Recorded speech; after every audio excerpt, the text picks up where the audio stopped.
Good afternoon, ladies and gentlemen, and again, we welcome you to the policy speech for 2021 for the GILT for 2021-2022. Again, that we ask, please have your questions ready for the candidates so the candidates can give you response. We are now live on YouTube. I will now share the YouTube link in the chat area. Please note the YouTube area. Ladies and gentlemen, and again, we welcome you to the policy speech for 2021 for the So, Mr. Blake, Mr. Blake, are you ready? Yes, sir, we're here. All right. So, Mr. Blake, you can continue once, and then you please check your phone for the message. Please continue to the next person. Yes, so we will be going over to the candidate going for the position of Public Relations Officer, Miss Angela Panis. The floor is yours, ma'am.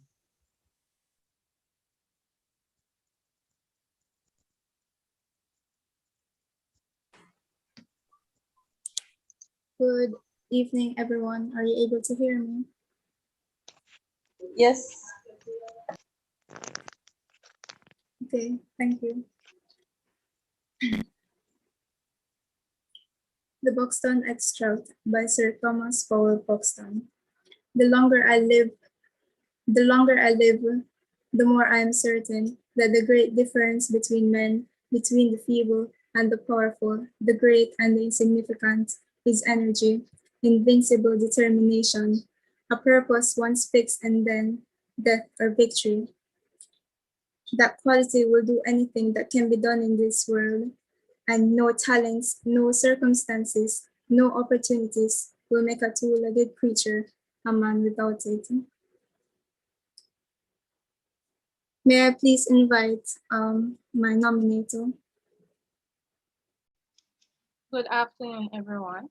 Miss Angela Panes is a second-year full-time day student who is pursuing her bachelor's degree in special education. She is 20 years old and enjoys music, movies, games, and planning. She is hardworking, driven, and very reliable. She strives for productivity and practicality. She is always seeking to improve herself by challenging her fears, as she believes her growth as an individual gives her more opportunities to help and serve others. Ms. Panis is the immediate past president of the Michael University College Circle K International Club. She was awarded the title of Distinguished President at the District Convention last month, and she serves as the current Divisional Secretary for the Crystal Division of the Caribbean District of Circle K International. Ms. Panis is passionate about mental health, special education, and communication. She aspires to pursue her master's degree in speech language pathology.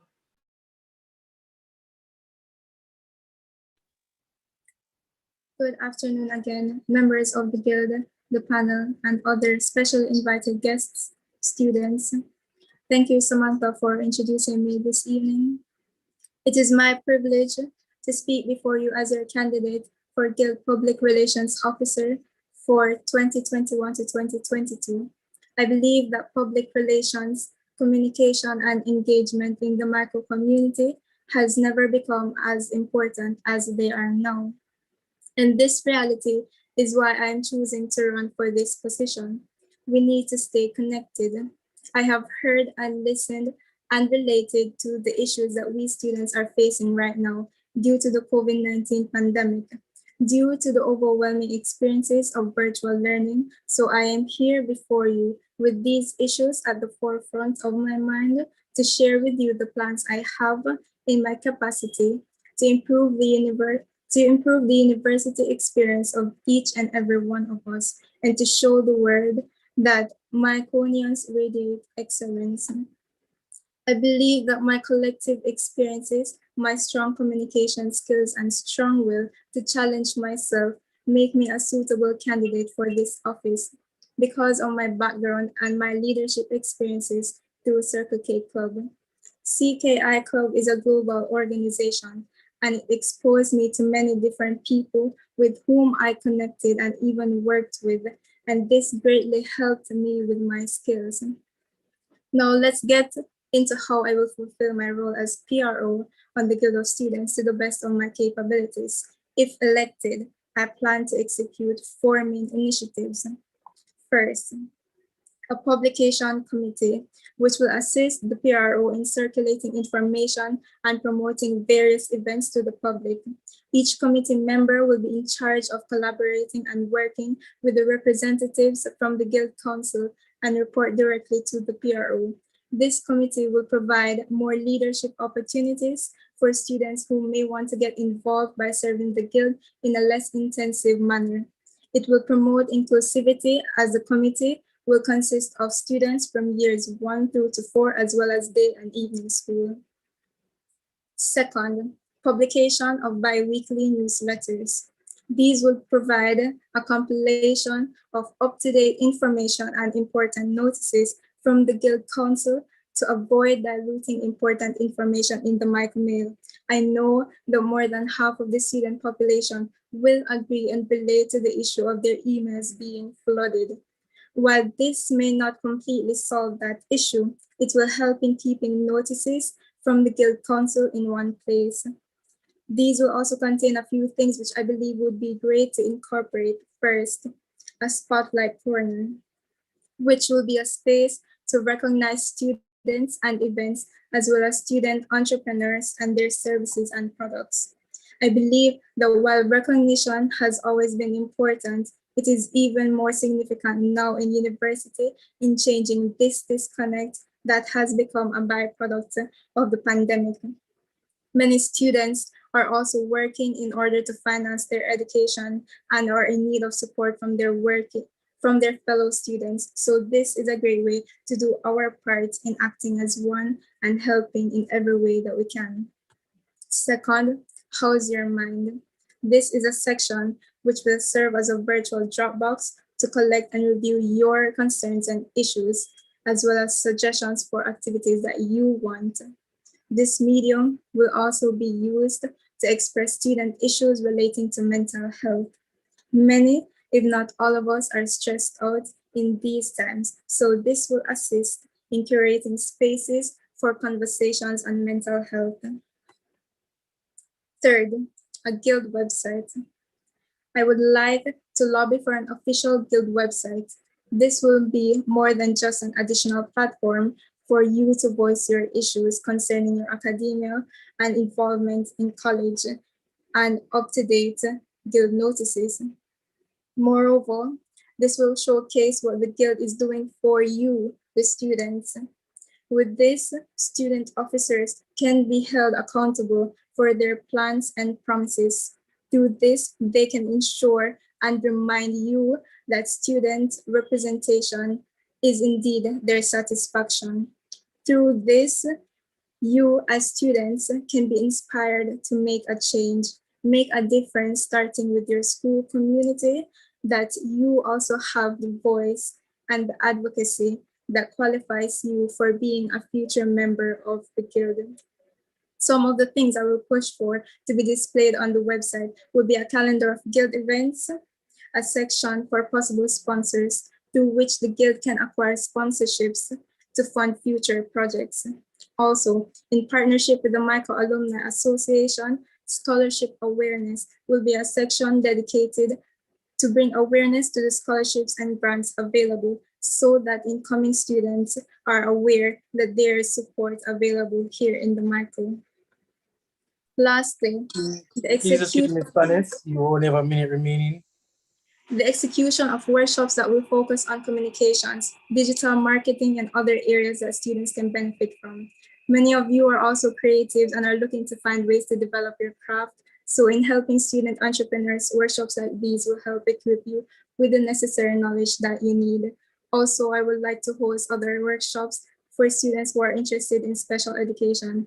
As a special major, I am enthusiastic about how expansive this field can be and the opportunities available to special students and graduates. While other things may come up in the future and a manifesto is always being modified, these 4 points are the plans I have for you as a PRO if you grant me your vote and choose change with me. Thank you for listening. Okay, thank you, Ms. Panis. We will now go over to the question and answer section. Are there any questions for Ms. Panis at this time?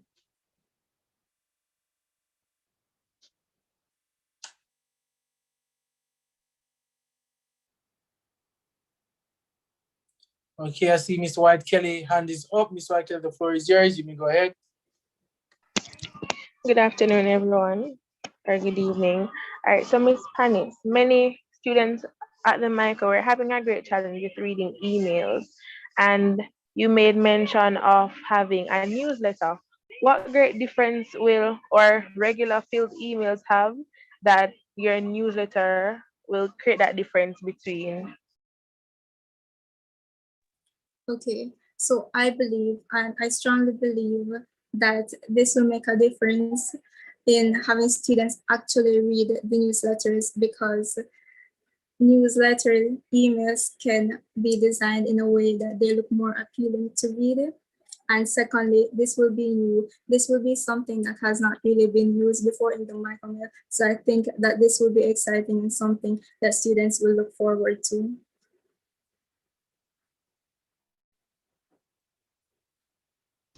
Thank you for that question, by the way. Okay, great. I see Mr. Samuels is over there with his hand up as well. Mr. Samuels, the floor is yours. All right, thank you.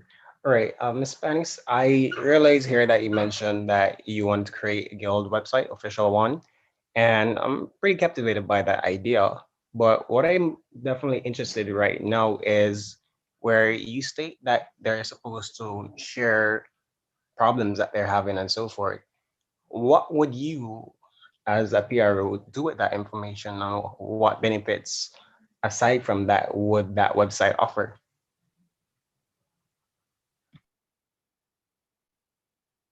Okay, so to answer your first question regarding student issues, in conjunction with the newsletters, the website can be used where students can submit their concerns and issues just by using their micro email address.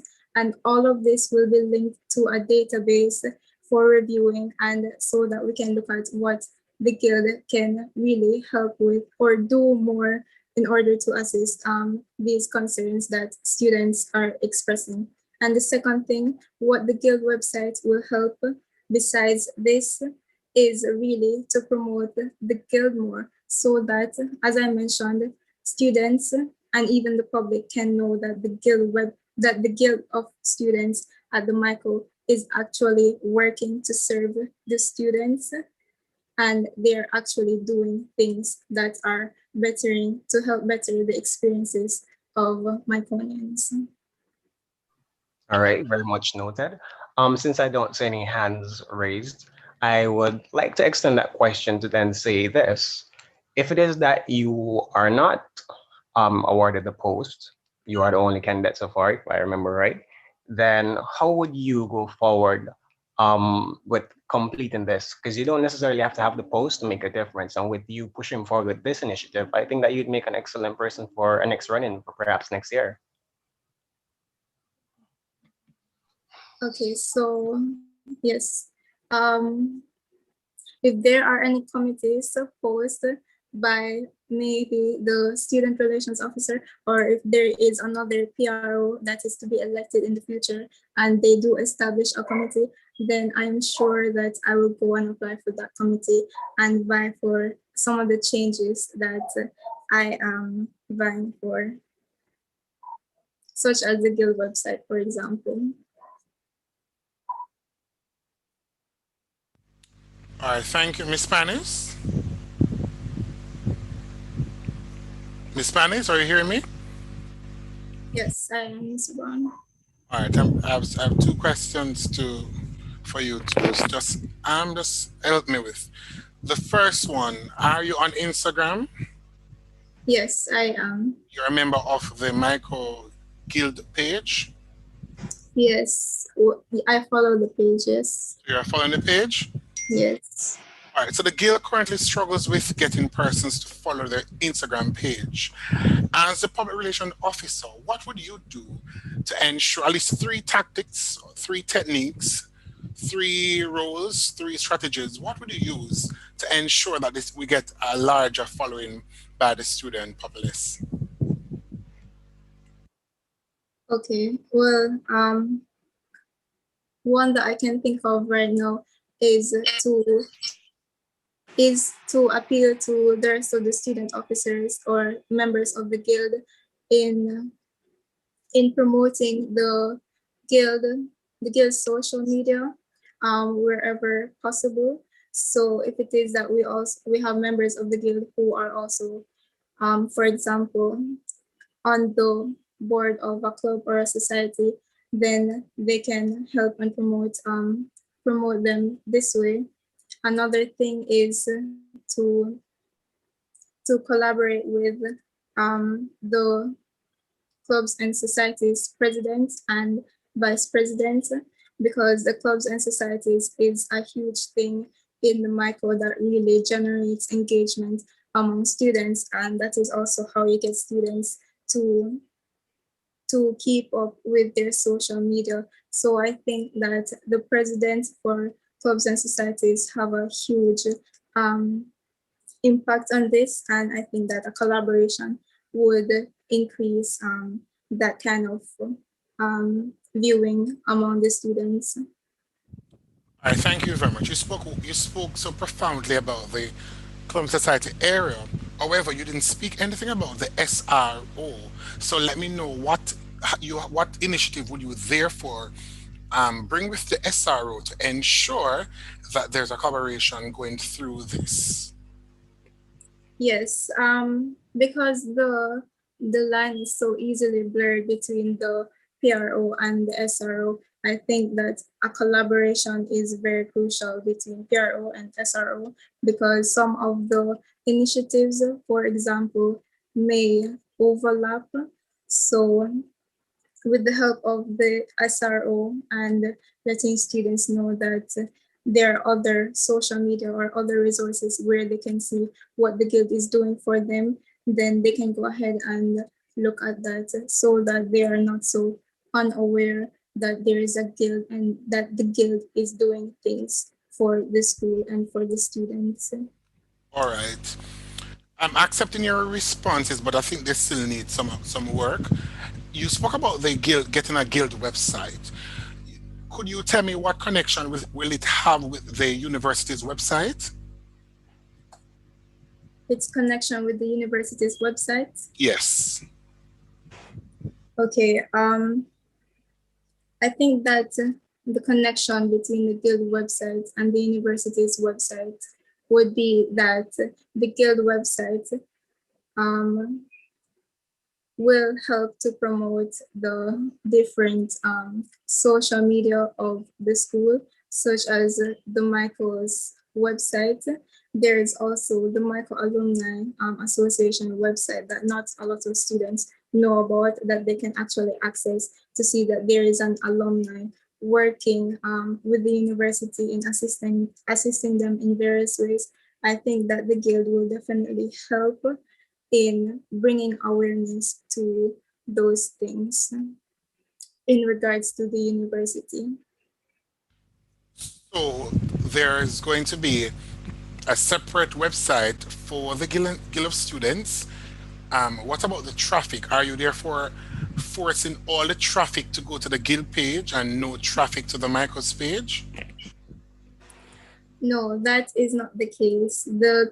I think that I'm saying that the Guild website will really focus on the Guild, but at the same time, because we are representing the student body in the Michael, then it's important that students know and can access the Michael University College website. I think that a lot of us already know and have visited the page more than once, but maybe what the guild can do or what the website can do is to show that to show what kind of resources are available in the school's website, such as the scholarship. I believe that there is a section in the website where scholarships are described, the kind of scholarships available at the MICO. Now, while this will not be exactly reiterated in the Guild website, this is just to bring awareness that, for example, scholarships from the MICO alumni are indeed available to students. All right, thank you very much. I'll hand back to the moderator. Moderator, Mr. Blake, back to you. Okay, great. Thank you very much, Mr. Brown. Thank you very much, Ms. Panis. Are there any more questions from the panel at this time?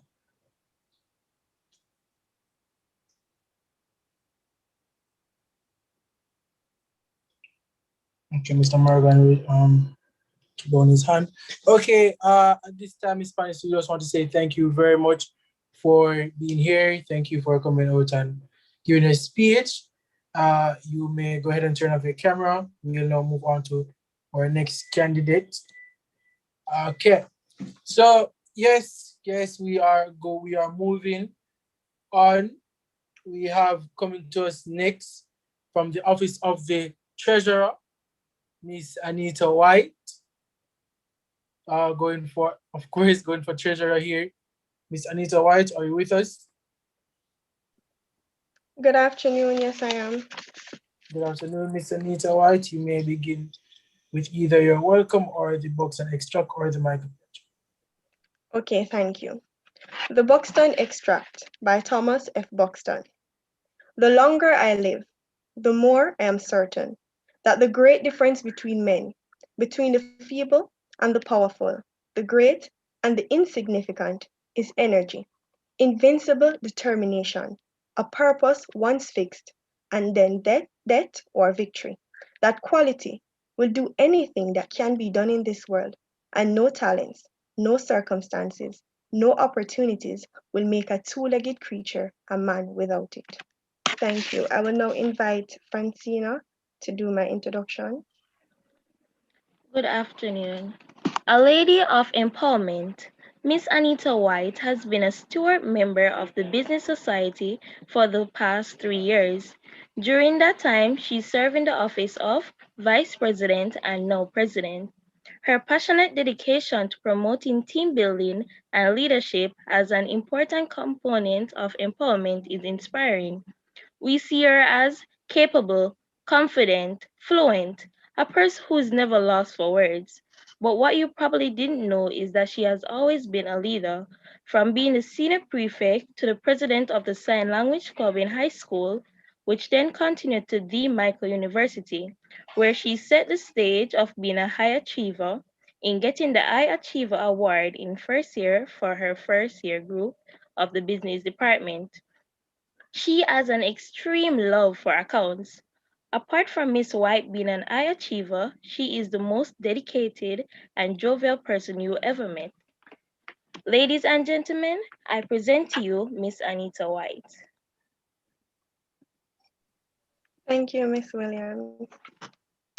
Nathan W. Morris once said, "The speed of your success is limited only by your dedication and what you are willing to sacrifice."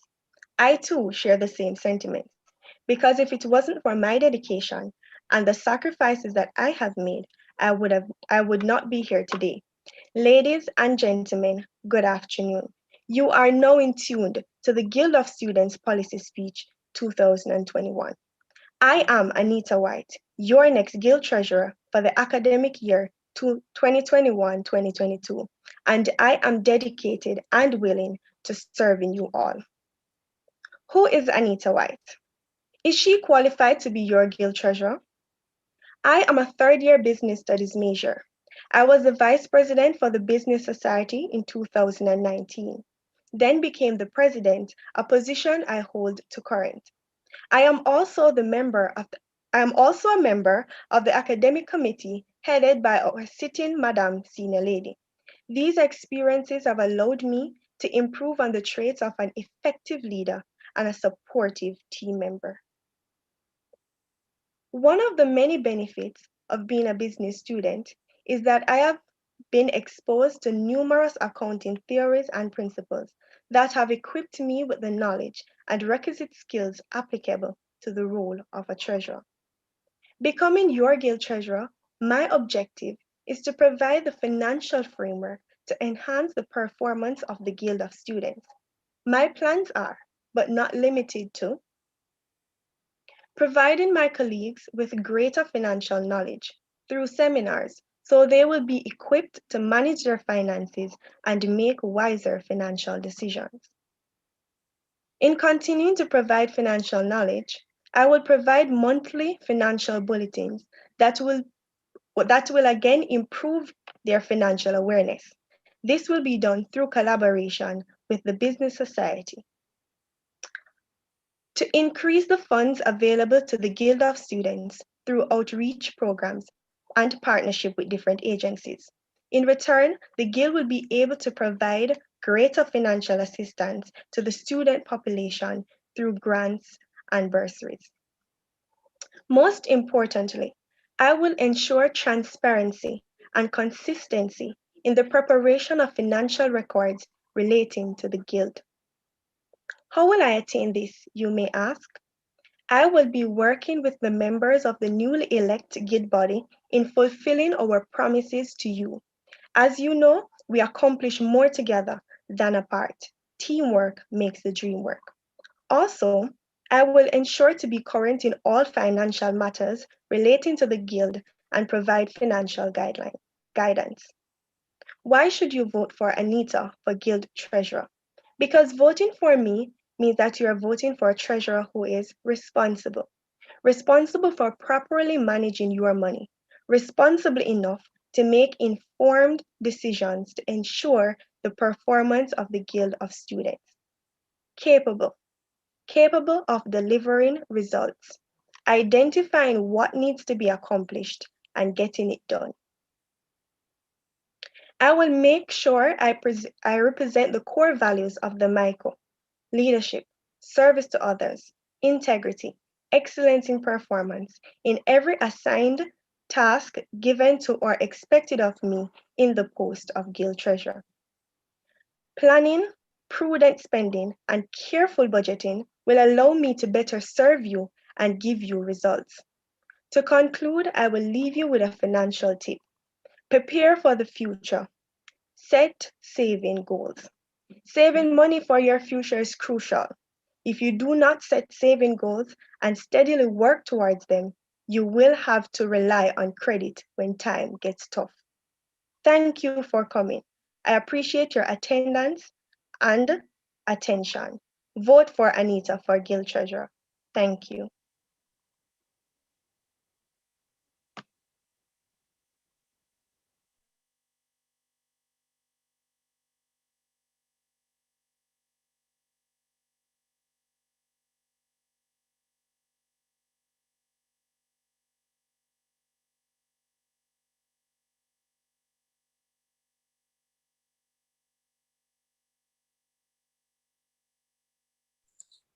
Okay, thank you very much, Ms. Panis. Sorry, there are those technical issues.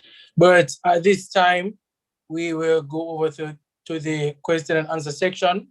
I see Mr. Hines' hand is up. Mr. Hines, the floor is yours.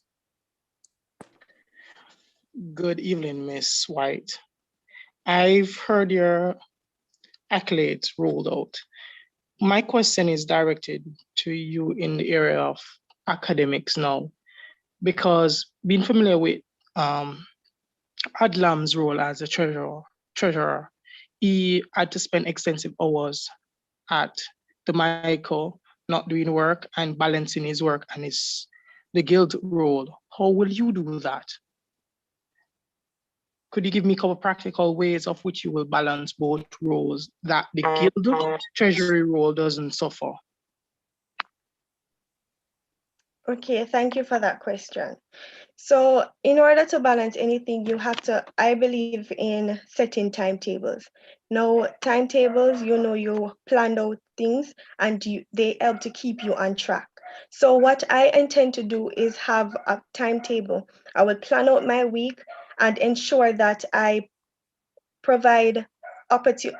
I will plan out my week and ensure that I provide the suitable time needed to do my academics or to fulfill my academics, and also to fulfill the roles of being a treasurer.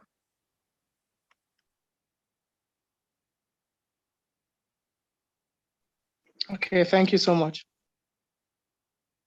You're welcome.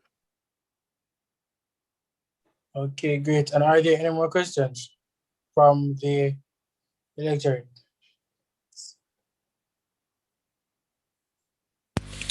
Ms. White, good evening. Good evening. You spoke highly about increasing guild funding.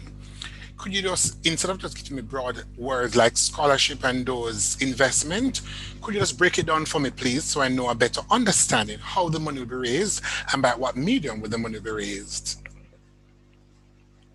Okay, thank you for that question. All right, so we know that we're in the virtual space and we are in a pandemic, and we are restricted by a lot of things. I will reach out to agencies to get corporate sponsorship. Given I know that everyone is having financial struggles, but there are a lot of companies out there that are willing to assist schools, and I intend to research on those companies and ask for assistance or lobby on behalf of the Guild of Students for assistance to fund to get additional funding for the Guild of Students. Well, let me just go again. You keep using the paintbrush to paint the spot, but the spot is still needs better paint job done. The Micro University College is being sponsored by several different institutions, and I'm sure you're aware. Are you aware of any institution that sponsors the Micro, offers scholarship? Are you aware of any institution that sponsors the Micro? All right, so thank you for that question. No, I am not aware of, I can't recall them right now at this time. All right. The Micro University College, through the Ministry of Education, uses the MSTVET persons who normally get scholarship. Through this scholarship, persons from different areas would be awarded and scholarship to attend the Micro. Now, you spoke about the online space. Since we're in an online space and things are awkwardly unaffordable for many persons, how then will you raise money from the students themselves to put towards the guild, since it's an online? So take out companies not able to sponsor. How do you raise money from the students?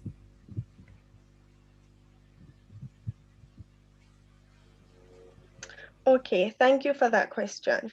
All right, so I would do fundraising activities. To be honest, I would communicate with other elect members of the guild to come up with the best solution for this problem, to come up with the best ways how we can fund, what fundraising activities we can engage in that the students will be able to participate in and to give. Okay, so based on your answer, you don't have a specific event. You are waiting on the elected committee to help you to get an event. It means you don't have a planned activity. However, when the elected committee has formed, you will then use that as a recommendation to get the funding. Okay, one planned activity I have in mind is actually a cake sale. That and others that we as a team can come up with to fund, to raise fundings. Thank you very much. Thank you very much. You have now just answered the question directly. I'd prefer you come forward with an answer and not play a cricket ball around the court. I'll yield my next question to Mr. Samuel, who has raised his hand. Mr. Samuels, you can go ahead. Right. Good afternoon, Ms. White. Now, whilst I may believe that you might not be the right person, I still wanted to pose this question to you just to see your ideas. Now, the Micro University College has mentioned a number of times that they wanted to provide a micro aid, so to speak. Now, I wanted to see what ideas you could have geared towards that, because it hasn't been implemented as yet. So I just want to see what you would have as the treasurer to see what you could do with the students having the difficulties online. I do apologize. I did not get all of the question. Could you repeat? The Michael University College started a Michael Aid that was intended to start. Now, with that being said, they have not done it or gone through with it. Now, as a treasurer, I might believe, and maybe have to believe that you're not the right person, but I just wanted to get an idea of what you would implement, so be the case. Now, how would you assist students that are having online challenges regarding data and probably devices, because you can generate, I'm not going to give you ideas, but how do you handle those issues given that Micro University College has stated that they wanted to do this or they should have done this? Okay, thank you for that question. All right, so in this time, I would want to form partnership or lobby on behalf of the students again to form partnership with the different companies to get credits, partnership with Digital and Lime to get credits, or even to the school population to donate whatever they can so that we can raise some funds to probably to purchase credit to give out to students so that we can assist in that way. Just to confirm, your idea is donations, correct? Yes. All right, so I believe that you're going to be partnering with a lot of entities to acquire such finance. That's your intent.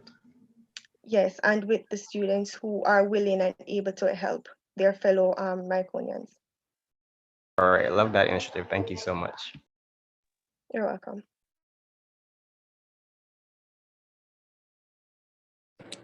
Okay, great. Are there any more questions at this time?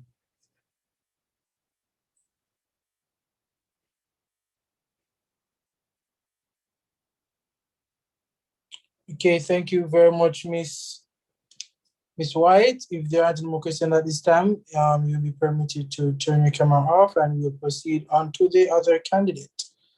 Okay, thank you. Yes, you are welcome. So coming to us next, we have our Clubs and Society President candidate, Ms. Lenovia Clark. Ms. Clark, are you with us? Good evening, everyone. Are you hearing me? Yes, you're being heard, Ms. Clark.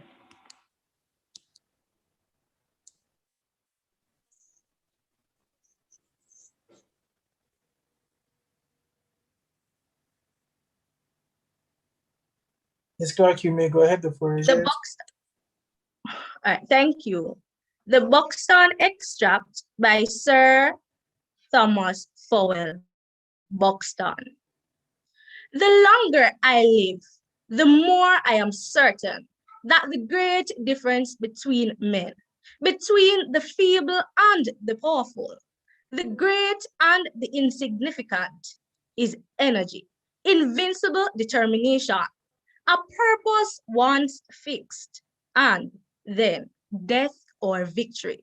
That quality can do anything that can be done in this world, and no talents, no circumstances, no opportunities will make a two-legged creature a man without it.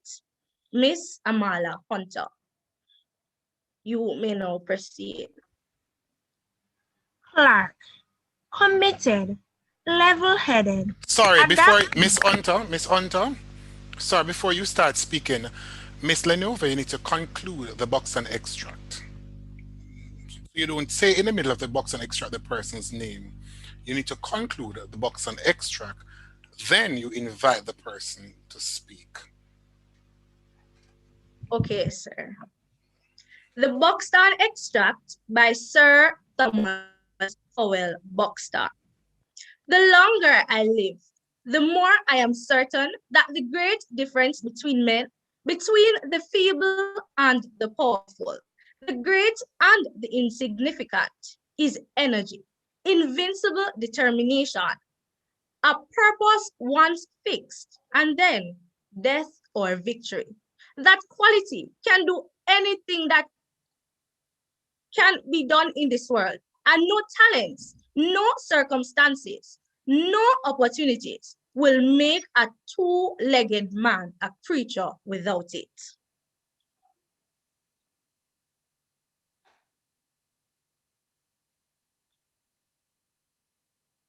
You may now invite the person to speak.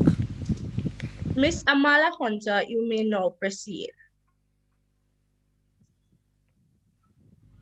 Clark, committed, level-headed, adaptable, responsible, kind-hearted, enthusiastic. These are only but a few words to describe Lenovia Clark, vying for the position of Clubs and Societies President for the academic school year 2021-2022. Clark is a third-year mathematics major who currently serves as faculty representative for science and technology, and she would have done a tremendous job in this post. She did not promise us, but her words did come to pass, and this would have shown us that not only is she capable of representing us as students, but also serving us. Do you want more club life? Then vote Clark. Do you want to see all clubs connected? Then vote Clark to create that Oilers cycle. Lenovia can do it. She would have done it for the science and technology family, and I guarantee that she can do it for all clubs. Let Clark make her mark. On April 26, 2021, vote Clark for a continuation of the spark. Ladies and gentlemen, I now present to you the candidate for Clubs and Societies President, none other than Lenovia Clark. Thank you, Ms. Hunter. Leadership is not about a title or a designation. It's about impact, influence, and inspiration. Robin Sharma. Colleagues, the extended micro community, good afternoon. Today, I humbly present myself before you as a candidate in this upcoming guild election for the post of Clubs and Societies President. Being given the opportunity to serve you in this position, my aim is to simply connect all clubs, thus stimulating an enrichment in the club life of the various clubs. Club members, apart from the norm club launch, do you not want more? Are you not longing for an event that will make your club stand out? Do you not want to compete amongst yourselves?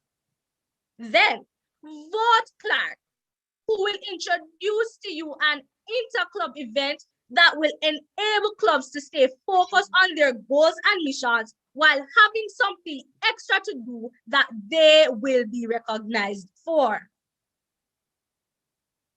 The Ministry of Education 2021 laments that uniform groups greatly improve and assist with the improvement of members' creative abilities, as members are provided with the opportunity to practice their talents among other members and other clubs. Not only does this build confidence, but it allows members to refine their skills. With this said, it not only shows the importance of being a part of a club, but the lifelong experiences and lifelong skills that members will develop. If you are not a part of a club, join a club. As an individual who endorses that no man is an island, and likewise no one club, I strongly believe that all clubs can benefit and learn from each other in a fun and creative way. As an individual who is intrinsically motivated and would have united my faculty, which I am currently representing, it is from this driven mindset, alongside the skills I would have garnered along that path, that I will use to accomplish this task. Colleagues, I will not promise you. I will deliver to you. But how will you get this package? To get this package, On April 26, 2021, vote Lenovia Clark for your clubs and societies president. I would have mentioned an interclub event. An interclub event and nothing to commemorate your hard work? I don't understand. Something more must be aligned to that.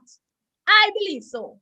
Indeed, if I am your clubs and societies president for the next academic school year, I will also give rise to a club, social, and award ceremony. Presidents, get your clubs in order. Get your members active. And if you vote Clark, then before I go, I will be the one to announce the award for Club of the Year. Circle K, UCAM, UCCF, Debating Society, Road Track, Vision Arts Society, Chess Club, other clubs. Who will it be? Vote Lenovia Clark and let's see. From my band, I never seen this. A year without culture and it could have happened. Something right. Something all right. Voting Clark will bring this wonderful experience back into the light. Clubs, I knew you would have anticipated this event and were disappointed. I too was looking forward to it. I can just imagine. However, if you let Clark make her mark, I can assure you that this nature of calligraphy will be one to stay.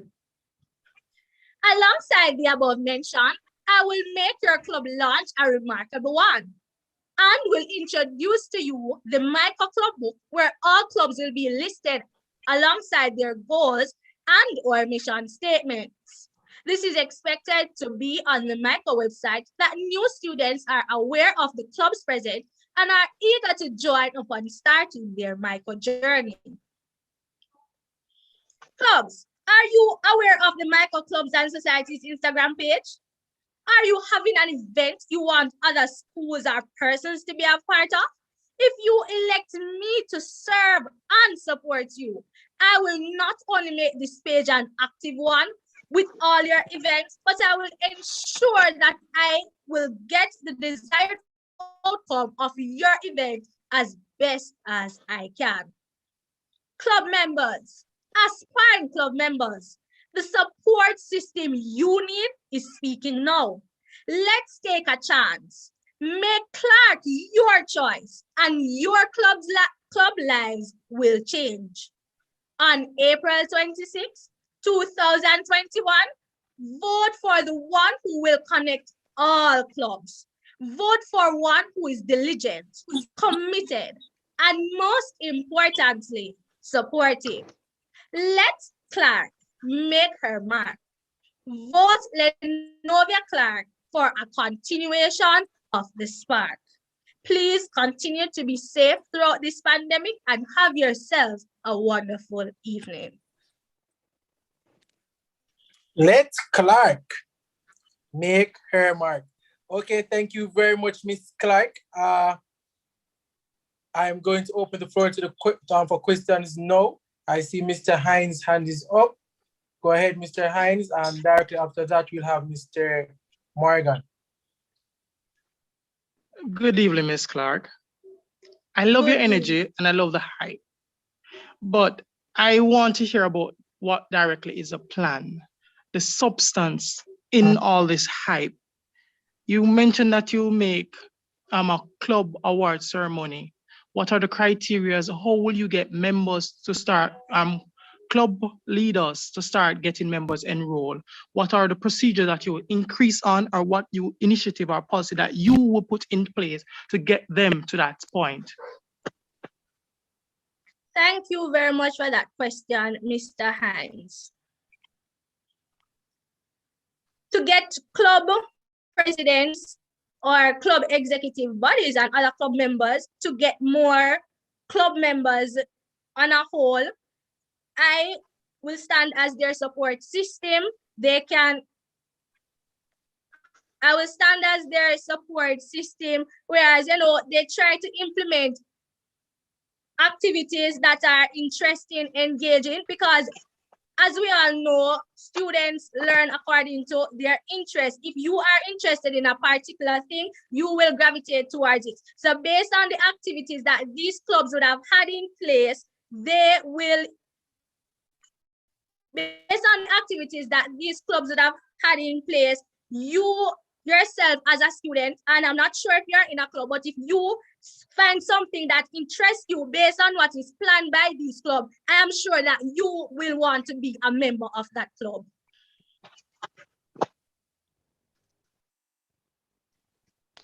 Thank you so much, Ms. Clark.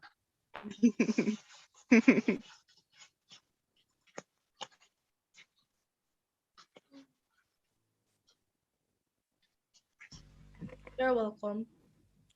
Let me acknowledge Mr. Morgan. You can go ahead, Mr. Morgan. All right, so listening, everyone. All right, so my concern is with that there are not enough clubs for me. All right, so in physical schooling, we had so many clubs. You had the Optimist Club and all of that. Transitioning to the online platform, a lot of the clubs did not transition. So what are your plans in prospects on getting those clubs to come on online? I don't think you can actually force a student to not be a part of a club that they don't want to be, club or society they don't want to be a part of. Additionally, all right, so is it that you guys are planning to change the whole graduation criteria in terms of you having to be a part of a club and the society to graduate? Or will it be changed to you choosing a club or society? Because all the clubs aren't online. So thank you. Thank you very Sorry, much. Miss for Clark. those many Miss Clark. questions in Miss one. Clark. Yes, sir. Just let me just answer one for you. Yes, sir. Mr. Morgan. Mr. Morgan?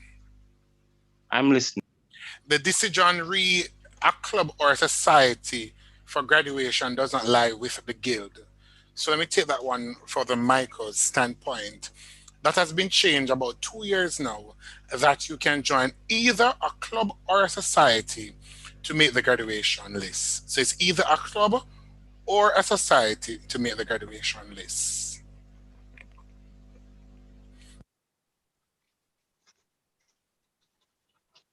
Well, thank you for such information. I think my first question still stands. Yes, well, your first question would still stand. Thank you very much for clearing up that for Mr. Brown. All right, Mr. I'm not seeing your name again on screen. However, to answer that question where you state that you don't see any club that you're interested in at this point in time, there are a lot of clubs at the Michael. So as I would have stated before in my plan, I would create all right, so before the club launch process, you know that I would have to verify all clubs and so forth. Now, I've been hearing that some clubs are not keeping because of Zoom room and all these things, but let me just get before I finish answering your question. Students, you can make use of the Google Meet platform as it is free and you can do just about anything right there. And students would have used Google Meet. So other clubs, if you are having time issues, make use of the Google Meet. All right, back to you now, sir. If you don't see any club that interests you, maybe you need to start your own club. I will be there if you elect me just to see, what your club would be about. And if you can get your members, then you are definitely a part of a club. And once you have your members, you're good to go. And that would be among your interest, your field, your mission, your goal. And I believe that you can achieve that goal. So you are not limited to what is present now, but you can make your mark with me. And I will definitely support you to make that mark. Thank you very much, Ms. Clark. Let me welcome Mr. Samuels. Right, thank you so much. Good day, Ms. Clark. Firstly, I want to commend you on that excellent point that you made regarding the Google Meet. I was pretty disappointed earlier, but I love that you pointed out that opportunity. All right, so gearing towards the award that you're planning for club and societies, right? Currently, you are the faculty representative, and I know that you have the initiative to have the awards being done for those students as well. So I just wanted to hear an update on that and then see how successful you would be for implementing it for club and societies. So provide an update and tell us how that will go. All right, so thank you for that question. As it relates to the award ceremony for the Faculty of Science and Technology, that should have been worked on alongside the Dean of the Faculty. However, she believed that it was, it could have, stayed for this academic school year, since we would not have, the necessary funding that we need. And the truth is, if you work hard, Mr. Samuels, and you are just going to come to an award ceremony and just see a virtual certificate, you would not want that. You would not want that. So there will be another thing in place, for example, the dean list, and that should come about soon. Now, as it relates to the club awards, so the club social and award ceremony, same as we have sports day, and a house get the championship, a club would suffice for that. A club would, accept that, to know that, yes, they are club of the year. And the criteria for this would come from the cultural event. So based on the points that, the houses would have garnered from that event, and the houses, the club would have garnered from that event, and the club with the most active members, the most influential club, stuff like those. And you as you, the student population, would have a say in that. All right. Well, thank you so much. Just to confirm, you're saying that for the club and societies, they would have a virtual award? Yes, a virtual award ceremony, just like, sports day and so forth. They just claim the titles and so forth.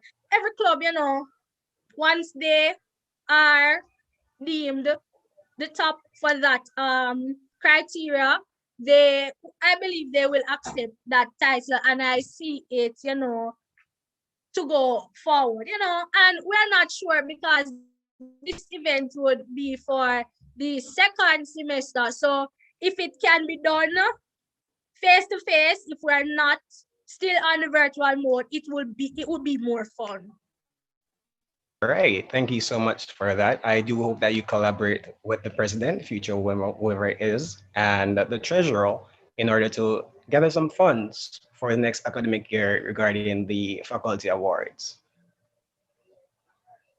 The next academic year faculty awards, I'm not able to speak on that, because I will work alongside who is there if you so desire, because I am for my faculty, and I will always be for the Faculty of Science and Technology, apart from, and I will be here to fulfill my regular duties once elected as the clubs and societies president.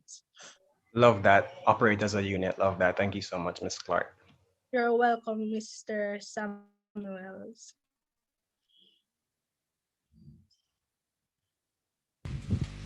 Thank you very much, Ms. Clark. Anyone else?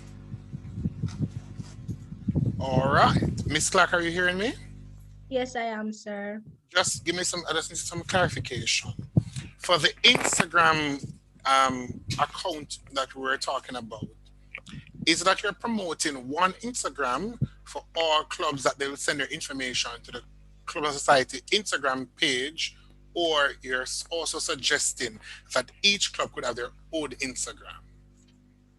Each club could have their own Instagram page if they so desire, for like the larger clubs, like, Circle K and the UCAM, larger clubs, they could have their own Instagram page. But like for the smaller clubs, I could be the one, to support and promote for them while promoting for the larger clubs as well.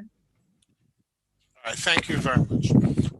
A question was raised about graduation, and one of the issues that we have from the Micros perspective is the register being taken, that some clubs don't take register, and therefore when we get to graduation, persons are, or for a better word, buff troubling to join a club. How would you, through your office, ensure that a register is taken by the club's presidents?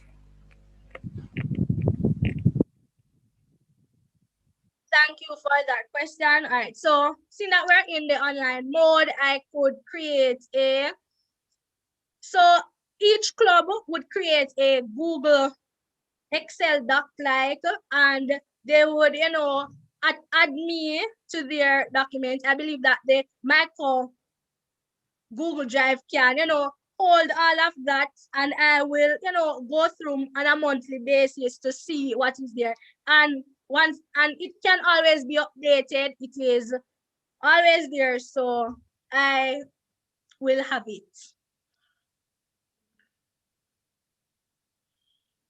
Thank you very much. Just one other thing. You spoke about meeting online in the online space. So, and you give them an option, which is very good. You give an option for the Google Classroom, very good. But how would you ensure that clubs and societies are meeting? What will you do to ensure that they're meeting? Okay, thank you very much for that question also. So once elected, I will, set up my own little committee, and my committee will work along with me because I am a people person, and I will choose person who I know is fitting for the task of being on this committee. And like once in every month, I'll send different persons from the committee to various clubs, just, see what is going on there, and they will come back and report to me. Thank you very much, Ms. Clark. If there's no other question, any other question from the audience?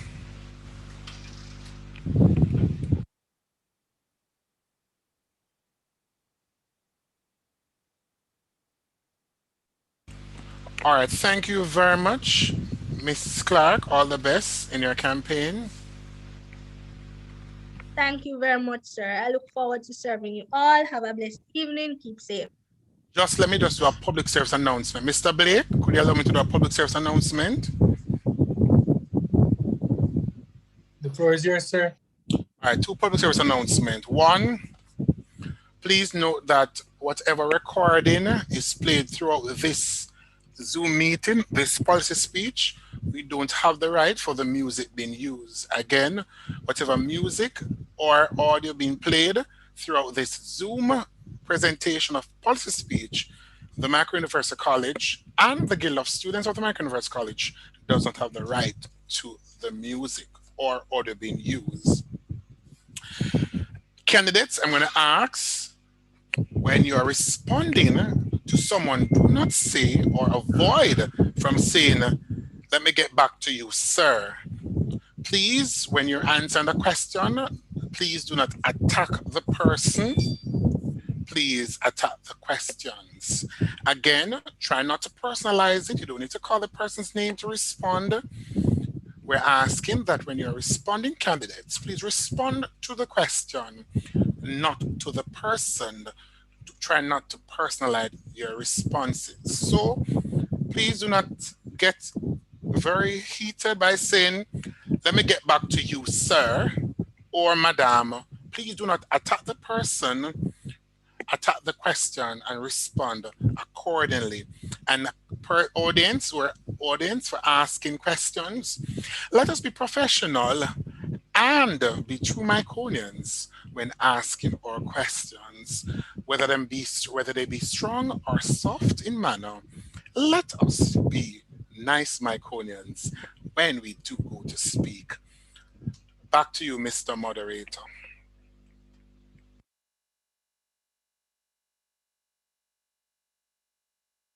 Yes, I just realized somebody said it also.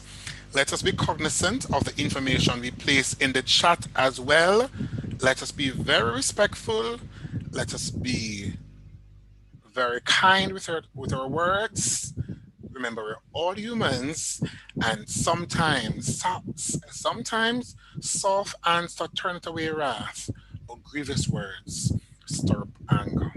We ask that you be very respectful and be reminded that these persons are students and they have put themselves for representations, and persons who are speaking now did not do so. I ask that you give them your full support. Mr. Moderator. Okay, thank you very much, Mr. Brown. Thank you as well, Ms. Clark, for stepping up to the charge. Okay, so at this time, we'll be taking a quick break, after which we'll have our other candidate coming to us from the Office of Student Relation. Mr. Daly, the candidate named Mr. Daly, will be coming up to us after Mr. taking Blake, the break. Mr. Blake, Mr. Brown. I suggest we continue and we take the break a little bit closer to the vice presidents because time is against us. Okay, advice is noted. Okay, Miss Daly, we'll be taking you now. If you are prepared, could you just let us know, please? Miss Daly.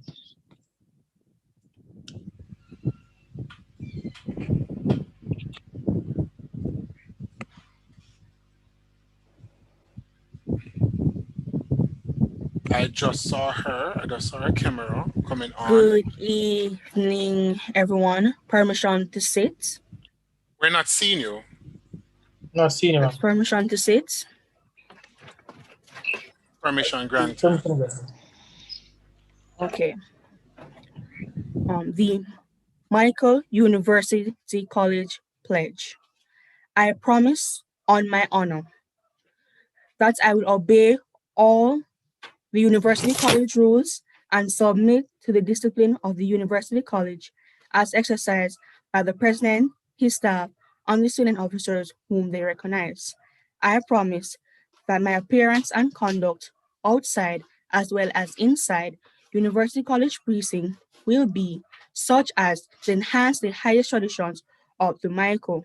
I promise that I will do all that is in my power to raise the standard of the University College in conduct as well as work and games. I promise that I will never, by word or deed, try to lower the standard of any other student or make it harder for him or her to maintain his or her ideals. I understand that directors will require me to leave the University College of whatever stage of my course I may have reached, if they are satisfied for any reason that I am not making sufficient progress or I am in any way unfit to remain a student or become a teacher. I promise to abide by the decisions of the directors and to accept it as final. Thank you. The Michael University College Pledge. Good. Okay. Good. Yes, Ms. Daly, may go ahead with your candidate. Sorry, your nominee. Welcome. Introduction, rather. Good evening, everyone. If the leader is filled with high ambition and if he pursues his aim with audacity and strength of will, then in spite of all obstacles, this is a quote by Karl von Clausewitz. I am Ty Daly, a mathematics major, a vibrant, energetic, and hardworking individual who strives for excellence. I am a woman who is brave enough to start the conversations that matter, a firm believer in communication. During my high school tenure, I served as a prefect and public relations officer for the student council body. This presented me the opportunity to learn what it takes to be a student representative.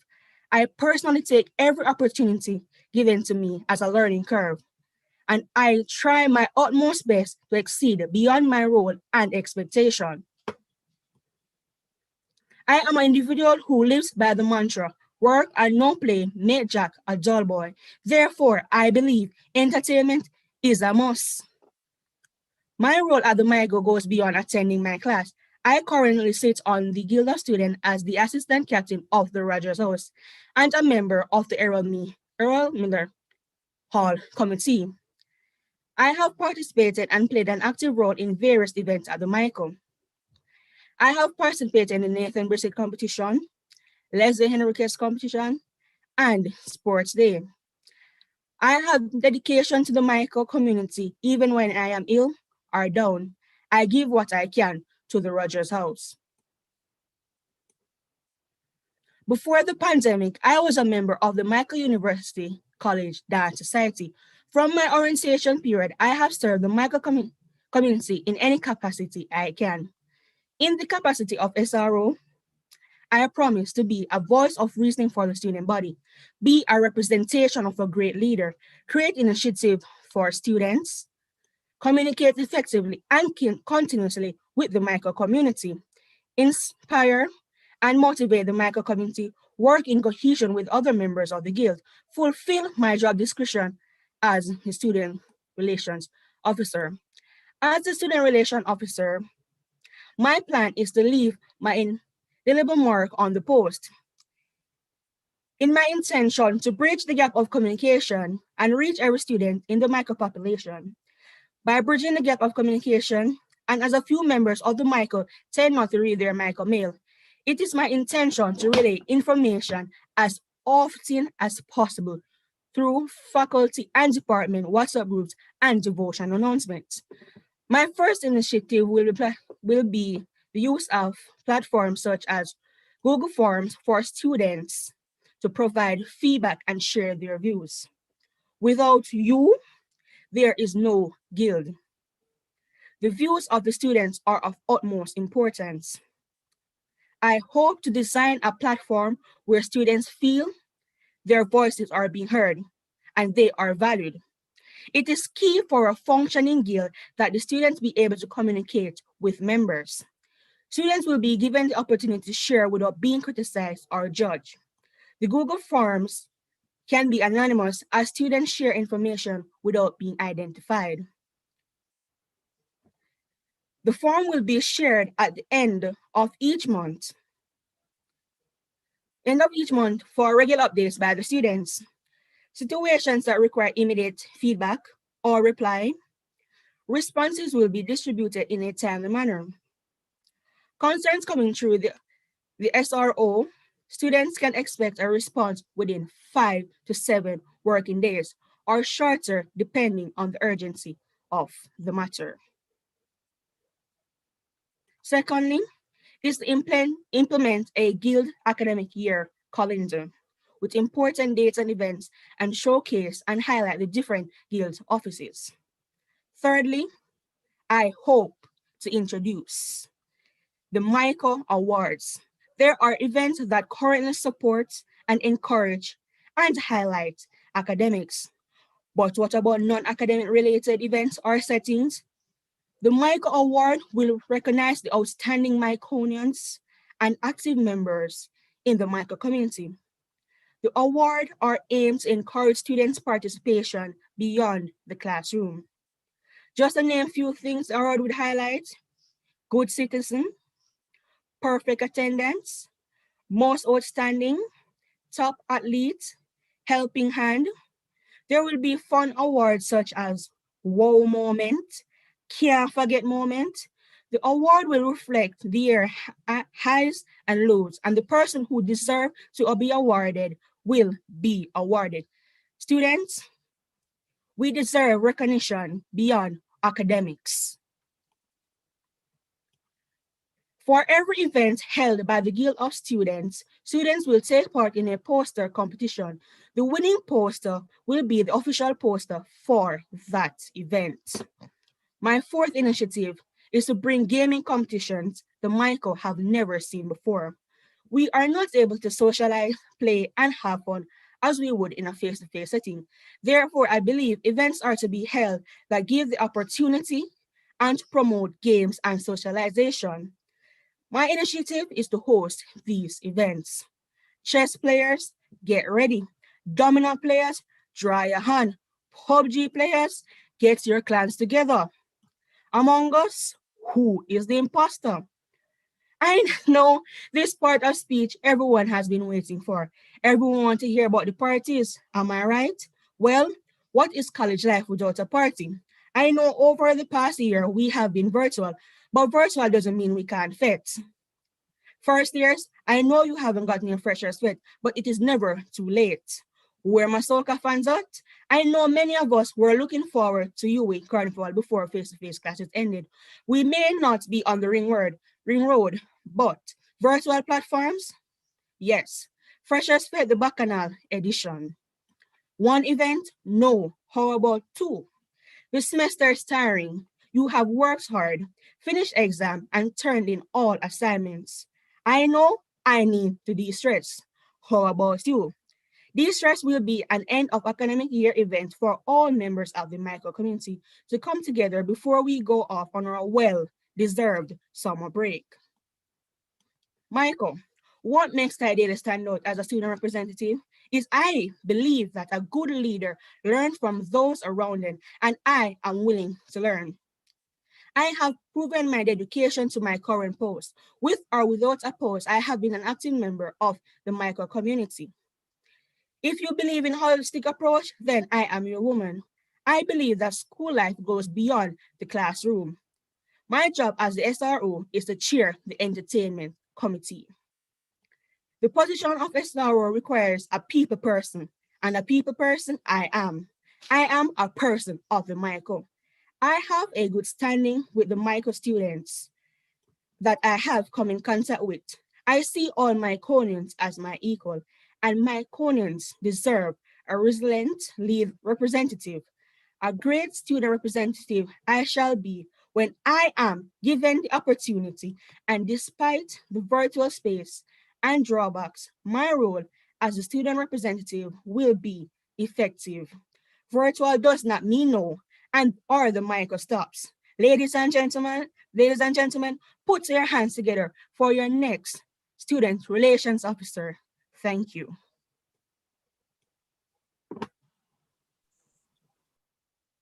Okay. Thank you very much, Ms. Daly. At this time, we'll open the floor to any questions that the electors might have. Mr. Samuels, go ahead, sir. Right. Thank you so much. Good day, Ms. Daly. All right. So for me, you definitely captured me through energy and so forth. So I definitely love that. But I just want to hear about your academic events that are planned for that academic year, because you do sound like you have entertainment locked. But frankly, I'm not an individual that's geared towards being entertained socially or wherever. So I want to get some more enrichment through academic relationships. Okay, Mr. Samuel. So what I aim to promote is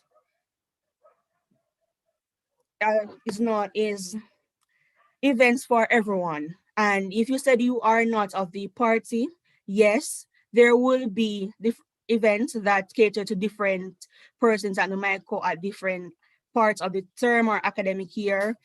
In my capacity as the Rogers assistant captain, we put on, along with Mr. Line, put on a Rotspiration. I do believe that in the capacity as SRO, I would do such things as to have guest speakers come in and motivate the micro community. I don't just stop at parties and fun and games. I do believe in inspiring and motivating different individuals. And if you're a gamer, come, we have games, gaming events for you, not just party, because I know party is not for everyone.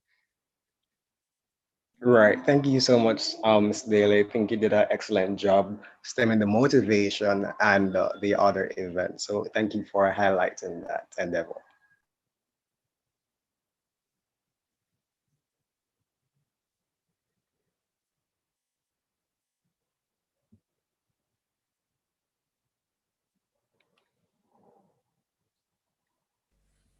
All right, Miss Daly. Mr. Brown. All right, so it seems to be a common trend by several candidates so far. So you have dropped into that basket also. With this award ceremony that you are proposing, where will the funding comes from? Where the funding? Where will you get the funding? Mr. Brown, I aim to introduce it. It's an introduction. It's something I want to introduce to the MICO. It's not an initiative that must be put in place or is going to be put in place. It's an initiative that will eventually take time. Maybe my successors I can start gathering the funds, and my successor afterwards can continue and host the events, host the MICO Awards as they come into sponsorship and the funding of the event. I personally know of Myconians that are CEOs and Myconians in society. I know a lot of Myconians who I can rally funding from, who I can get funding from. And I can rally the support of past Myconians whom I know. And I know a lot who are willing to help if I ask. All right, so just for clarity, you were saying at first that it may not be applied now, but in So your in my manifesto, I said, hold on. In the beginning of answering the question, you stated that your successor may be able to do it, but in the end, you are saying that you have the connection. So to be clear, are you saying that you're going to do it, or you're going to start it and then your successor will Sir, pick it up? I want to start it, introduce it, and help my successor to be successful in putting on the event. It's something I want to leave my mark and say, Ty Daily did this for the MICO, Ty Daily started this. Okay, understand. Yes, sir. You spoke about you spoke about the partying aspect of the SRO area, and my question again comes with funding.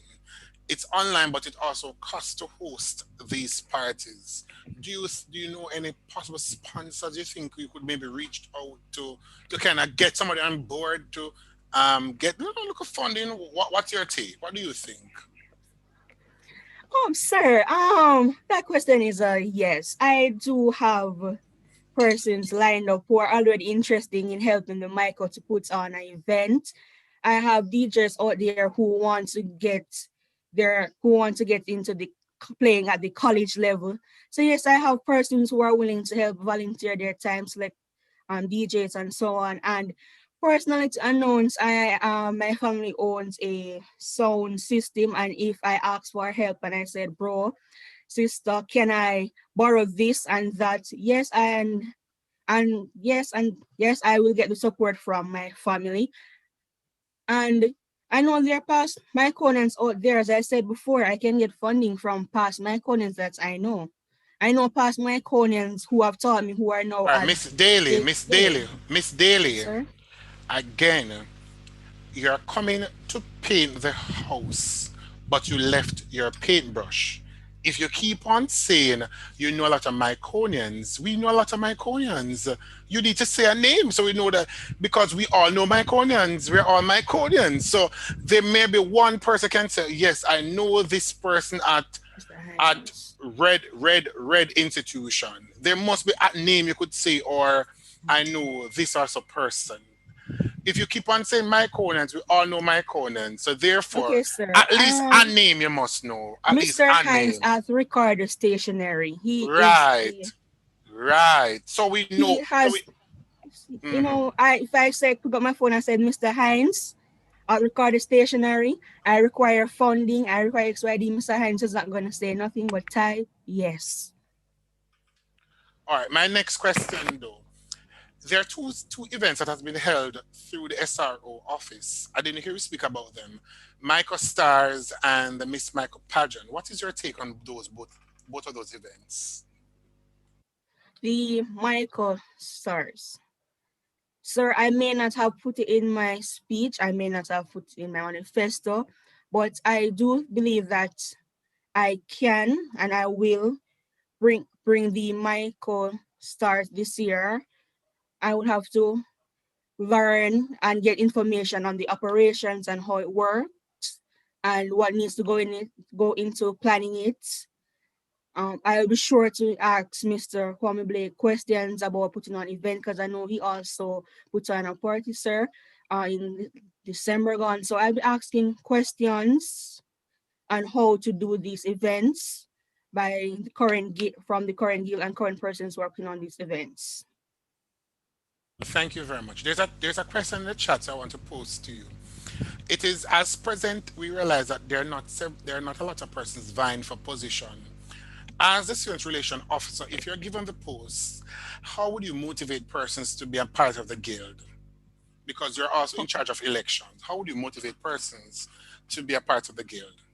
Yes, sir. How would I? That's a very interesting question. And some Mancunians are demotivated and they think it is hard work. They are going to be bashed. The students hold them at such high expectations. They're demanding, they're gonna have meeting, they're gonna have a lot under their portfolio.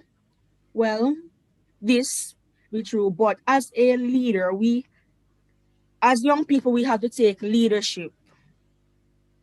We have to know that we have to take, it starts from in our colleges, our schools, that we start to take place in our school and so on, so we can better ourselves to become better leaders in society.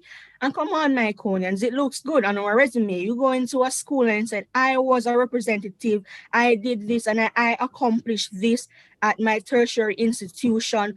When you have to have these things to market yourself as a teacher, as an individual. So taking on leadership position in school, it helps and it builds on your resume, and it gives you that confidence to say, yes, I did this, I am the woman, or I am the man. Yes, and if you give me a chance, I will do well because I have done so in different capacity.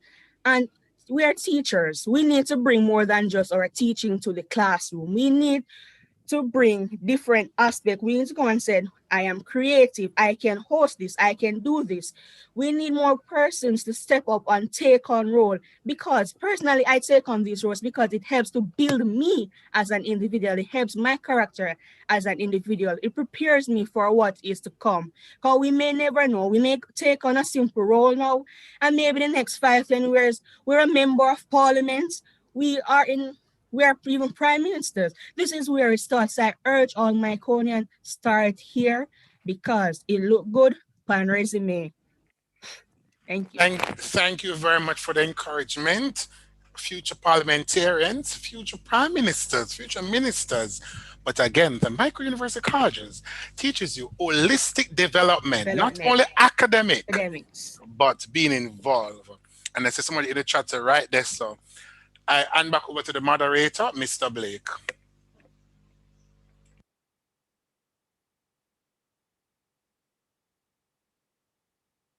Okay, thank you very much, Mr. Brown. Okay, thank you very much as well, Ms. Daly. I don't see any more questions here, and there aren't any more questions in the chat as well. So thank you for sharing a speech with us and your plans, and we wish you all the best in your running in this election. Coming up next, we'll have our candidate for the office of Secretary, Miss Alarna Trusty. She will come in to speak to us now. Miss Trusty, are you with us? Yes, I am. Are you hearing me clearly? Yes, I'm hearing you clearly. You may begin. Awesome. Thank you. Good evening, everyone. I will be repeating the University College pledge. I promise on my honor that I will obey all University College rules and submit to the discipline of the University College as exercised by the President, his staff, and student officers whom they recognize. I promise that my appearance and conduct outside as well as inside the University College precincts will enhance the highest traditions of the MICO. I promise that I will do all in my power to raise the standards of the University College in conduct as well as work and games. I promise that I will never, by word or deed, try to lower the standards of another student, making it harder for him or her to maintain his or her ideals. I understand that the directors will require me to leave the university college at whatever stage of my course I may have reached, if they are satisfied for any reason that I am not making sufficient progress, or I am in any way unfit to remain a student or become a teacher. I promise to abide by the decision of the directors and to accept it as final. That's the end of the pledge. At this time, I invite Shania Williams to do my introduction.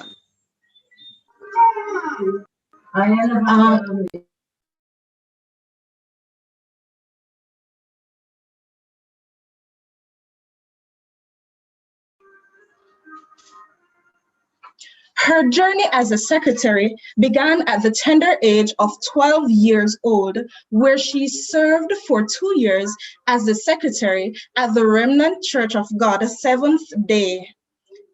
Throughout her high school years, she mastered her command of the English language and her communication skills, which led to her appointment as the Youth Committee Secretary in 2016.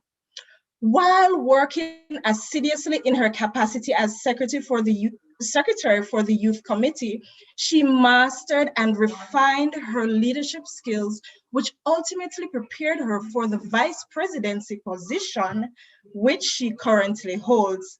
Along with her degree, she is currently pursuing her certification in business management and is serving as the Assistant Secretary of the Michael University College Sign Language Club. She dreams of serving in greater capacities. She dreams of serving you. Ladies and gentlemen, I introduce to you your preferred candidate for Guild Secretary, Miss Alarna Trusty.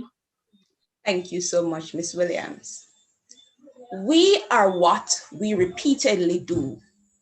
Excellence, then, is not an act, but a habit. Aristotle. Members of the academic staff, members of the administrative staff, lecturers, members of the student guild representative, past guild members, my esteemed colleagues, good evening. In the same breath, let me extend my gratitude to the Electoral Committee for granting me this opportunity to pursue my candidacy for Guild Secretary. Prior to my enrollment to the Michael University College, service has always been my passion. Hence, it is in this interest I choose to serve the student of the Michael as secretary.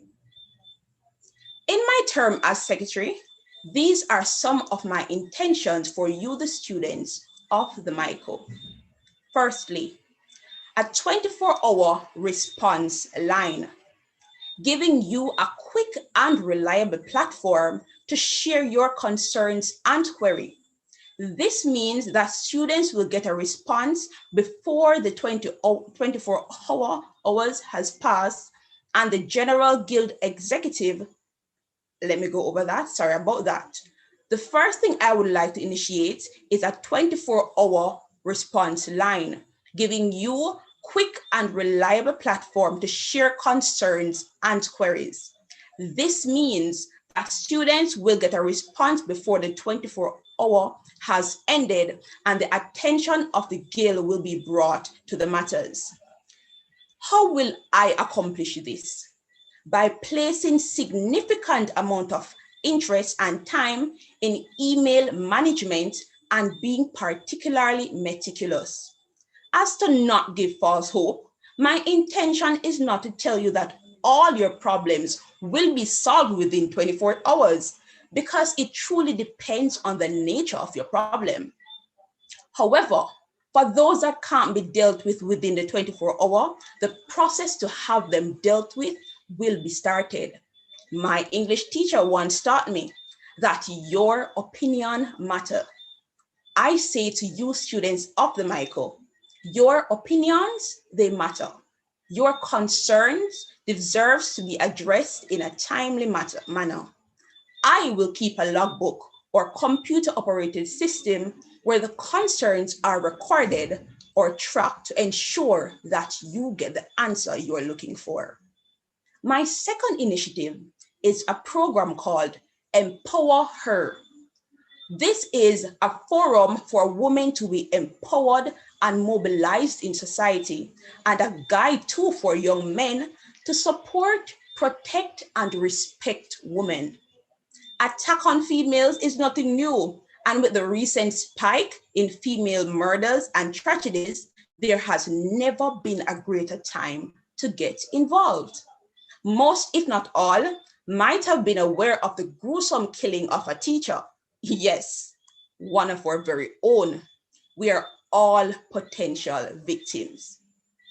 Have always been and will always be. This program will get the JCF and Minister of Culture, Gender, Entertainment, and Sports on board to empower all the hers by bringing exposure to self-defense skills and programs available to women to receive help through the ministry, and further highlighting help services at the MICO. Men also will be invited to learn about how to treat and empower women. My third initiative, MICO Moves. This is to help students through a joint school effort to improve physical health and boost healthy minds. Joining the movement by our health minister, Dr. the Honorable Christopher Tufton, and by extension, the nation. In an article by Dr. Thomas last year, 2020, he noted that since the COVID-19 pandemic, there has been an increase in suicide tendencies. MICO Moves will promote physical well-being and benefit mental health within our society. The time frame for this will be once per week or once per fortnight. My next initiative is an ongoing inter-school social media competition, or should I say competitions. And this is to have students actively engaged through social media platforms, monthly challenges, trivials for social activities. Inter-school, meaning only students from inside the school can participate, but for the sake of social media presence and interacting within the wider society, sharing will be done on a wider platform. This will be managed by a team of students. If needs be, we may utilize the school's already existing pages or create a page under the guidance of the student services and MICO regulations as to reduce traffic on the already existing pages. This too will promote the MICO in general, which is a responsibility of all proud MICOnians. Monthly prayer marathon. My intention is to host monthly sessions where the MICO community prays. A family that prays together stays together. MICO is a Christian but non-denominational institution, and I believe that students would benefit greatly from prayer intervention sessions. I would consider using the first Sunday or Mondays of each month to host the prayer marathon on Zoom or send pre-recorded prayers through the MICO email. While we might not be affected by certain things happening in our countries, there are students who are being affected and need help. This is our opportunity to play an active role. My passion for service extends beyond the wall of this noble institution.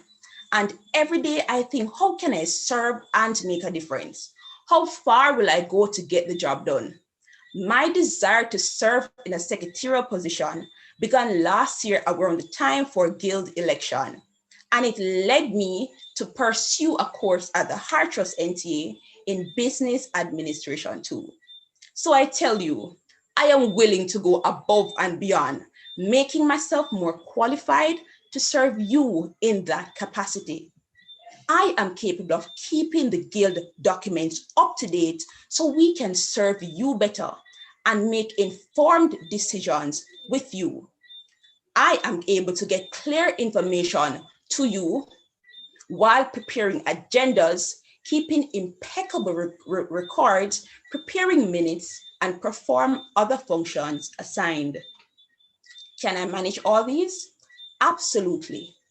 I currently maintain an average above 3.0, balancing a course in business administration, studying for City and Guilds maths and English exams, and 2 of these will be completed in June of this year. I do not have all the solutions, Myconian, but I find solutions. I present you with a student teacher who is passionate to serve you. Trust me to go above and beyond. Trust in Trusty to get it done. And I thank you for listening to me this evening. Okay, thank you very much, Miss Trustee. Well, I'm looking here and we're seeing the chat is going on, but I'm going to ask that we raise our hand to ask any questions, if we have any.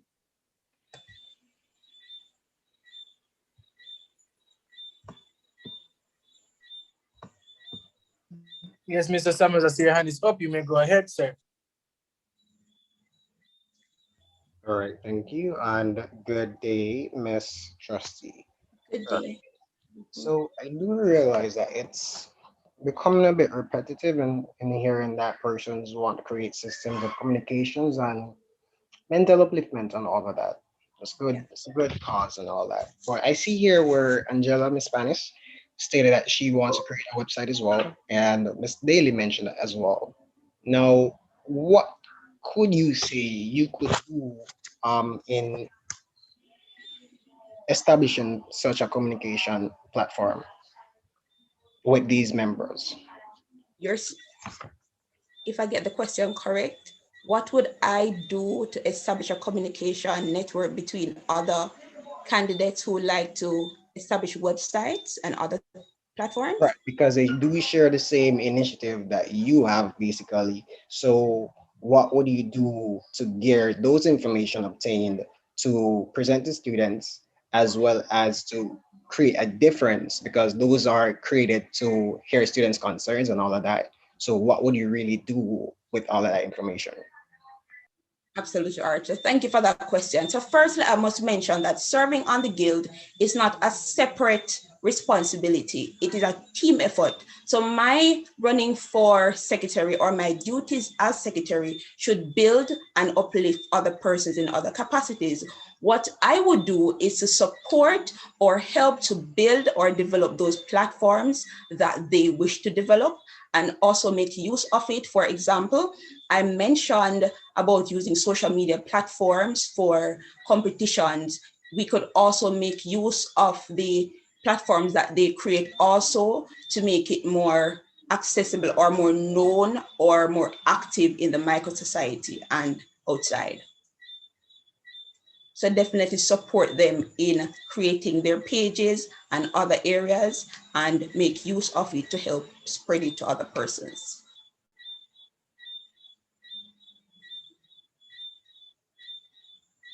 Are you hearing me? Thank you very much. I think he heard you. All right. Let me acknowledge Miss Rosemary White. Miss Rosemary White, go ahead, please. Hi, good evening. You have some very good initiatives, right? And they're very interesting. However, you mentioned that you are going to respond to emails within 24 hours. Yes. Are you aware of the number of emails that the Mycomail receives on a day-to-day basis? How do you plan to do this? All right, so thank you for that question. First, I must mention that I'm a person who pays attention to details.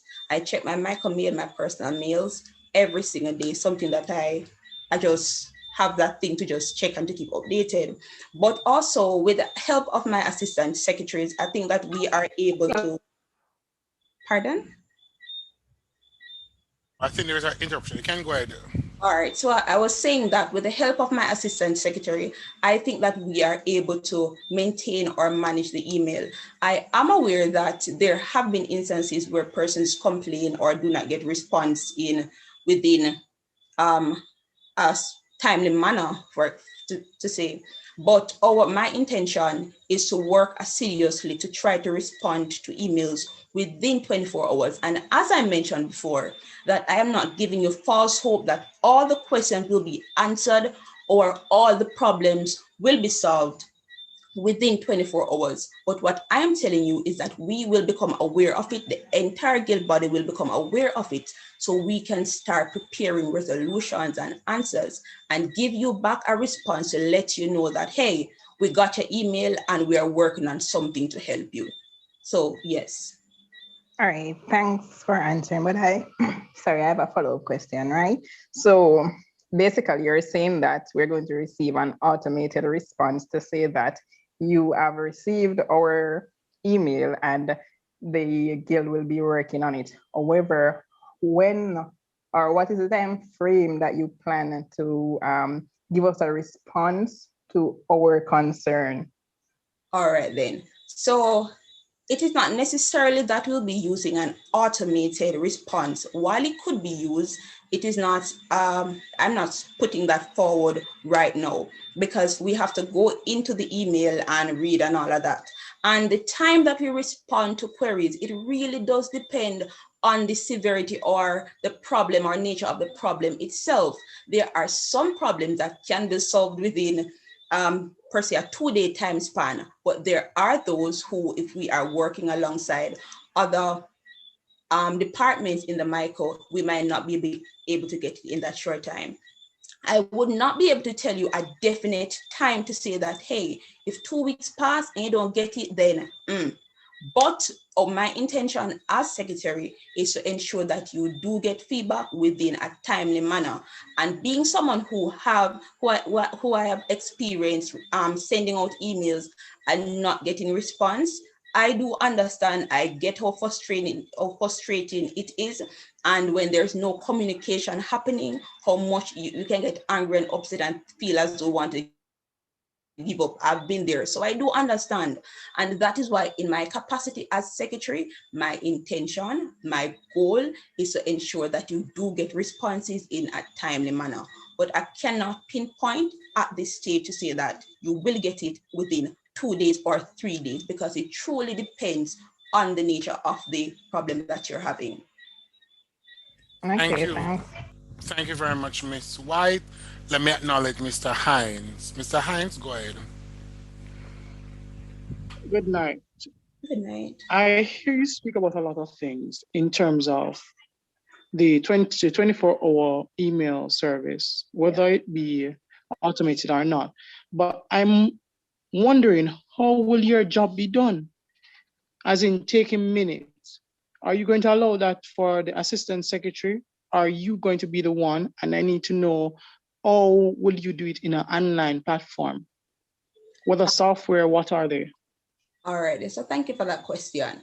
I cannot tell you directly how the roles will be divided at this point, but in my experience as assistant secretary to the Sign Language Society, what we did was that we divided different roles. For example, the minutes are taken at this time, the WhatsApp update, the meeting details are sent out, agendas are prepared, and all of that planning is in place. But definitely I cannot say that I will definitely be taking the minutes or preparing the agendas, because again, it also can depend on the team's strong point. For example, if another candidate is good at agendas per se, it's not that I'm going to say I'm going to go for it because I'm the secretary and get it done, but I will ensure that I review documents before they are sent out.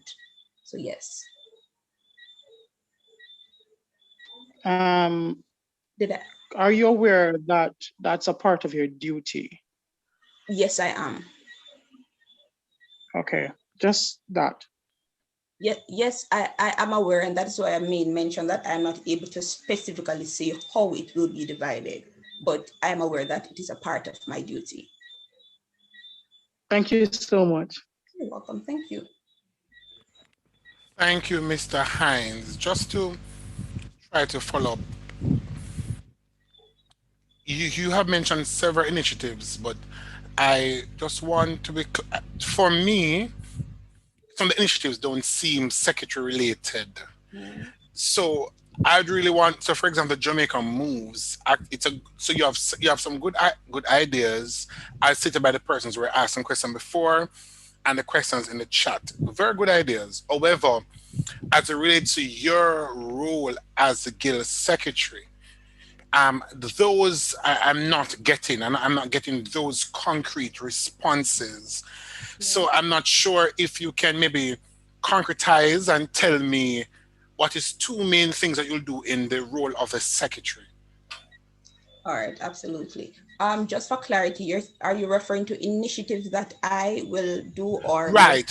Yeah, whether it be initiatives or roles, but what is definitely as a secretary, not anything about Jamaica Moves and spiritual dance and those things. What is really as it relates to the secretary role as being the person that will be doing documentation for the guild. What plans do you have to ensure that in the online space records are kept? Those things I want to know. What are the plans in those areas? All right, thank you for that.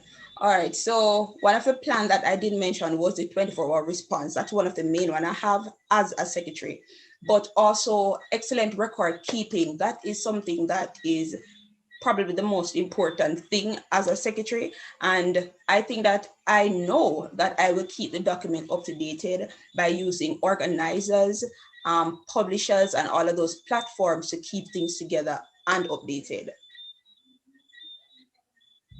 Okay, thank you. You have already expressed the 24 hours. I'm not going to go back on that 24 hours. Sure. You just spoke about keeping documents updated. However, you have not said how. You said that through publisher. But how will the micro community know that you are doing a good job? How will there be a report coming from the secretary's desk? What update will the student populace know? What will be the update? All right, so thanks again for that. All right, so I did mention that these that I mentioned were just some of my intentions for the MICO. What you just mentioned, Sir Brown, about sending out regular emails to the student population is something that I also know it is my core responsibility. So I intend to ensure that the students of the MICO are updated on a regular basis as to what is happening, that they're getting relevant information, that there are reminders in place of events or things that are happening and other things, yes. All right, thank you very much. There's any other question from the audience? Any other question? All right, so there are no other questions. Let me hand back to the moderator. Mr. Blake.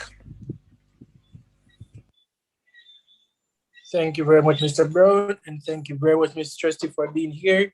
There aren't any more questions, so that will be it from you. And I just want to say all the best in your vying for your position, and you may go ahead and turn off your camera now. Thank you too. Yes. So up next, we'll have the speeches coming from the Vice President. But first, we'll go with Mr. Tevin Gibbons. And while Mr. Gibbons gets himself ready. Sorry, Mr. Blake. Mr. Blake. We will. Mr. Blake. Mr. Blake. Yes, Mr. Brown. How you stated it, so like Mr. Gibbons not going for the Vice President. You stated like you said, let us go with Mr. Gibbons first. So you just say the Vice President candidates are, and then you list the candidates, okay. And then you start with that person that you have listed.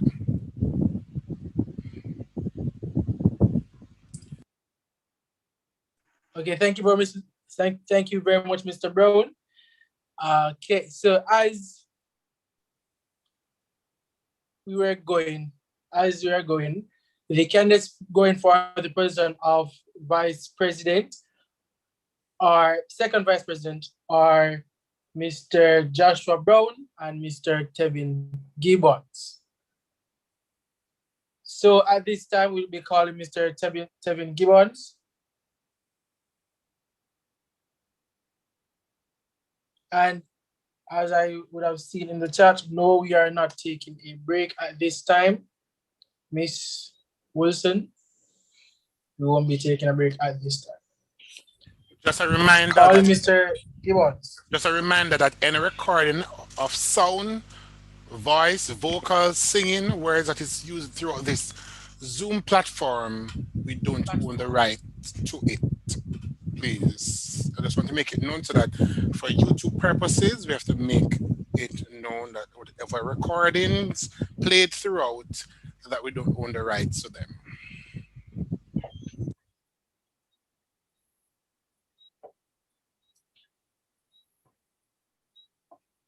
Good evening, everyone. I will be reciting the Buxton Extract. The Buxton Extract by Sir Thomas Fowell Buxton. The longer I live, the more I am certain that the great difference between men, between the feeble and the powerful, the great and the insignificant, is energy, invincible determination, a purpose once fixed, and then death or victory. That quality will do anything that can be done in this world, and no talents, no circumstances, no opportunities will make a two-legged creature a man without it. At this time, I will invite Ms. Gaywood to read my introduction.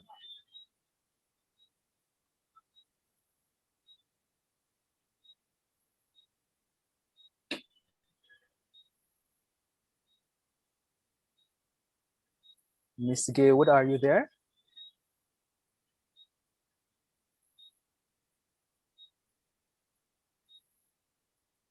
Okay. Okay, give me a second, let me pull it up. She's coming. She's coming. Okay, okay. She sent a message in the chat that she's coming. Give her a minute. Okay, I'm so sorry. I had some troubles unmuting my mic. I'm so sorry about that.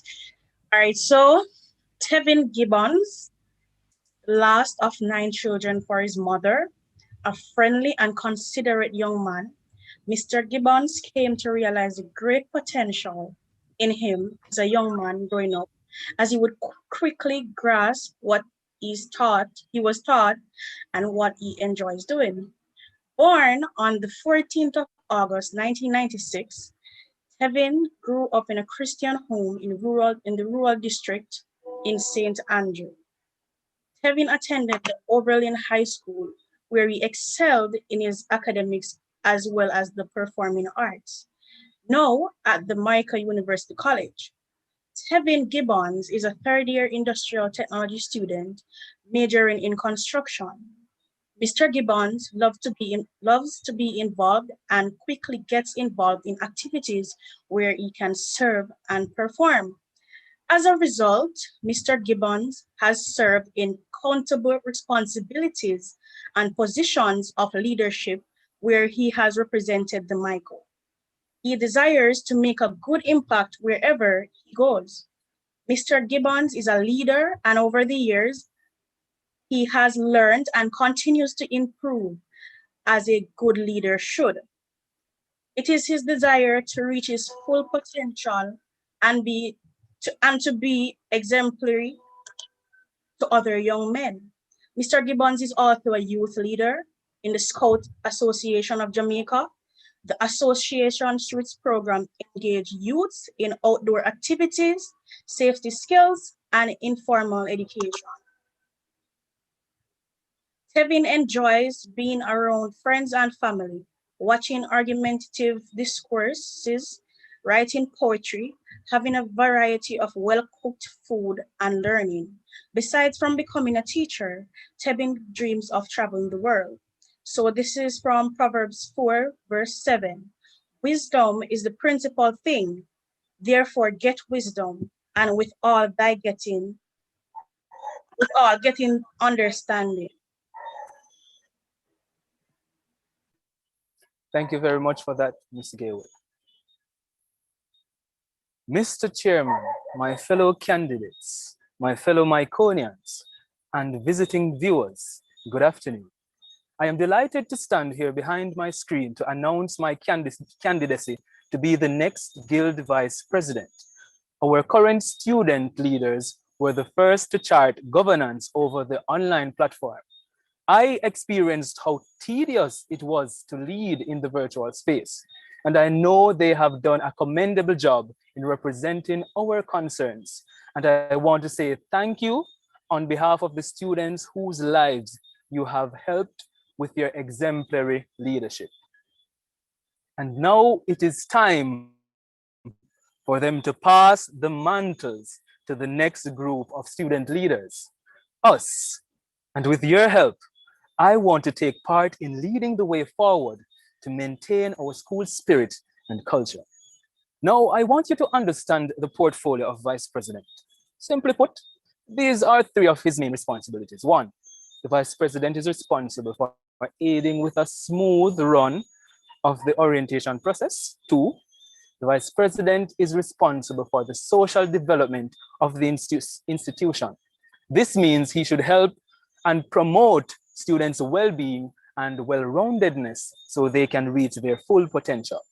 And number three, the Vice President is responsible for student welfare.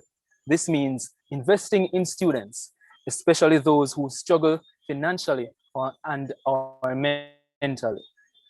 Now, with that said, let's get into my plans and ideas, my manifesto.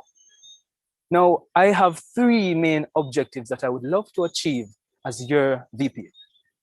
Number one, at the end of my term, incoming first year should be able to experience an engaging virtual orientation that familiarizes them with their student leaders and the Micah University College culture. Number two, at the end of my term, more students should be able to interact with the general student population through various clubs, societies, and events. And number three, at the end of my term, some students should be able to acquire short-term opportunities to earn while they learn, as well as financial assistance and/or care packages and emotional support. All right, so now let me address them in three sections. The first section, as it relates to the orientation. Due to the sudden shift to the online space, the Micah had decided to host their very first online orientation, and it worked. And I see where it can be improved to showcase more of the university college. Now, this is how I would improve it. Before COVID-19, we would normally have our traditional on-campus 2 weeks of orientation. But now what I recommend and would be happy to help organize is a 2 weeks online orientation. Now, this would be for 3 to 4 hours for 3 to 4 days for each week. Now, I don't want you to be confused. Listen again, it would be for 3 to 4 hours or 3 to 4 days for the 2 weeks. So basically we would have presentations and activities. So the history of the Micah, all the way to leadership styles and so on. And I would want my capable seniors to assist with these presentations, as well as staff and invited guests. And so far, I have been a part of a similar initiative like this, and I do have access to templates on some of the presentations that I would like to see being presented in this. Now, secondly, as it relates to social activities and social development, I realize that many clubs and societies put on events that have the potential to be more successful if given back their usual slotted meeting time and more support. With that said, I must commend the various teams and individuals who have worked well to shift their club meetings and events online. I must say hats off to you. And I know how persistent you must be to pull that off. Now, traditionally, clubs, societies, and events at the Micah has always provided levels of excitement, socialization, relaxation, and opportunities for Miconians. And trust me, I know. Some first years that I spoke to, they were eager to join clubs, and some has and some still have not. because college life is not happening in the way we had expected it. And this impacts us for many reasons. It is safe to say that by the next academic year, almost half of the school population will not know their other half. Yes, and I do not want that to happen. And as your VP, I will use my platform to advocate for clubs and societies to get back their slotted time. I want to partner with your clubs, your societies, and your year group to make your activities and events more successful. And since I already desire to foster more interaction among us, I have 3 ideas. I will just name them, but I will get into the details at a later date because of time constraint. The first one is Instagram Lives. I want to facilitate online discussions on current affairs, fun Instagram Live interviews, so we can showcase more of the students to the population. The third one, Ask Your VP. So students who have concerns with a personal relationship, academic concerns, they just email a question to the VP and the VP would respond live. And so that is as it relates to the Instagram Lives. Now, the second is a live workout session. Now, currently the Guild has started a live workout session for which I am the instructor. So that is something that I would love to see continue for the next academic year, because we are home and, we might gain some weight and, so I want you to burn some calories consistently. So that is one of the initiatives. And the second one is a batch blink up. Now, this is to target the fact that almost half of the population will not know each other. So through Zoom, WhatsApp groups, and Zoom rooms, I would like to create a place where they can network, as well as, but to facilitate that network and to make it interesting, I would have to have a task list for them to complete, which I am currently working on and getting tasks for. But I can tell you more about that later. Now, this brings me to my final main objective.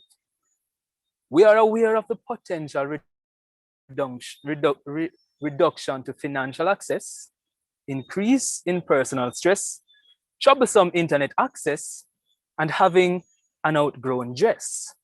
Now, last year, these were challenges our students expressed. Nevertheless, we do understand your distress, and we understand that the pandemic is causing ongoing concerns for many students. And that is why I have this plan. This is a plan. The plan is to connect more students to Campus Elite JA. For those who are not familiar with Campus Elite JA, they are a team of alumni from various universities, namely UA and UTech. What they do, they get short-term job opportunities for college students, as well as they do online competitions where students can gain credit, as well as monetary prizes if they win those competitions. Now, the second thing, which is the biggest thing for me, I would like to be sponsored care packages. Yes, to be sponsored care packages. And you might wonder, how will Kevin do this? It is really important that students who are struggling get connected to support. Even though many students face stresses in life with no significant problems, another set of students may experience more severe mental or behavioral health issues as a result of stress that may interfere with their personal and academic goals. Now, some of us may have noticed how reduced access to sponsorship has been since the pandemic, but I thank God that there are still kind-hearted stewards who still open their arms and their bank books to welcome and support causes like these. I won't promise you that it will be easy to secure the funding for these care packages, but I can promise you that I will be as professionally adamant and repetitive in my hunt for funds to secure at least 100 care packages. My target is to secure at least 100. Now, I put it at that because I know that that should be achievable. And if we go over that, that is even better. Now, as I come down, I empathize with the uncertainty that you face and would like to reassure you that the Guild works to support your well-being so you can have the best university experience here at the Micro. And if elected, I too I'm willing to do likewise. I certainly am no Superman, but I can assure you that I am a true Michael man. A wise man once said, one cocoa full basket. So on April 26, vote TG for VP. Vote for Tevin Gibbons to be your next Guild Vice President. And I will just sing a short clip of my campaign song. Vote for Gibbons, vote for Gibbons, vote for Gibbons, Gibbons, vote for Gibbons, vote for Gibbons, vote for Gibbons, Gibbons. Hashtag Gibbons. Thank you. Thank you very much, Mr. Gibbons. Thank you. And we will now pause and welcome the next candidate, Mr. Joshua Brown. Please have your questions written down on a text on a piece of paper. And then after both candidates have spoken, we will then hear your questions. Mr. Joshua Brown. Good afternoon, everyone. A second. I'll be doing the Buxton extract. Go ahead, sir. The Buxton extract by Thomas Fall Buxton. The longer I live, the more I am certain that the great difference between men, between the feeble and the powerful, the great and the insignificant, is energy, invincible determination, a purpose once fixed, and then death or victory. That quality will do anything that can be done in this world, and no talents, no circumstances, no opportunities will make a two-legged creature a man without it. At this time, I'll be having my introduction done by Mr. Sean Simpson. Good afternoon, everyone. I hereby introduce to you a candidate who is vibrant, dedicated, and goes beyond the call of duty for his colleagues. I am proud to announce to you Mr. Joshua Brown, a second-year special education major. Mr. Joshua Brown has truly exemplified what it means to be hardworking.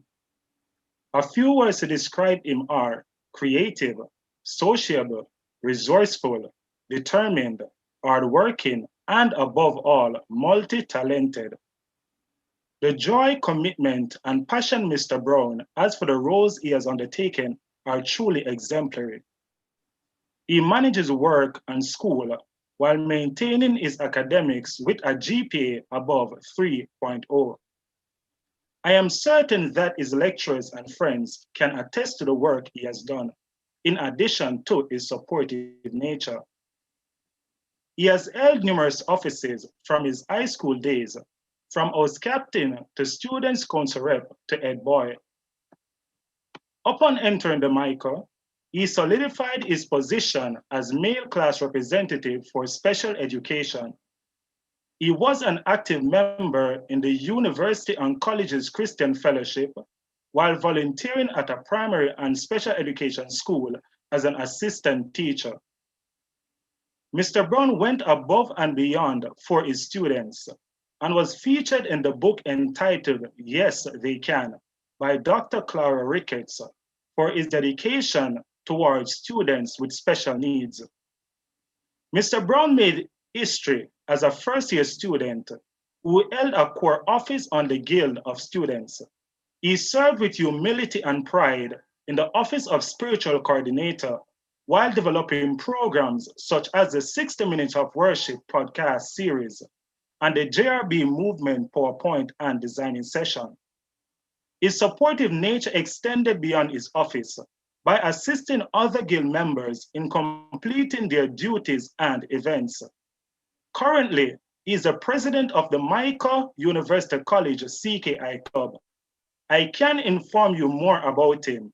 However, I am only here to present to you Mr. Joshua Brown, who is requesting your support for candidacy next Guild Vice President. Go ahead and build with Brown. Thank you very much for that kind and humble introduction. Good afternoon, colleagues and friends. My name is Joshua Brown, and I am no fool or no new person to leadership.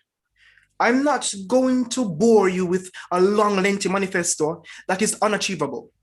I am only here today to give you the facts, tell you the issues, and tell you what I can do to serve you in this academic year. I know that there are many issues that we've been faced at the MICO. We were forced into this online platform, and most of us were unprepared. But if you select me as your next Guild Vice President, I can assure you that I'll do my utmost best to serve you in this academic year. Trust me, I feel your pain. Trust me, I have experienced it as well. I've spent many nights wondering what on earth to do with these classes and these courses. But here is my simplistic 3-point plan that I plan to implement if given the ability to serve you as Vice President. Firstly, is to revamp the online experience. We know that the first years did not feel that full-fledged MICO spirit when they attend the MICO virtual orientation. We can attest that yes, the MICO has a vibrant spirit as it pertains to orientation, but I plan to revamp the online experience. And this is no joke, because I have done so in collaboration with my friends from the Portmore Community College and changed the online experience as well. So I'll tell you, trust me, I am the man for this job. One of the things that I see many students face as it pertains in the online environment is actually access to information. I have seen countless emails being poured into the MICO mail, persons asking about, how do I register for this course? How do I remove a job form from this? These all can be simply solved by implementing an SID, which is a student information database. This database, you won't just click in it and it gives you wrong information like, okay, you want to read this long paragraph to solve this issue. When you click on this database, you actually get real life videos showing you how to do some simplistic tasks, as in searching for the right representative to contact, how to actually submit reports, how to actually do an inquiry to actually get your transcript. These simple things that we take for granted, many students are having these issues.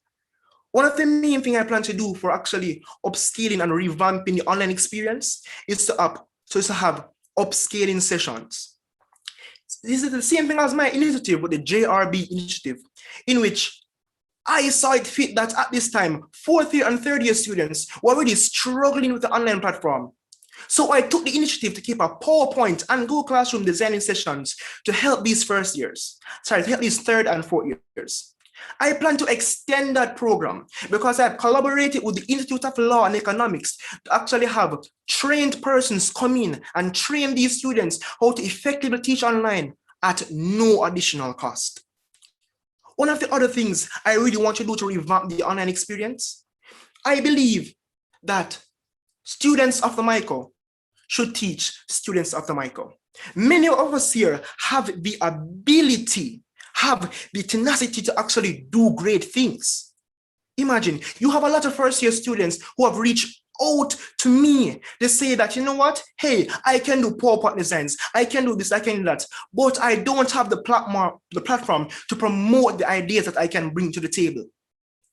I do not believe in going outside to actually get persons who can do things from inside the MICO. Trust me. I plan to keep sessions where we have students teaching other students how to actually create PowerPoints and do all of these things in a better hope to ensure that by the time most of them reach 3rd and 4th year, they are really equipped to manage the online system.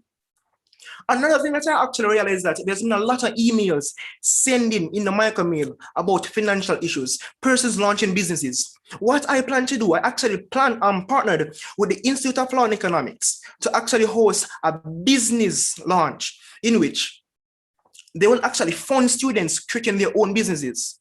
Trust me, this company has created over 400 business launches from its existence.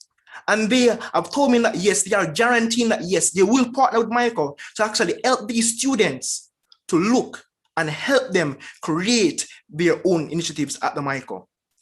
Another thing I'm very interested in is care packages.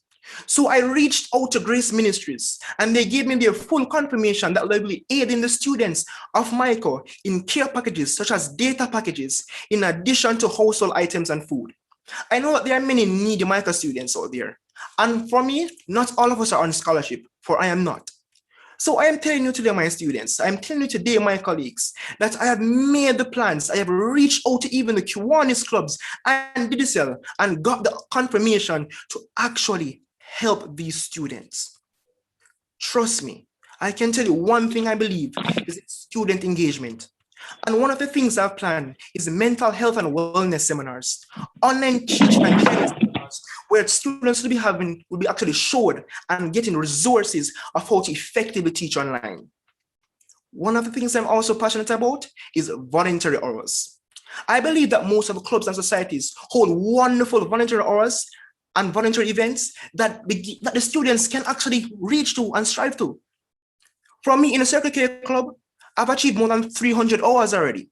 And I'm telling you, this can actually go towards your 4th year. So for the persons who think that, okay, my club timing doesn't really count, it will count, for we will definitely lobby for that. One of my last initiatives before I leave office is to have a scholarship application seminar. Trust me, a lot of scholarships are sent out in the micromeal, but majority of students do not know how to apply for these scholarships. A lot of scholarships are sent from the Ministry of Education. A lot of students do not know how to apply for these scholarships. I have contacted the Ministry of Education and partnered with Mrs. Christina Addington, and I'm soon to contact with the Michael Alumni Office to keep seminars to actually teach students how to apply for these scholarships. Trust me, I have a lot of other things planned. And if you know me from my previous office, I will not bring to you something that I have not already have concreted and is almost finished. So I'll just say this to you. I am a worker. I am dedicated. I am all for the guild. So I'll say to you in closing, vote for Joshua Brown, not because of popularity, but because I will get the job done. So remember to build with Brown. I thank you. Thank you very much, Mr. Brown. Mr. Brown, thank you very much, Mr. Gibbons. Mr. Gibbons, can you now turn on back your camera? Mr. Brown, keep on your camera. Mr. Brown, I now open the floor for questions. Questions for both candidates. I now open the floor. Both candidates are now seen on your screen. You can ask your questions to both candidates or one candidate. Mr. Hines, you can now go ahead. Mr. Gibbons, I keep hearing you say, should, I will tell you later. So I want you to tell me concretely, what will you do if we decide to put you in the position? Concretely about which one specifically? Concrete, you keep mentioning all of them. I'll tell you later. I'll tell you later. This is a platform for you to tell us, the populace, what will you do in the position? Because the word should mean it possibly may happen or it may not happen. All right, thank you for that question. All right, what I remember saying I would tell you more about later is the batch. So this one, as I mentioned, next academic year, almost half of the population will not know the other half. So the batch blink up will be targeting that specifically, where I would incorporate Zoom platforms with activities where they can socialize, utilizing the breakout rooms and the WhatsApp groups to keep it going. And what I said I would get back to you on is the checklist. So for the checklist, I was coming up with some checklists and some ideas suggested to me. And let me tell you 3 of them, and I hope that will answer your question. All right, on the checklist, three of the things on the checklist would be a video call with the person that you would be networking with, talking on the phone for more than 5 minutes, and being present at a college function or Zoom event together. So that's 3 of the tasks that are on the checklist. Does that answer your question, sir? Not to its extent that I wanted to hear about. Thank you so much. Okay. Thank you, Mr. Hines. All right. Miss Burton. Miss Burton, go ahead. And donut. Hi, thanks. Good night. Question for both candidates, then I have individual questions. Yes, Shandona. So for Question, both, sorry, wait, please. Alexia, your mic is open. You have just closed it. Thank you. Go, Miss Burton. okay, thank you. Question for both candidates. What's the budget that you're both looking at to fund these initiatives, especially your care packages program that you have for students and students who are in need? You both mentioned that there are needs that students have, especially in this COVID period. So what's the budget you're looking at to fund these initiatives? Question for Mr. Gibbons. Mr. Brown. Wait. Sorry. Just allow them to answer the first one before I give the other. So, Mr. Okay. Gibbons, could you answer your budget care package? Then Mr. Brown, you answer the budget care package, and then Ms. Burton can give her next question. Go ahead now, Mr. Gibbons. All right, thank you for that question, Ms. Burton. So as it relates to the funding for the care packages, the budget, well, I'm looking at least 100 for the first semester.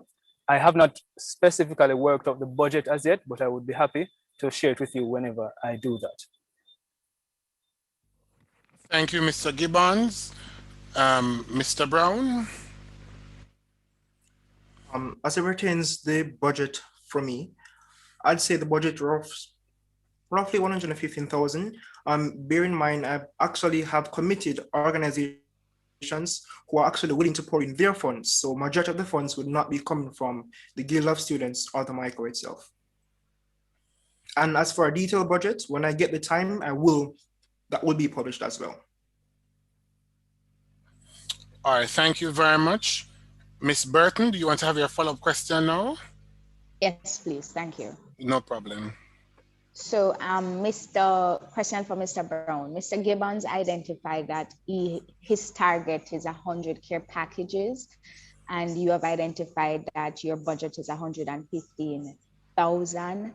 What is your target number? How much are you aiming to cater for students? How many packages will that cover? And Mr. Gibbons, Mr. Brown identified some stakeholders where he'll be getting funding from.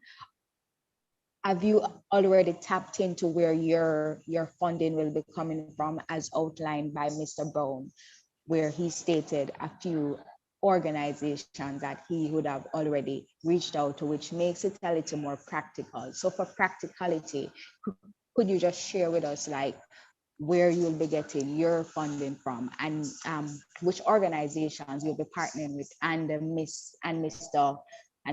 Brown, what's your target? Since Mr. Gibbons mentioned 100, what are you aiming towards?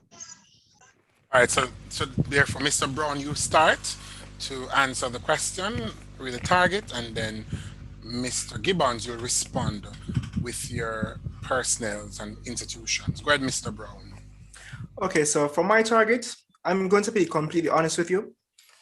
I do not plan to target the most needy students in MICO. If I can find, let's say, 60 students who really and desperately need the assistance, that is what I'll target. I'm not going to say I'm going to do 100 care packages, and at the end of the day, it might turn out that I can't get one person, even one. I plan to find those students who are really in need of it, because there's a lot of students here who don't have access to data. So I'm not going to promise you that I will have 100 packages or even 60 direct packages. Any amount of packages that can be provided by these institutions, they will be given to the most needy students. All right, Mr. Brown, just a follow-up before you move on from the chat area. Since we're online, how do you select the 60, even if it's a isolated figure? How do you select the 60 since we're in an online platform? So since we're in an online platform, I would actually directly go to, I would say, the class representatives and the HODs, because the HODs will have actually been speaking and have records of how much of your students are actually attending classes per programs. So yes, you do have certain programs, for example, in my class, that there have been students who have not been accessing class. And through the COVID relief funds, care packages were provided to them. I plan to take that same strategic route going through the HODs and selecting those students. Because if Thank I was you. to give from my initiative in Thank my you. office, Thank you. Thank you, Mr. Brown. Mr. Gibbons, you can now respond to the question. Okay, so I do have a draft of listed organizations that on previous events that my Scout Association has accessed sponsorship from, but I have not sorted and specifically chosen whom I will. But to answer your question, I will be targeting well-off people and well-off organizations to help sponsor these care packages. Mr. Gibbons, just to enlighten my ignorance to your use of term, what does well-off mean? I'm not too sure that I'm cognizant of what the well-off terminology means. So please enlighten my darkness. What do you mean by well-off? Okay, sir, let me enlighten your darkness. What I mean by well-off, businesses that are successful and businesses that do have departments dedicated to programs and grants. Thank you very much. Let me now welcome Mr. Hines with his questions. Mr. Hines. Thank you so much. For both candidates, within the MICO, as students, we sometimes have problem with our grades being added to the system. How will you lobby for that process to be smoothened, if, for lack of a better word?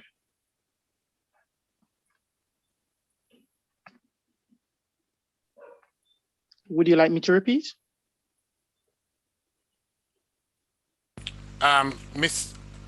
Candidates, Mr. Yes, Gibbons, please. Mr. Brown, you heard the question? No, the question wasn't clearly stated. I did not hear that question. For students So who, the question is, hold on, Mr. Hines, for students who normally have grade issues, how would you assist them in gaining those grades on the system?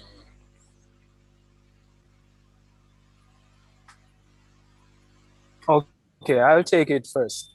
As it relates to grade issues, how will I assist them to get their grades?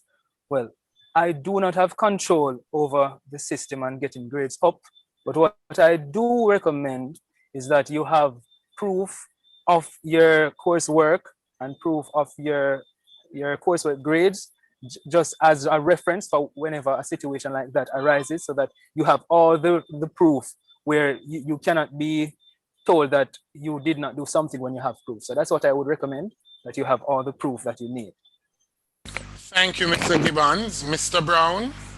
First, before I answer that question, let me apologize for the quick shut off of camera. I had to turn off on. In here was hot. Apart from that, as it pertains to that specific question, Mr. Hines, you said students who have grade issues. You did not expound to the extent of what you would consider. Mr. Brown, as stated earlier, please do not attack the person. Oh, my apologies. My apologies. Start the question.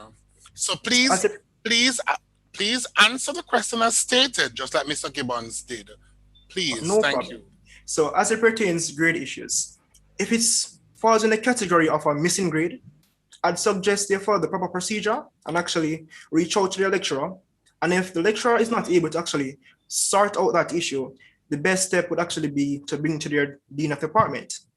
If the dean of the department really has an issue right there, you do the due process and actually follow up from there. If the issue is bring to the Guild of Students, we'll try our best to assist in that category.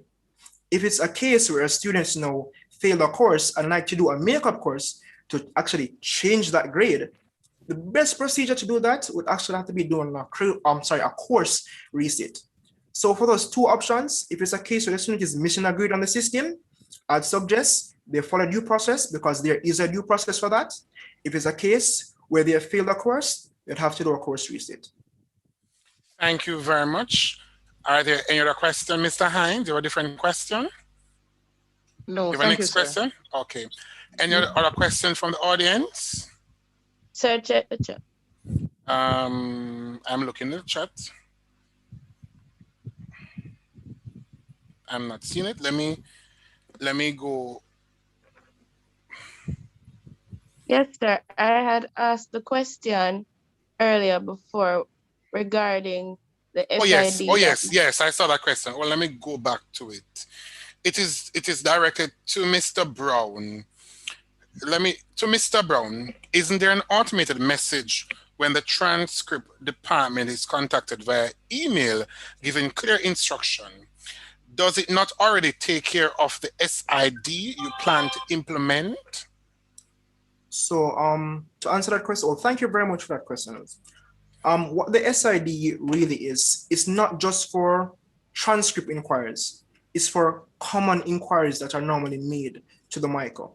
So I only use the transcript as an example.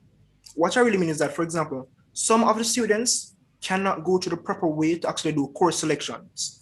What I am suggesting is that we have a system where persons upload videos doing direct instructions on how to go through the proper procedure. It will actually limit the amount of persons messaging student service or messaging academic stacks asking these questions over and over again. So it's really just a platform where the videos are there for the students to access to see how the procedure is done. Because some of us here are visual learners. So just for clarification on the plan, this SID is for the MICO, not for the guild. It's for the MICO. So you are saying to us that you will want to implement a system into the MICO, but not from the guild. It will be implemented from a guild perspective to aid students of the MICO. Okay. So it's really a partnership we are seeking. Okay, that seems quite an initiative, but based on what it stated, it sounded more MICO pointed, and I'm not sure you would have influence to make that a decision, but I'll make a stop right there. Any other question from the audience? I'm looking at the chat and not seeing any other question. All right. My question to Mr. Joshua, you spoke about the volunteer hours. Just tell me again what you said about the volunteer hours. So I was saying about the volunteer hours. I know that some volunteer hours from club activities should actually be sent over to the MICO to actually go on students' profile to say that, okay, they did do these service hours. What I'm really going to try to lobby for is that for persons who participate in club activities, especially outreach and community activities, and they have those recorded hours with evidence, I'm going to ask if it could be sent to student service or to be a part of that student profile to say that, okay, this student might not have done these 40 hours at this required institution, but they have done different hours serving the community, whether it be club-based or anything else, to actually go towards their service hours. All right, nice initiative. However, it's already implemented, and CK has used it already, so it's already there. So it's not really that I'm for clarification.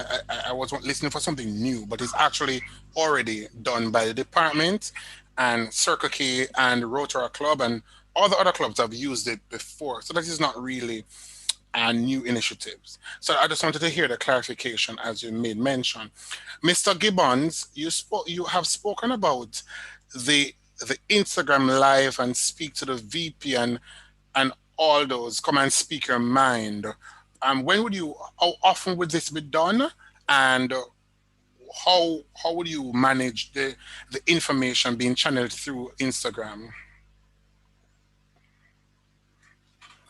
Okay, so for the Instagram lives, what I would want to do it's on a bi-weekly time. And then if the support is great where they request then to be weekly, then I would be open to that. So that is the time that I would want to do it. And the time that I would do them varies. Like for example, the fun interview, I would want to do that one between the 11 a.m. and the 1 p.m. space, preferably after 12.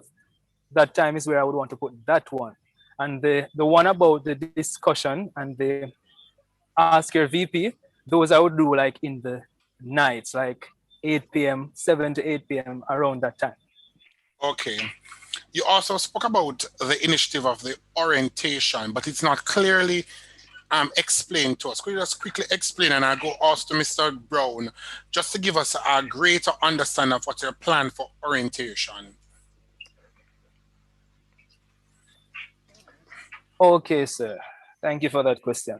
So what I really want to see happen for the orientation coming for the next academic year is for it to be in the virtual space for 2 weeks. So we would do 3 to 4 days. I would have to confirm when I get the position with what student services would recommend.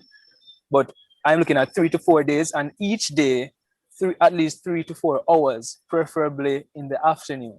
For example, 4 p.m. to 7 p.m. And those sessions would include presentations ranging from, as I mentioned, history of the MICA, leadership styles, debating, time management, emotional intelligence, conferences where students can express themselves, making ethical decisions, among other presentation topics that I have here. All right, thank you very much. Mr. Brown? Okay, so thank you very much for that question, Mr. Brown. As it pertains to the virtual orientation, what I plan to do is have, I said, probably 2 weeks of the same activities, but I would actually carry it over 3 days. So on these 3 days, there'll be different presenters for each day. So one day will be focusing on the history of MICA, getting the students indoctrinated to the MICA culture. And then the next section will be a session of boys becoming men and girls becoming women. This session will really actually seek to teach students that, hey, this is not high school, this is actually college, to actually help them efficiently transfer from the high school mentality to the college mentality. A next session I will actually have is to really introduce them, I would say, to the students of the MICA, because I know that it's a case where when we hear testimonials from students, by students, to say that this is the MICA, this is the reality of the MICA, it will actually encourage those students to pick them as role model, so we won't have issue with students in the future. The second week of activities will be a real indoctrination into, it will still be along the line of the history of the MICA, but it will be more club-centered, and it will be more faculty-centered and the program of study centered. All right, thank you. Thank you very much, Mr. Brown. Just an addition to your question for both candidates, quickly, don't just 30 seconds. Someone is asking, with your teaching of your history, will you include the Errol Miller Hall in the teaching of the history? Yes. Yes, I will do that. Okay, so that's a yes. Okay. A quick other 30 seconds response. Mr. Reed is asking, in the event that school resume face-to-face, what new initiative would you do if school resume face-to-face? Just a quick second. Anything different you do if it resume face-to-face? I think I can take that one first.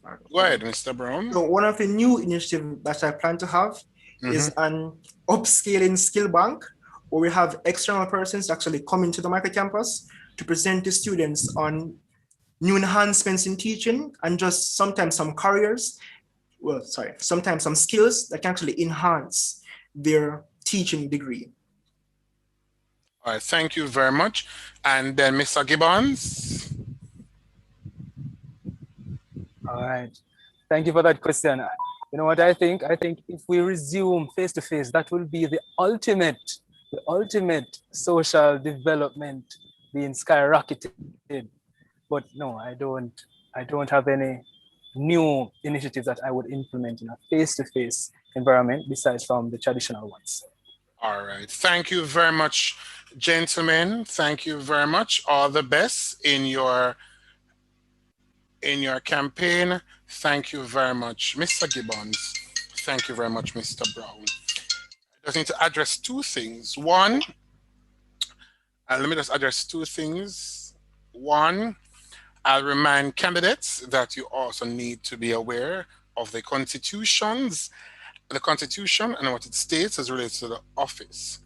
Also, I remind candidate persons who are current MICO or current students of the MICO, please, when you speak, try to be of the informed persona, and which means please ensure that you're reading your handbook.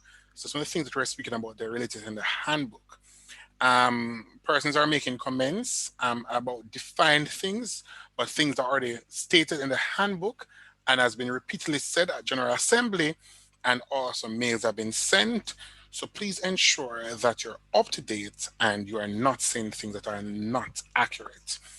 I will not be doing a fact finding throughout this debate, because if I was doing a fact finding, some of the things that you have been saying, I would also make those corrections. But I urge you, please, to ensure that you read your handbook of the Michael University College, you know what it states, know the constitutional things for the guild, so that you're not speaking things that doesn't relate to your office, not relate to your area, to ensure that you're on path. Because some of the things that we're saying, they're not related to your area, and they're all in the handbook on the website, and also in emails being sent.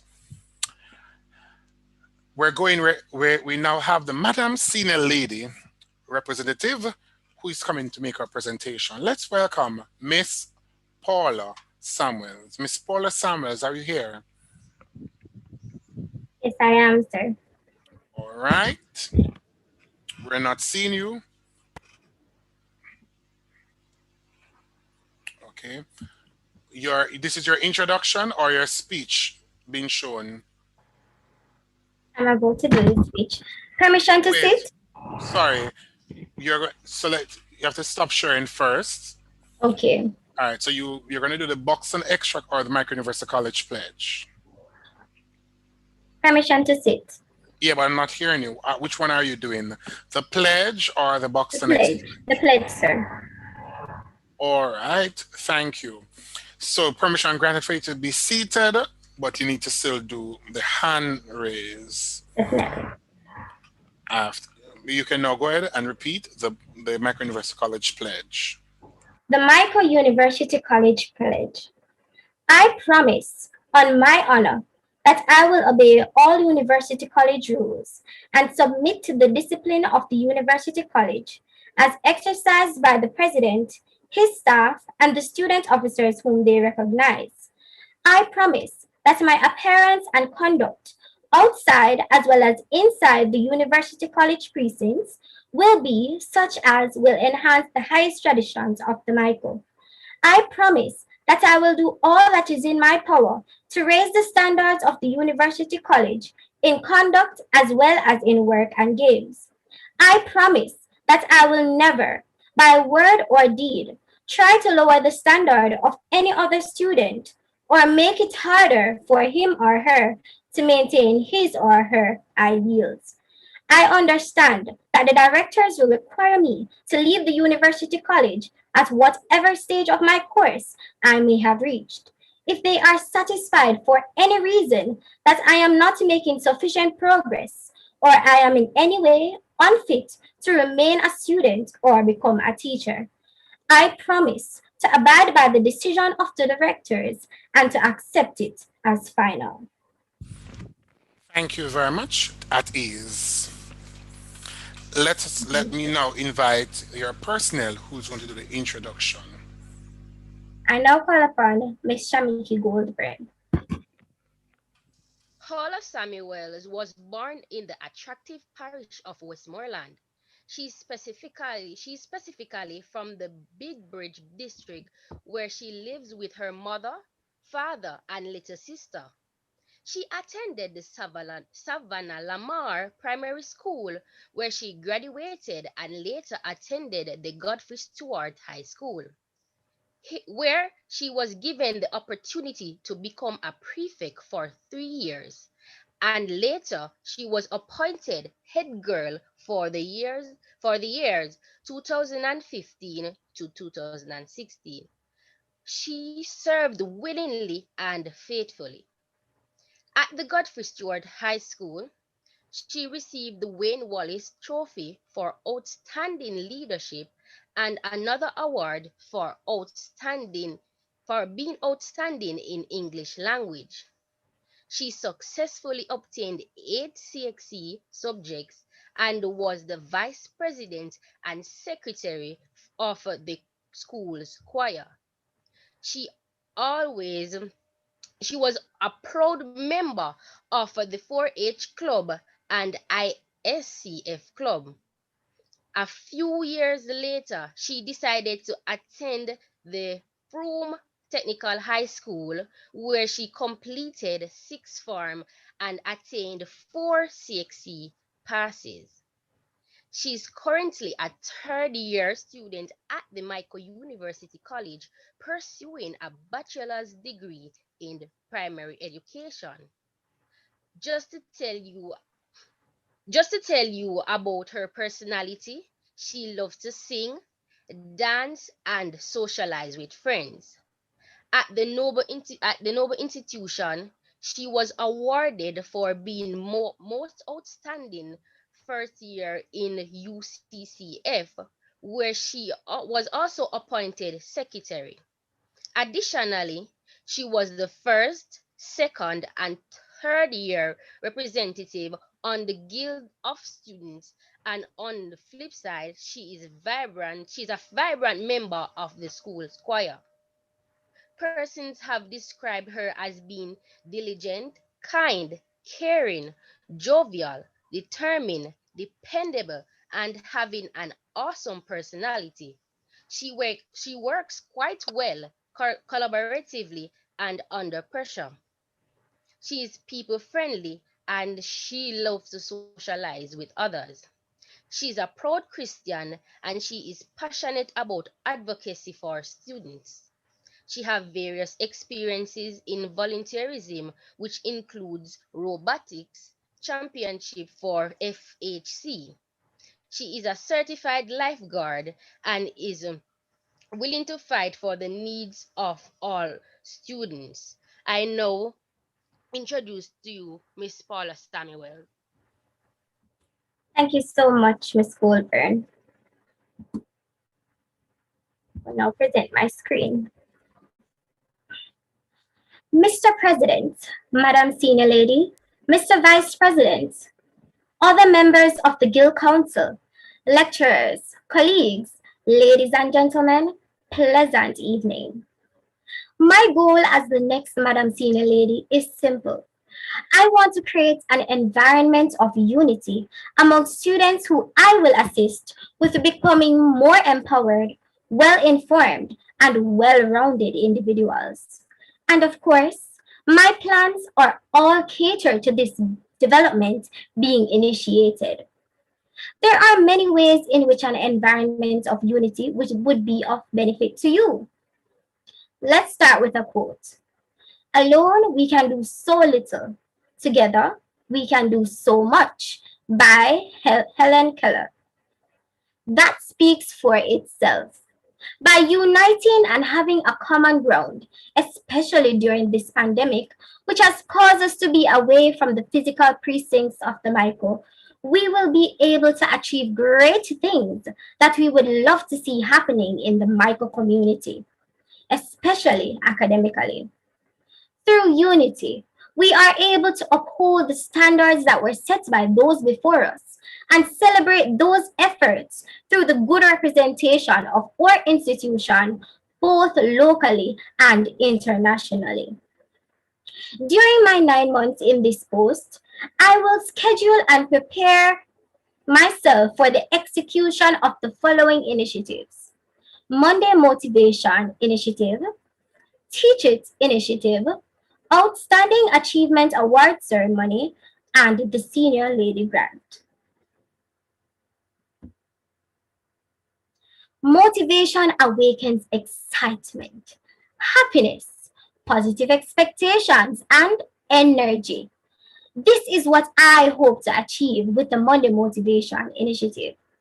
The current senior lady has well established what Monday Motivation is, and I believe that this is a great initiative. However, I would like to see more growth in student participation so that it can have a better impact on their social, emotional, and spiritual growth. I believe the best way to achieve this is through more student involvement. My team and I will arrange to have different students across different departments, various departments, and clubs and societies share with the student populace motivational poems, speeches, or songs, which can even be original. According to Argual 2021, a global business owner, the benefits of having a mentor includes the sharing of knowledge, helping you improve, and providing encouragement. These benefits are what can pivot students into becoming well-rounded, well-informed, and empowered individuals.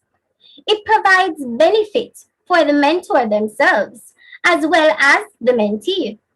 Mentors are able to build their leadership skills, improve their communication skills, and gain personal satisfaction. In essence, mentorship is a mutually benefiting relationship. Why am I saying this? Well, the Teach It initiative is a mentorship program that I will initiate. It will be carried out in 2 phases. Phase 1 will last for 1 month and will be of benefit mostly to incoming first years. Second, third, and fourth year students will be asked to mentor first year students by helping them with assignments, teaching them the rules of the MICO, proper deportment if needs be, and teaching them how to cope with the college life. The faculty representatives will be asked to seek second, third, or fourth year students from each department in their faculty for this role. The first year students will be mentored by a student studying their major. Phase 2 will involve all other students who wish to be mentored and assisted with assignments. There will be a possible launch for this initiative. Research indicates that recognition for efforts and success improves motivation and encourages participation. Ollinger 2018. It is with this in mind that the Outstanding Achievements Award ceremony came about. This will be geared towards awarding a female and male whose GPAs are the highest in their year group. They will be awarded with a certificate of excellence and a sum of money. Additionally, there will be an award for students who have made tremendous improvements academically despite their living circumstances. To lend each other a hand when we are falling. Perhaps that's the only work that matters in the end. Brennan Manning. We are living in a time where a lot of students are falling. There are things that some of us are going through that nobody knows. There are students who need a hand. In particular, they are without the resources that they need for their academics. I have seen this need, which is why I will be partnering with the past senior ladies to create the Senior Lady Grant. The Senior Lady Grant will be a grant given to students who are in need of financial assistance to purchase school equipment such as data. 2 students, female and male, will be selected to benefit from this grant through an application and interview process. Depending on the participation of the senior ladies in this initiative, the grant may be able to assist more students. Colleagues, voting for me is voting for an aid in your academic, financial, and psychosocial development. As my goal states, I will aid in sounding an academic voice for all students. You deserve a leader who is an advocate, one who has integrity, one who is dependable in and throughout the year, a leader who will represent you, a leader that will be a listening ear. That leader is me. Madam Senior Lady of Batch 183 is who I will be, only if you allow me. Vote Paula for Madam, the candidate who cares for you. I thank you.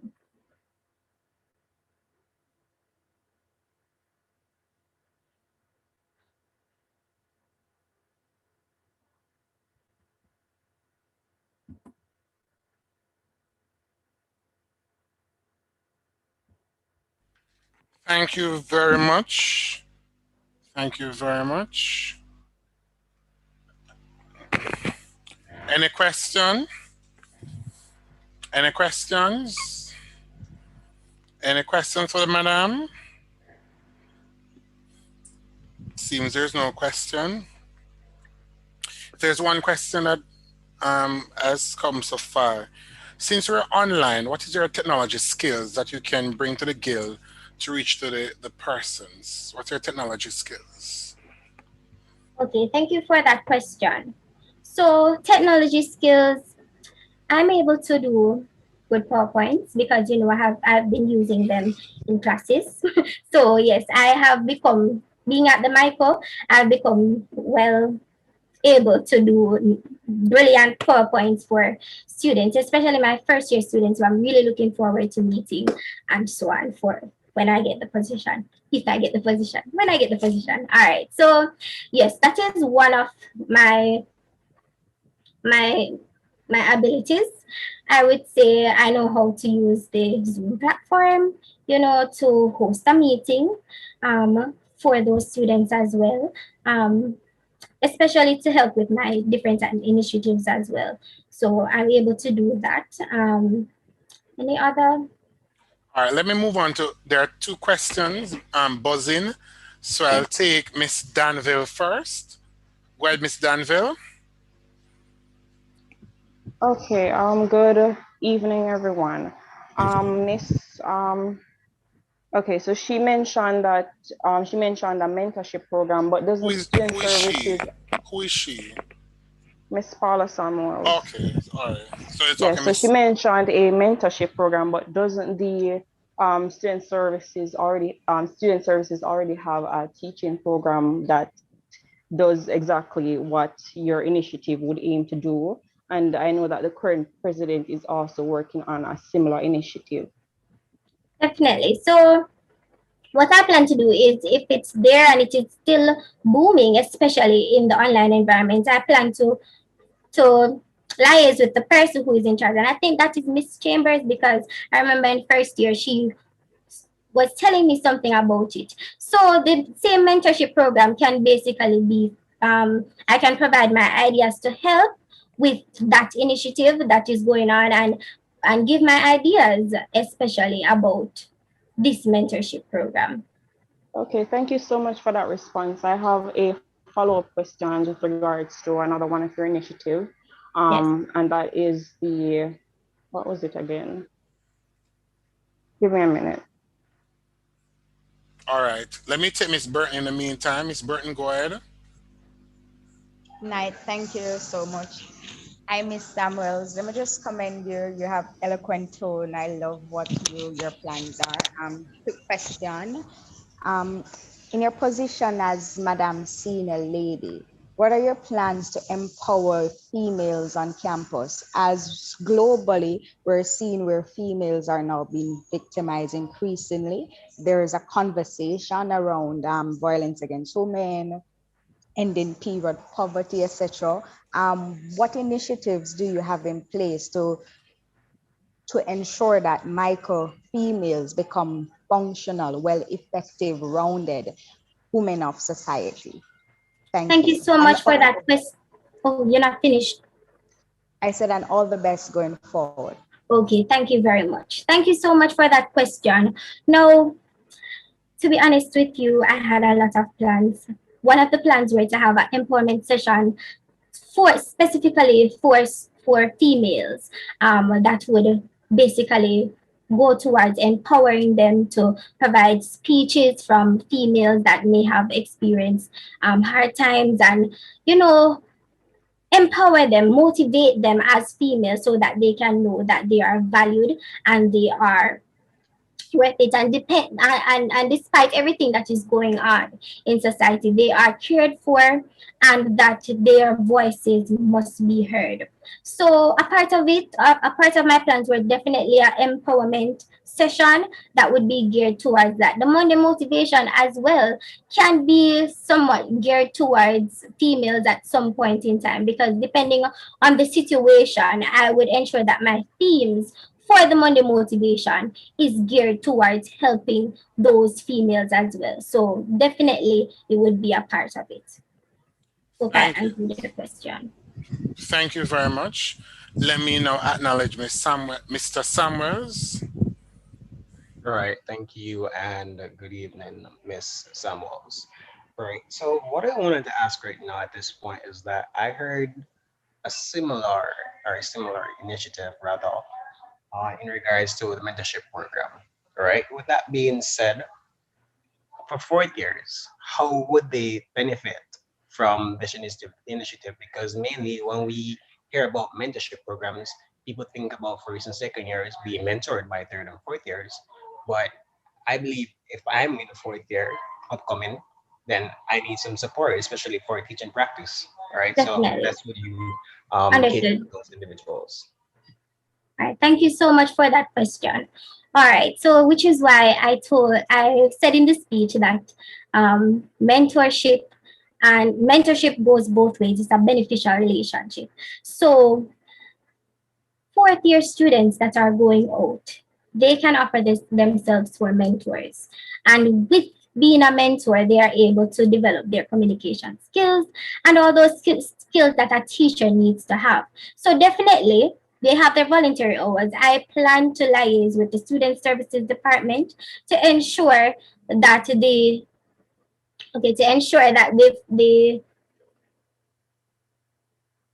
persons who are participating as mentors, they some of the hours, their hours are allocated to their voluntary hours. So definitely that will be something that the 4th-years would need, especially if they were unable to garner those volunteer hours throughout the year. So definitely it would be a beneficial thing for them to offer themselves as mentors in this time, because you know that they will get that one-on-one experience. Well, not one-on-one, depending on how I plan it is planned out. They would have an experience with other students, right? They will be able to teach them, help them with assignments, Thank he you. will put Thank them you. in. Thank you very much, Miss Samuels. Let me go to Miss Danville, who had a follow-up question. Oh, yes. Thank you so much, Mr. Brown. I had lost my train of thought before. Okay, so my follow-up question is regarding your awards ceremony initiative to recognize academic excellence. And I wanted to ask you, how is your initiative different from the Honor Society initiative that the Madam Celia lady recently put forward? Because the purpose of that initiative is to recognize academic achievements within the institution. So how will yours be different? Well, to be honest with you, I did not hear much about that society. However, since it's the same based on what you're saying, it seems as if they're both interconnected based on what is there. I would take it on too, definitely. I would try and keep that tradition going, because I really think it's important to award students based on that. I'm not sure if that initiative is talking directly. It's the addition. I'm not sure if that initiative is catered to this aspect. So the students who are experiencing some rough circumstances in their life, so they are having issues with their academics. However, they still overcome. They still are able to have a good GPA. These students will also be recognized at this event, and they will be provided the certificates of excellence as well, based on their improvement despite their challenge. Because face it, there's a lot of students who are having it hard. So I won't just focus on those students who, yes, you can have a good GPA and all of that, but I want to highlight those students who are, they are really determined despite their challenge to continue. Yes, All right, thank you so much for yours. Oh, sorry. No, go ahead. I was going to thank her. Go ahead, No, Miss. I was gonna do the same thing and wish her all the best in the upcoming election. That's all from me. All right, thank you, Miss Samuels. There are two questions from the chat. The first one relates to what is your plans for orientation? Okay. My plan for orientation is basically to, have it on Zoom. Perhaps it can be blended, but my plan would include having students from first year go out in breakout rooms. So I would still take on some of the way in which orientation was before, where you would have your counselors. So I would definitely have the different counselors being interviewed first before they go into before they're asked to be counselors. All of that. Counselors would definitely be needed. Female counselors would definitely be needed. And so with those counselors, sessions will be held with the first year students. With those sessions, they will be able to learn many things that I learned as a first year coming to the micro. I learned, how to do a reflection. I didn't know what that was. Those little things that they need training on, what they need to be knowledgeable of, those rules of the micro. So how I would do this with the breakout with the breakout rooms that they have, the students would be basically partitioned, if that's the right word. So they would be able to benefit from each counselor that would basically teach them all these different things. So that is my idea, and I'm sure I will develop it so much more as time goes by, and I will when I get the position. I thank you very much, Ms. Samuels. We wish you all the best in your campaign. Thank you.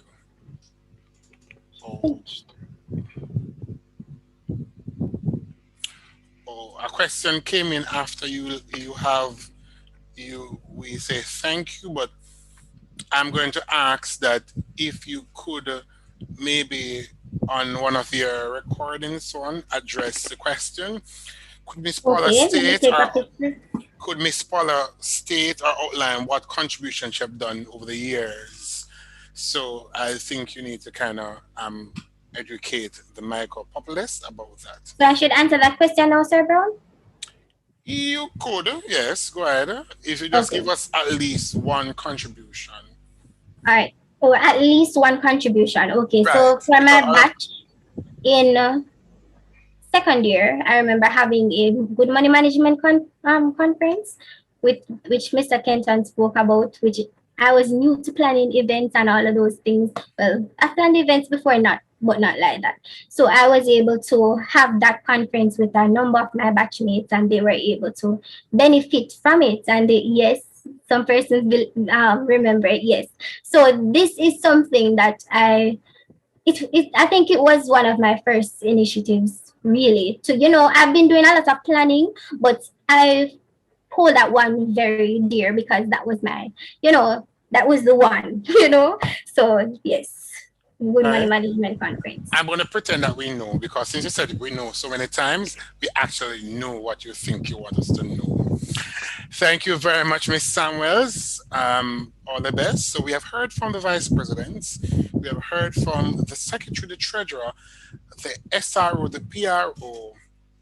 We have heard from all those. But remember, without this position, it is like there's no guild. We now approach the big moment, the presidential race. The presidential race is really a rough race, always determined, always a good one, hoping that the both candidates come with a very good speech, very good initiatives to ignite the crowd. We ask that you have your questions ready for the president. And it's Mr. Siobhan Lyons and Mrs. Achille Barrett. Are you here? Miss Achille Barrett, are you here? Yes, I am here, sir. All right. Mr. Siobhan Lyons, are you here? Yes, sir, I am. All right. So, with no further ado, again, we ask that any recording, any video, any sound that may be used throughout this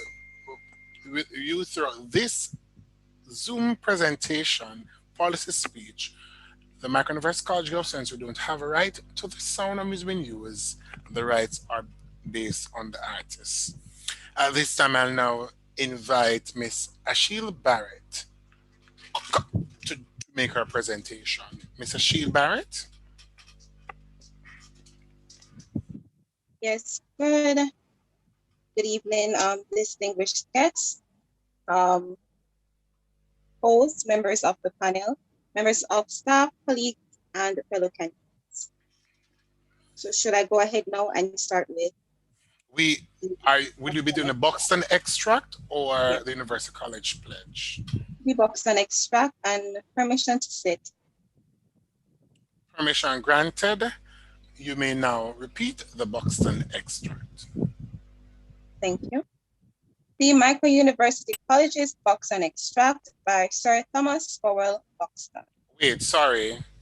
We don't add the Micro University College to the Buxton extract.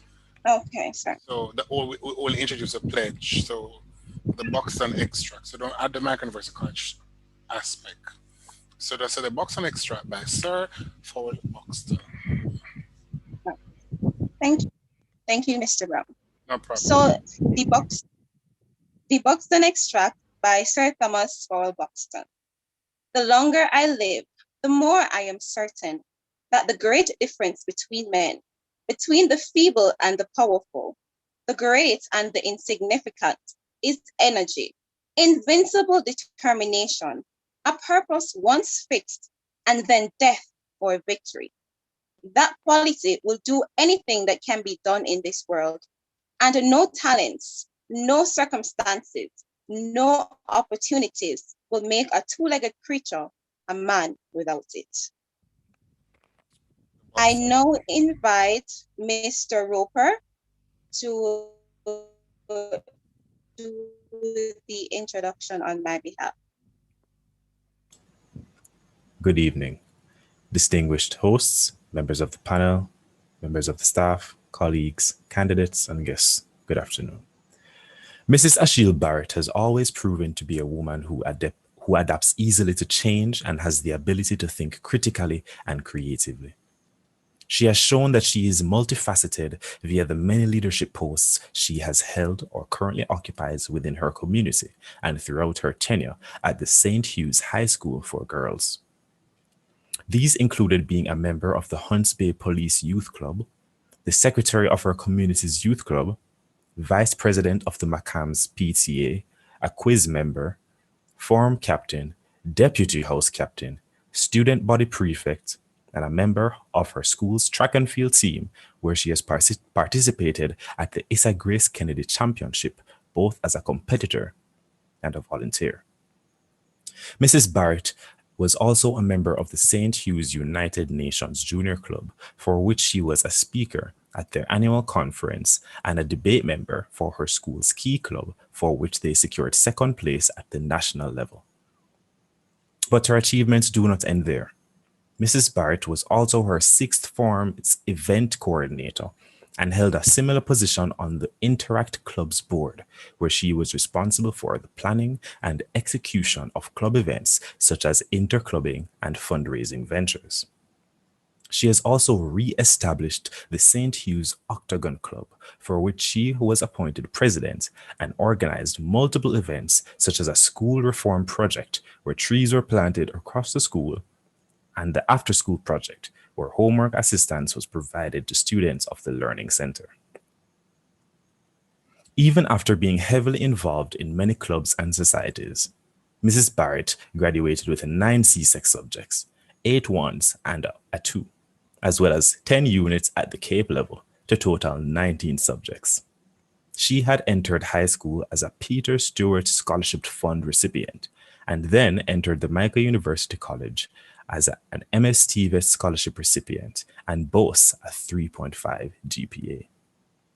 She currently serves as the Assistant SRO for the Guild of Students, where she has completed several initiatives, including the recent webinar testing the international waters, where several speakers from different countries came and spoke to students about how to pursue teaching overseas.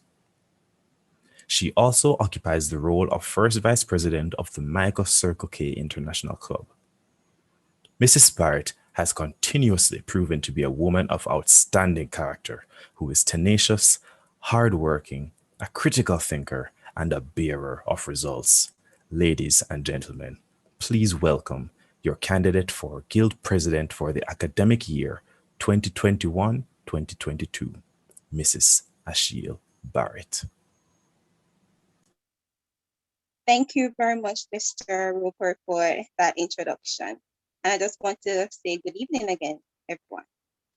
Now, I believe that the aforementioned roles that I have or I am currently occupying has equipped me with the ability to represent you as your guild president. This is because the role of guild president should not be based only on who likes, but also on one's ability to really do it with thy might. And I do it with my might through my love of service by giving back however I can and serving all who are in need of my aid. I guess that's the circle care in me. Live to serve, love to serve. So how would I serve you as your guild president? That is through three main categories: financial relief, assistance to graduate, and stress reduction. Financial relief comes in the form of getting group discounts from travel agencies for students who wish to register for the J1 programs. I am currently in discussion with an agency that has been posted on the list of those approved by the University College. Their sponsorship is estimated to be approximately 400,000 Jamaican dollars. This would be distributed based on my request that the first two groups of 15 students, that's 30 students total, who successfully apply with the company will receive and $100. Once this has been finalized, this contract can then be used as a template when making other requests of similar natures. I also propose the increase in the Guild grant bursary to allow more students to receive financial aid. Currently, the grant can accommodate approximately 12 students at about $30,000 each per semester. I aim to get additional funding to increase the number of students receiving this grant to at least one more person per year group, and if possible, increase the amount granted. This way, persons are able to cover their expenses and tuition fees in some instances. Contact has also been made with sponsors, and planning is being done to acquire additional sponsorship. Next, as your guild president, I would create care packages with food items and toiletries to further relieve financial burdens. Some persons had communicated the need for care packages, especially for those who would have had their daily needs covered by the institution when they are boarding. Coincidentally, I had such considerations, and I am currently working on generating additional sponsorship for this as well. A number of local manufacturers and retailers have been contacted to generate as many needed items as possible. Now, how would I assist you to graduate? There are a number of criteria to be met in order to be eligible for the graduation ceremony, which include completing volunteer hours and being a part of a club or society. As your guild president, I would partner with the university's clubs and societies and the student volunteer program to help with the completion of volunteer hours needed for graduation. This will also be an opportunity for students to familiarize themselves with the different clubs and societies to be able to join the one that best suits them. Similarly, club presidents and members can take this opportunity to recruit new members, get the required manpower to complete their projects, and meet service targets. Now, do you have registration problems? Do you know how to apply for financial clearance? Are you missing grades? I have you covered. As these challenges are of paramount importance to me. As president, I would address them by periodically updating the Guild Guidebook to categorize common concerns or problems and how to address these. This would reduce the research time and energy students would usually use to find a solution to their concerns, as it would give a step-by-step outline of what to do and or who to contact. Now, show of hands in the chat. How many of you have been increasingly stressed since going online for your classes? All right, again, I got you covered. As president, I would have monthly student associations meeting, much like I did with A Penny for Your Thought. Here, I will note your ideas of concerns and those that are outstanding. For this meeting, I would invite the respective members of the school board for them to have explicit understanding of students' concerns to make discussions and problem solving easier to conclude on their end. Additionally, this will aid in updating the mentioned Guild Guidebook. Now, for those who wish to know who these personnel are, you'll find the list of them on page 12 of your student handbook. At the end of the student associations meeting, I would like to incorporate a segment for social activities to reduce the tension from the meeting and for the betterment of our mental health and keeping with the micro spirit.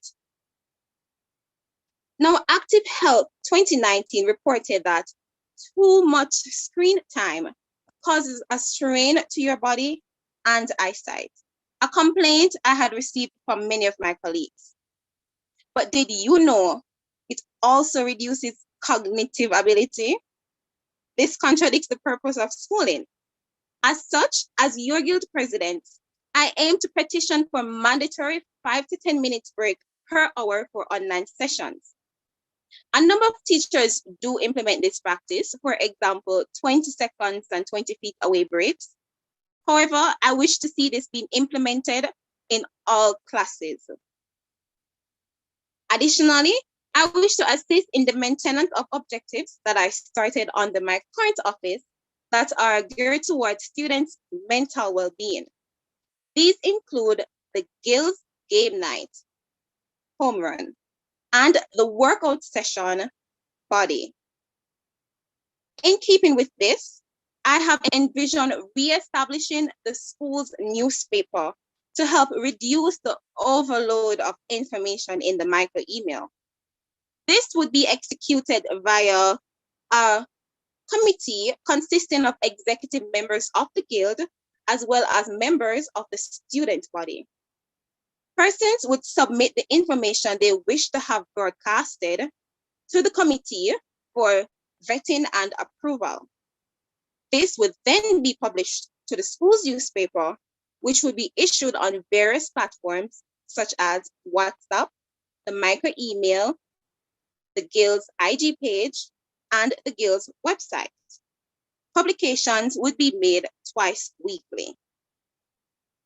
Now, these are the plans that I have thus far that are geared towards providing you with financial aid, helping you meet the requirements for graduation, and protecting your mental health and overall well-being.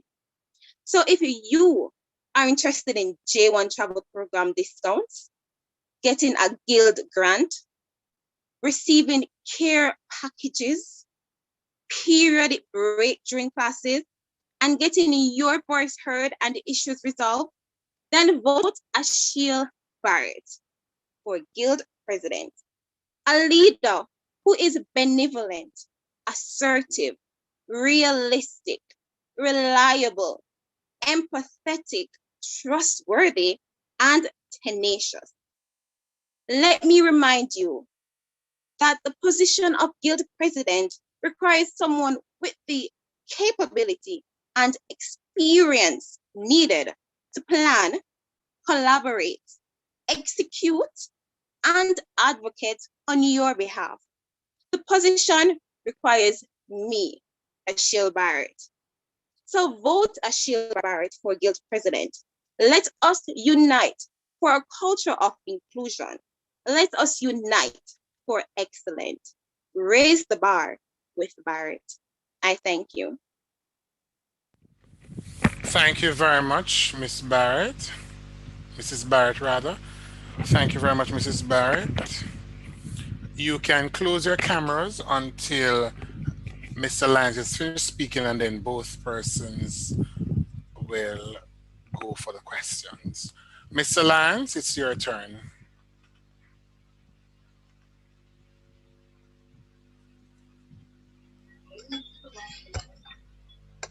Thank you for that, Mr. Brown. The Buxton Extract by Sir Thomas Fowell Buxton. The longer I live, the more I am certain that the great difference between men, between the feeble and the powerful, the great and the insignificant, is energy, invincible determination, a purpose once fixed, and then death or victory. That quality will do anything that can be done in this world, and no talents, no circumstances, no opportunities will make a two-legged creature a man without it. The Buxton Extract by Sir Thomas Fowell Buxton. I'll now invite my nominee, Miss Horatia Roberts. Thank you, Mr. Lyons. I would ask you, could you just appreciate that, allow me to speak? Yes, sir. Okay. But because you have spoken so much already, I had something to say, but I'm going to hold my comment. You can now invite your nominee to speak. Who is the nominee? Miss Horatia Roberts. All right, so you can, Miss Horatia Roberts, it's your turn to introduce Mr. Lyons. Members of the Guild Council, members of the electorate, visitors and well-wishers, good evening. I am Horatia Roberts, a second-year mathematics major and a member of the Michaels netball team. I nominated a vibrant, student-friendly, and selfless individual to become our next Guild president. Mr. Lyons is a third-year mathematics major who is currently a member of the Guild's Council. Driven by the philosophy of true leadership, reflects a dedicated leader. He was always passionate about dedicating his services and his help to whomever he leads.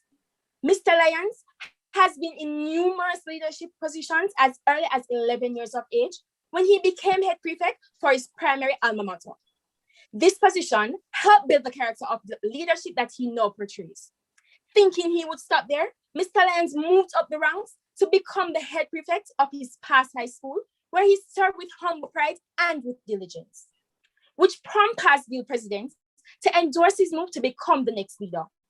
In addition to his leadership role, Mr. Lyons has been the youth rep for the soccer movement, where he aided in community development and would have advocated for the building of a community center, which is set to be constructed.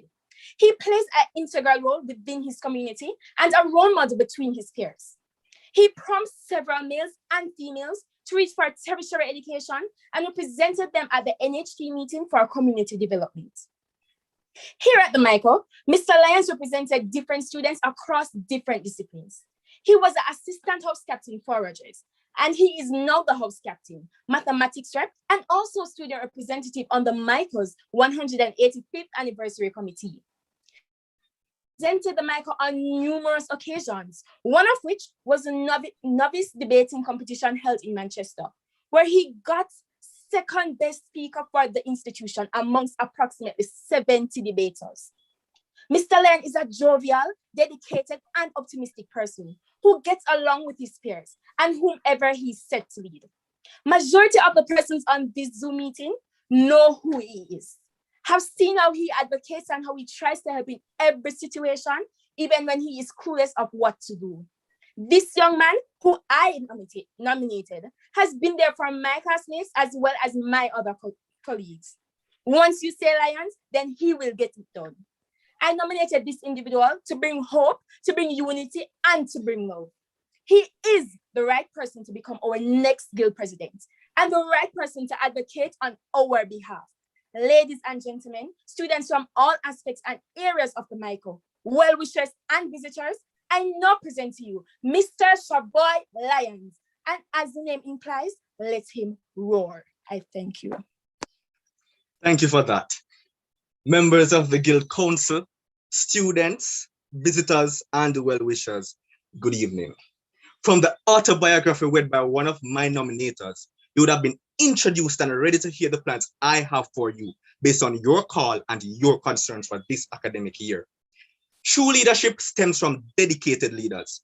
I see the position of Guild President as a means to advocate not only for a particular constituency, but for the entire school populace. But what is advocacy without dedication? Dedication to work, to lead, and to bring hope to our student population. Quite frankly, students at the institution have lost hope within the Guild of Students.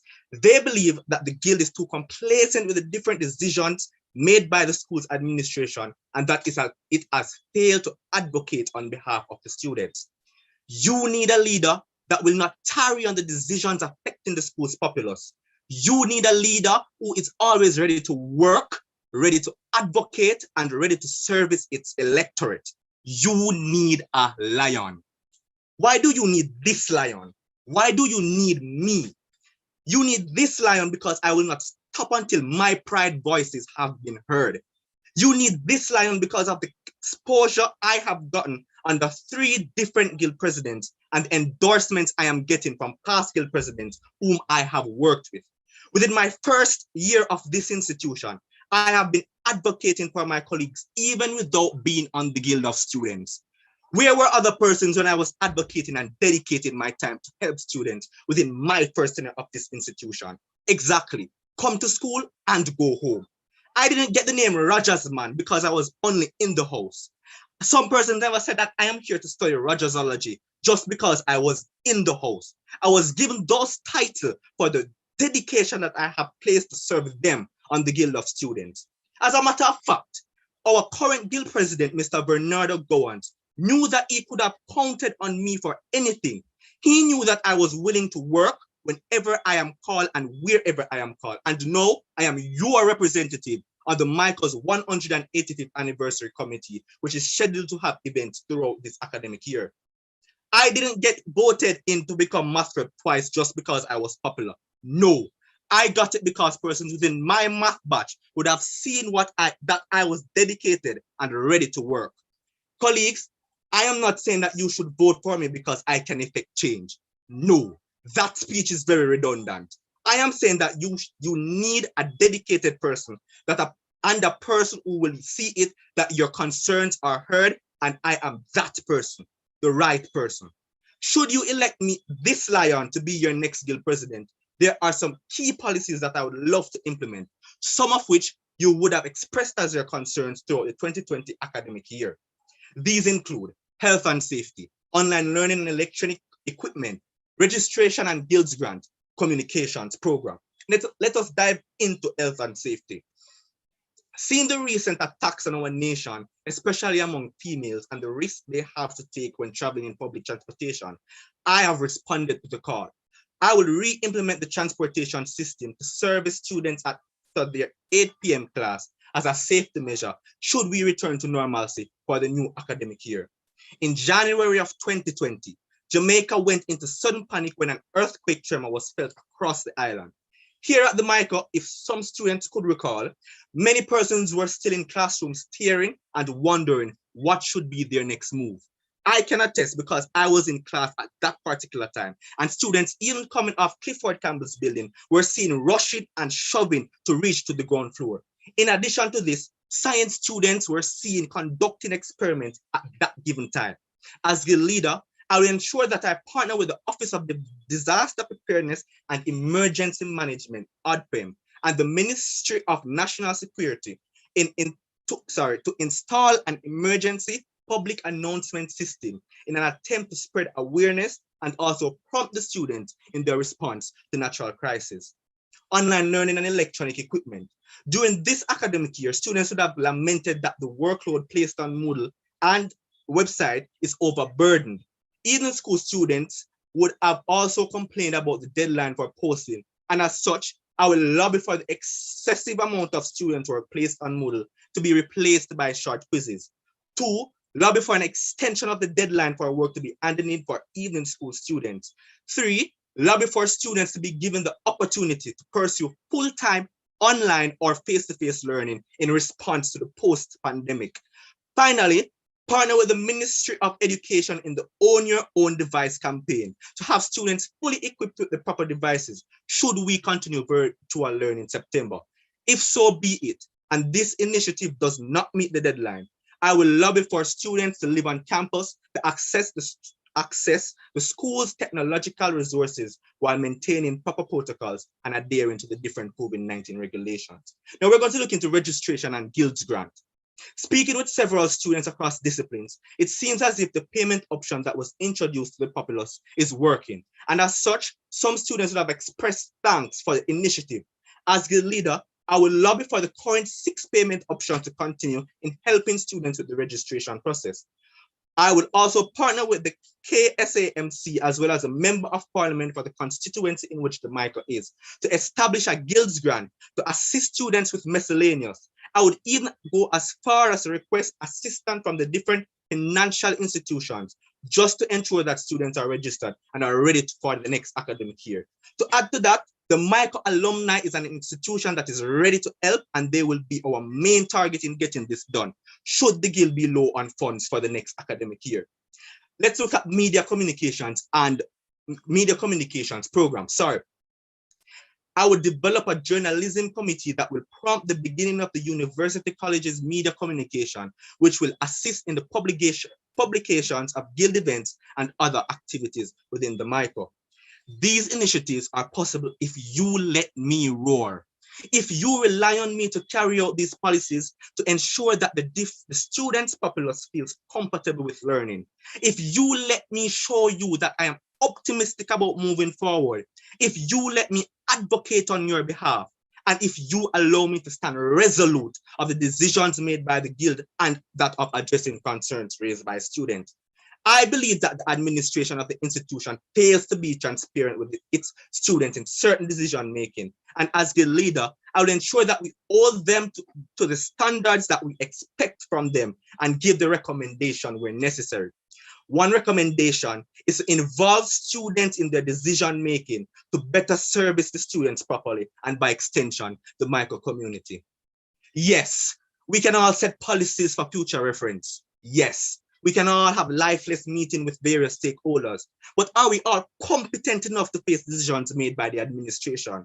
Are we brave enough to stand on the line when our students are being treated unfairly?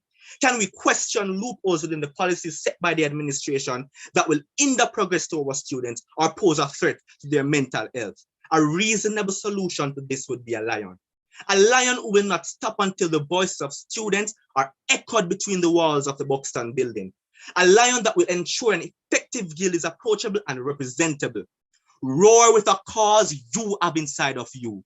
Roar with the hope of building a better guild. Roar with the intention of raising the standards of the guild.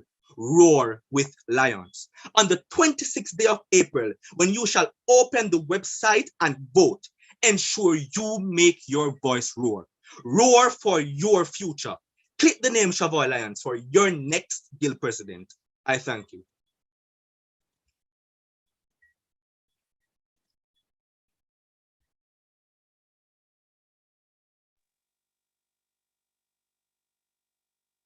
Thank you very much. Thank you very much.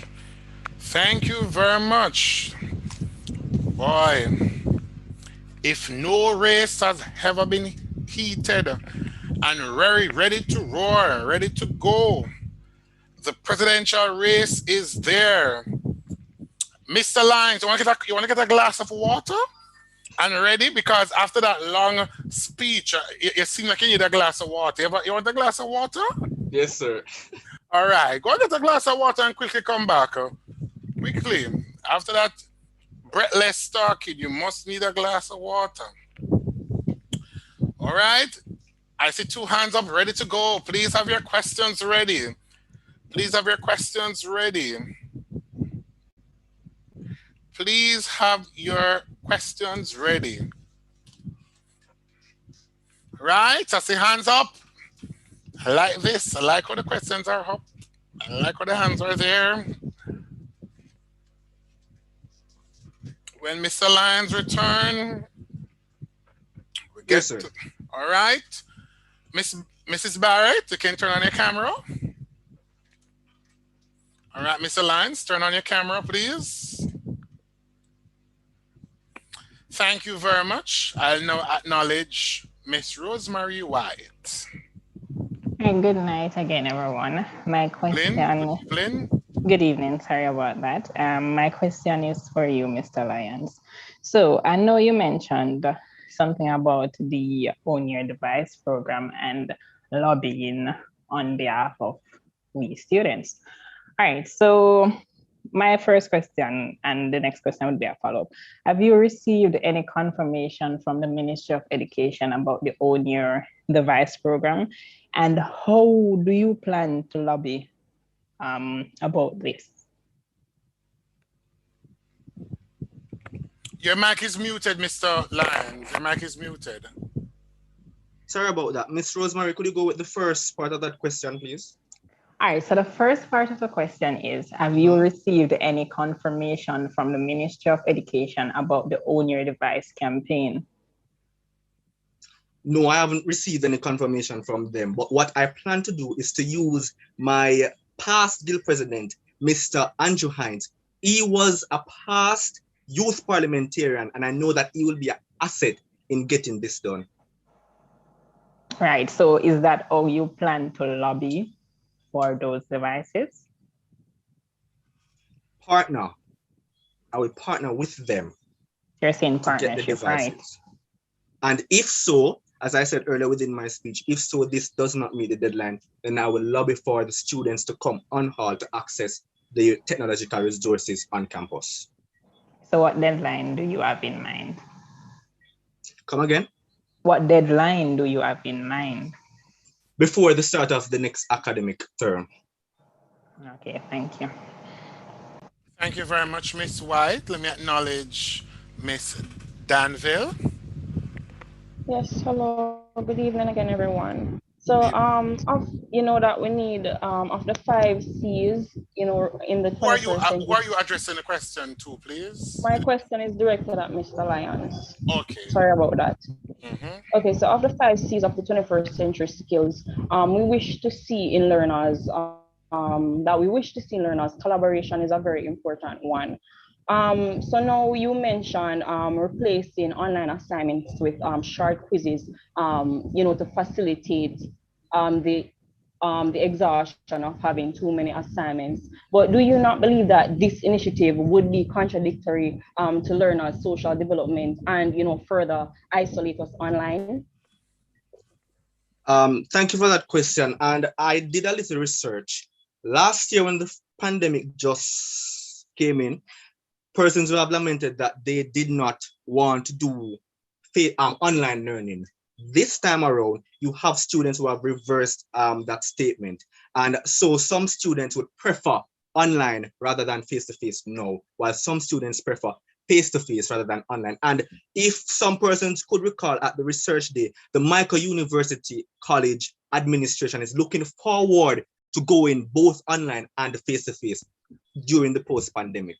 Mr. Lyons, I'm not sure if you misunderstood my question, but one of your initiatives was targeted at replacing the assignments with quizzes, with like online just quizzes. So I am worried about the social implications of that. So it's not that we are replacing online learning with face-to-face. It's the initiative that you mentioned regarding replacing short quizzes with these rigorous assignments, which would sometimes exhaust the students. But I mean, especially in this virtual environment, it's important to have collaboration projects where students can, you know, maintain a social life, and we don't want to be isolated in this pandemic any further than we already are. So Miss Danville, Miss Danville. Okay, that's it. Miss Danville, can I ask that you conclude your question in a 10 sentence, please?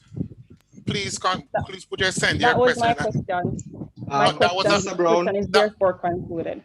Okay, because let me try and see if I understand what she's saying. So you're saying that the excessive amount of Moodle work contributes to students interacting. That was it? And the question is targeted directly at your initiative. You said you want to replace the online assignments with short quizzes. So I'm saying, isn't that contradictory to the development of the the learner's social lives, the social lives of the students, because they won't be able to collaborate and stuff like that. All right, wait, okay. Remember, we want Thank to you for paraphrase, please. Thank you for that very much. Ms. Danville, the Moodle platform sometimes is not used for collaboration per se. WhatsApp messages, Instagram is used for collaboration, especially with the different WhatsApp group for different assignments and different classes. That is used for collaboration. Zoom is also used for collaboration. And I believe those platforms could be utilized for collaboration with students come September. All right, thank you very much, Mr. Lyons. Ms. Hines. Good evening, everyone. So my question is to Mrs. Barrett. So you have mentioned in your speech about a care package. I would like to know how this will be funded, and also okay, so I'm not sure if you want to answer while, because I have 3 questions for you. So do you want them give them one by one, please. Okay.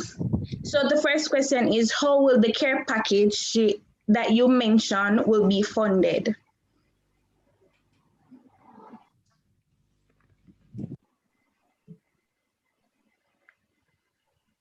All right, thank you for that question, Ms. Hines. I have already contacted sponsors. So currently I have sponsorship for that, but I'm working on getting additional sponsorship to be able to reach as many students as possible. Okay, and who have you confirmed with? So as was stated before, as the first vice president of the Circle K International Club for the Michael, I have contacted Kiwani's co-presidents, that's the adult version, as you would say, since we're college level. And that is where I currently have secured sponsorship from. Okay, my next question is, from my knowledge about the J1 program, the owners or the persons who actually control the program are normally from overseas, and the agents are normally like an advocate in Jamaica, so they advocate for the persons overseas. How will this discount come about?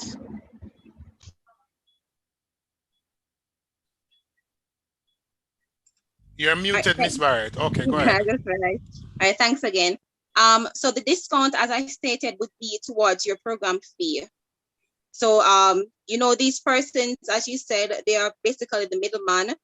So they help you with connecting you with employers, and then you would see expenses coming up now to get you over there, whether it be in you're booking your airfare, your police record, and so forth, those expenses. So the discount would then go towards your program fee. Once you apply with the program and you are successful upon application, that is where the discount would be applied to you. The program fee is I'm not understanding, because the program fee is not for the agents out here. Yes, that is it. So usually, from my understanding, you will have like a little over $1,000 program fee, and then you have additional expenses such as airfare, getting your visa application done, and your police records and stuff like that. So the program fee, which would have been the initial payment you have made once you are successful with the program, that's where your discount would be applied.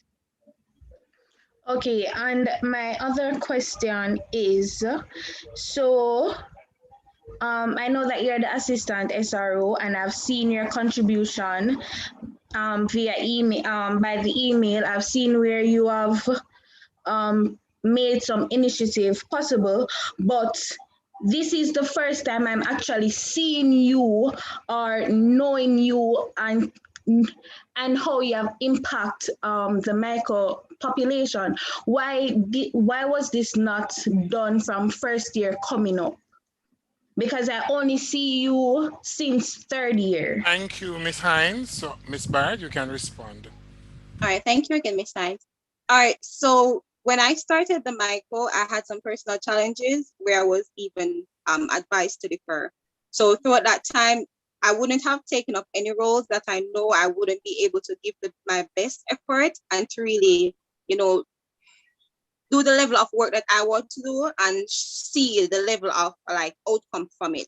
So that is why you didn't see me previously on the guild. Once I overcame those personal challenges, I went directly and started contributing to the global school as you have seen. All right, thank you, Miss Barrett. Let me now acknowledge Mr. Samuels. Thank you so much for that acknowledgement. I want to say thank you so much for those wonderful speeches that you guys are doing a great job thus far, at least as initiatives, right? I don't know both of you, but I want to pose these questions to you both. For the fourth year TP, you know, I want to hear some roaring right now. For the fourth year TP, how would you address the challenge for that 7 months period? Because I personally don't want to venture on a 7-month teaching practice, right? So how would you roar for these students, Mr. Lyons and Ms. Barrett? How do you raise the bar? All right, thank you for that. All right, so go ahead, Ms. Barrett. Thank you, Mr. Samuels. Thank you, Mr. Brown. All right, Mr. Samuels, that question was also a question that was posed in the A Penny for Your Thoughts Student Association's meeting. And the response that I received was that the one-year TP is not a MICO initiative. It is not the MICO University College that has decided on this. It has been, it was based on communications by the Ministry of Education, and therefore the college cannot tell us that yes, we will be doing it, or no, we won't be doing it. However, if elected your guild president, this is something that can be taken up with the Ministry of Education, because that is where we would directly be reported by the end of the day. Thank you, Ms. Barrett. Mr. Lyons. Thank you for that, Mr. Samuels. Regardless of the fact where that initiative came from, fourth-year students now are mentally drained.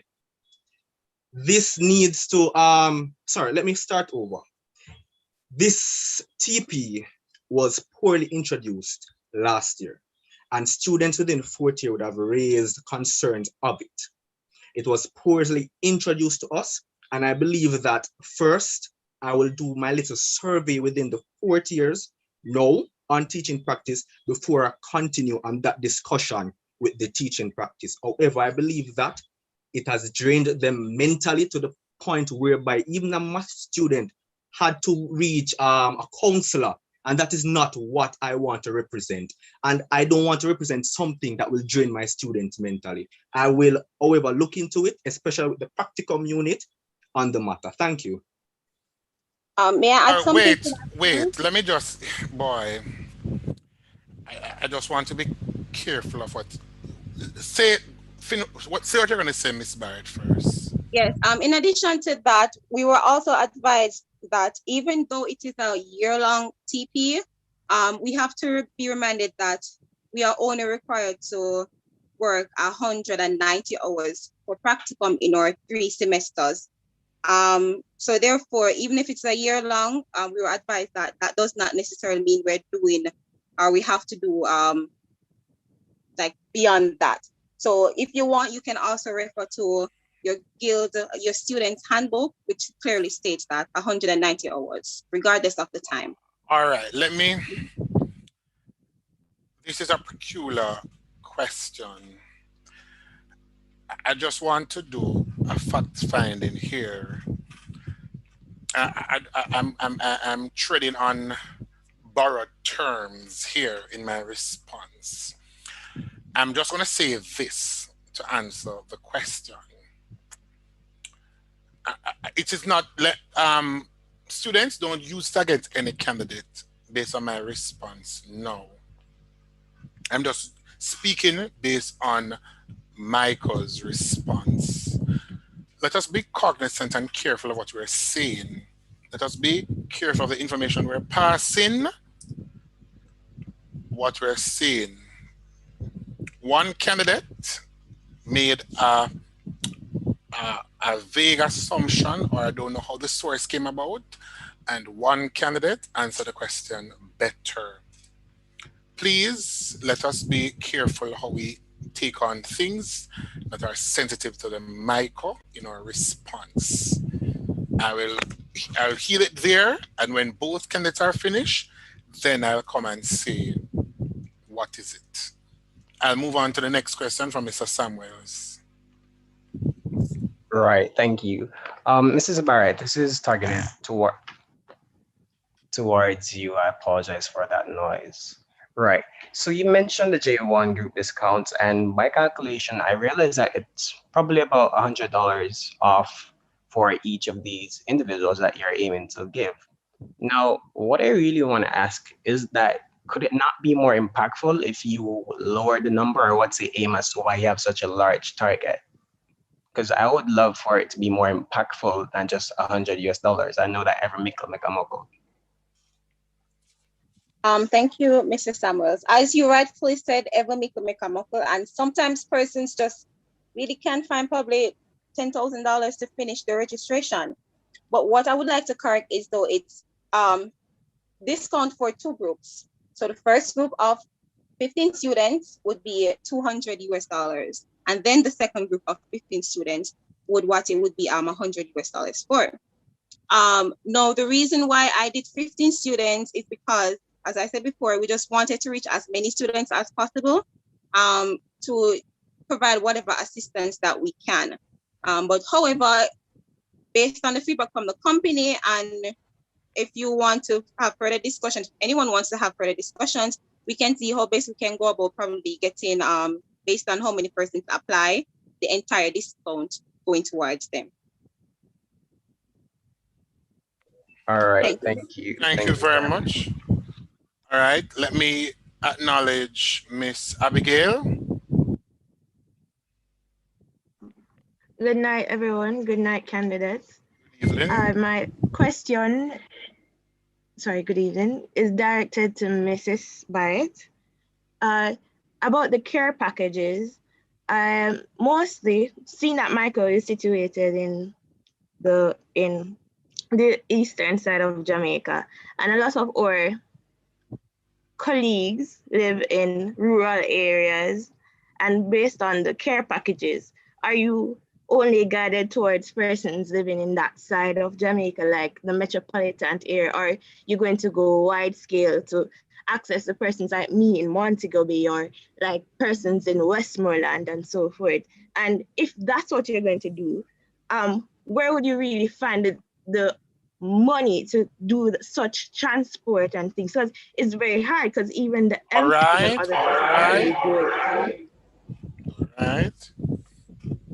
Thank you. I understand where you're going with the question. It's okay. Yes. So remember, this would all be based on the monies. We would take the funding from there if possible, or try to source transportation otherwise. For persons who are outside of the rural area, of course, we're not limiting it to your living location. So we would try to, if persons are unable to pick it up at the university college, then we would try to arrange for drop off at a central location that is closest to you. So we're just trying to make things as easy as possible for you, as convenient. All right, thank you very much. Let me now acknowledge again Mr. Samuels, who seems to have a follow-up question. All right, thank you for the opportunity. Just the last questions, I promise you both. For Mrs. Barrett, I should say, I don't see where you've touched on, or perhaps you did, but I probably didn't hear it. But I don't see where you touch on any academic pursuits or changes or initiatives that you would have implemented. So where are you directing yourself towards that aspect of life?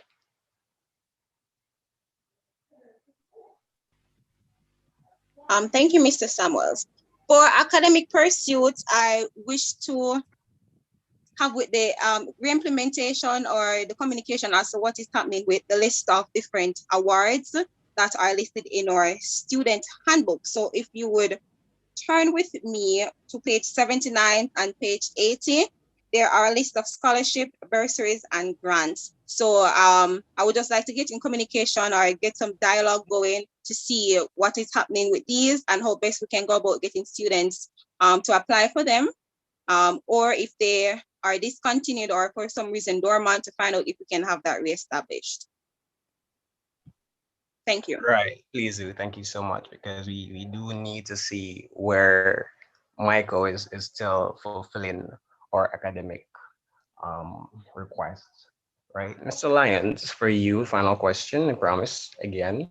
I do see where you're purring quite a bit, you know, a lot of lobbying, and I do like that you're going for a lot of things.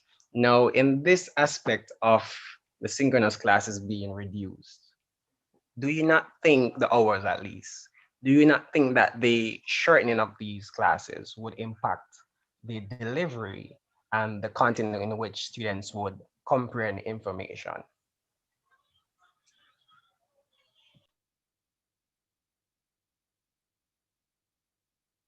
We're not hearing you. Your mic is muted. Your mic is muted. We're seeing you, but we're not hearing you. Wait. Hold on. Look on the screen if you're seen to be unmuted now.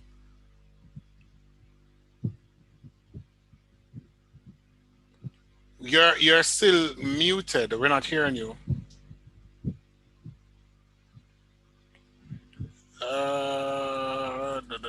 He said his computer is frozen. Okay. All right, Mr. Samuels, you have to wait a little, or I don't know if you want. Give him a chance to rejoin.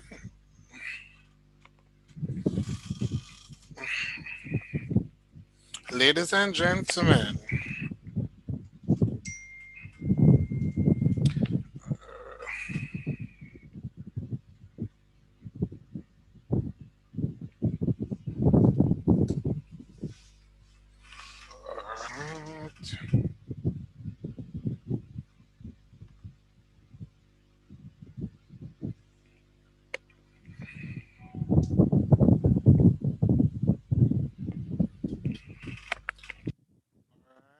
give us about 2 more minutes to see if Mr. Lance can rejoin.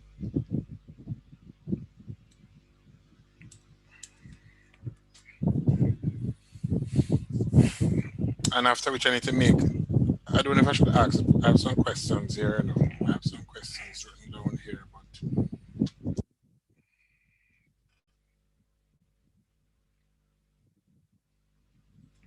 let me look at Mr. Lyons is back.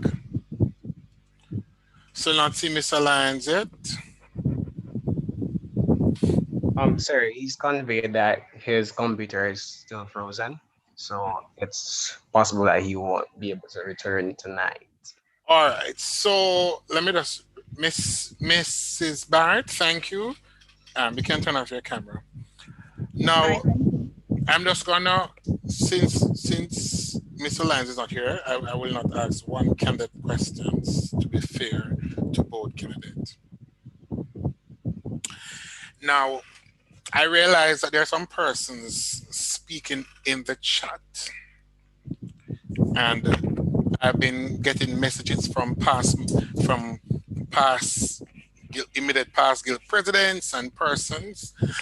And let me just say something. So persons who are leading campaigns, or persons who are campaigning for your candidates, or persons who are supporting, for those who are making statements, I'm going to ask you again, please ensure, I'm going to get the next message, please ensure you know the Constitution.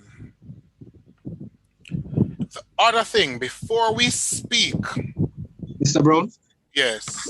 I was just telling you that my computer was frozen. Yeah, man, we heard. So I was moving on. Okay. I don't know if the audience want to ask you more questions.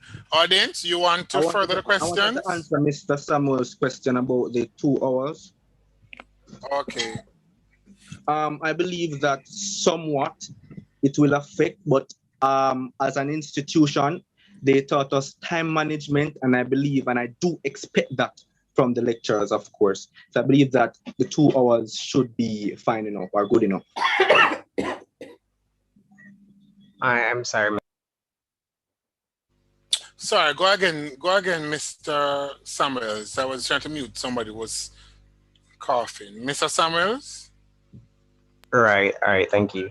Right, so Mr. Lyons, I appreciate the response, but wouldn't that somewhat be contradictory to the asynchronous being switched to quizzes? Because I think the purpose of the asynchronous classes is to really deliver the content that would have been missed out on in a live session. So if you're aiming for both to be reduced or one to be transformed, how then would content be delivered if it's just quizzes? All right. Thank you. Go ahead. Thank you for that question. And I do believe in research. And as teachers in training, we are supposed to research and not get every information that teachers send to us, or lecturers rather, send to us. And I believe that sometimes we can research certain topics. Thank you. All right. With that said, I'm going to take it. Again, Mr. Brown, before you go. No, I'm not going. I need to.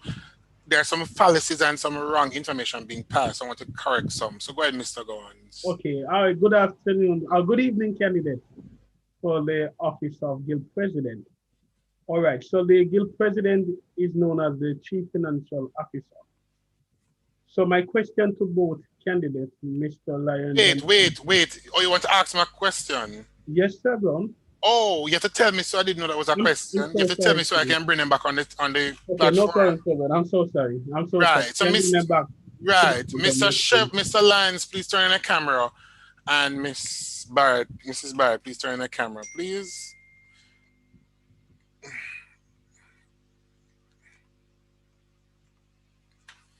All right. Go ahead now, Mr. President.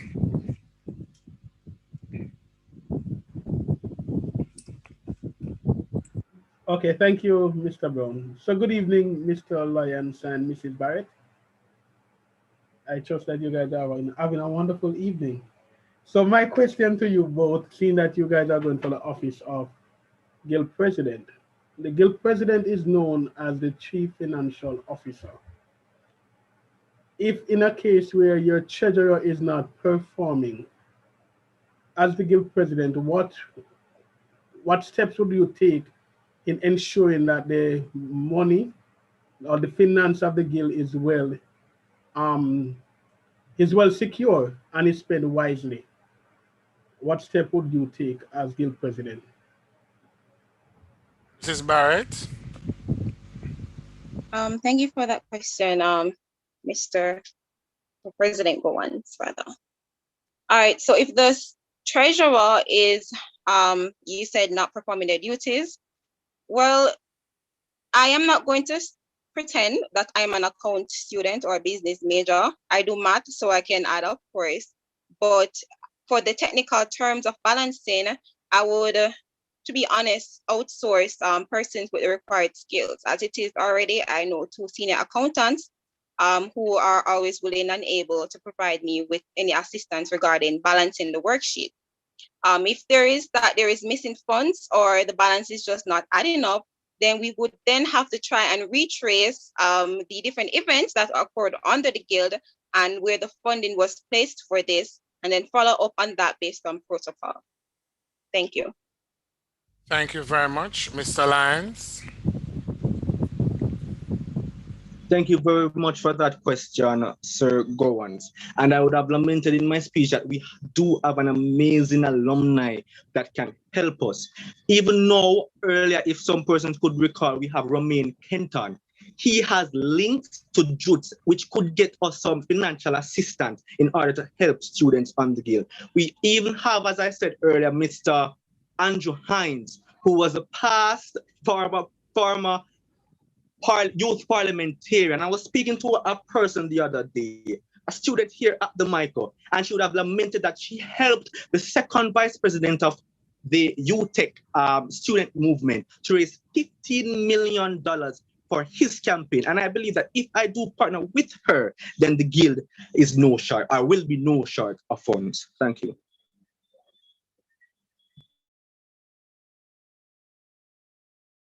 Well, it's not about being short of funds, Mr. Lyons. It's about how do you ensure that the guild, the money in the treasury is well secured, accounted for. You have a follow-up question, or you're just concluding? Yes, I have another question, Mr. Brown. I don't know, this slipped me earlier.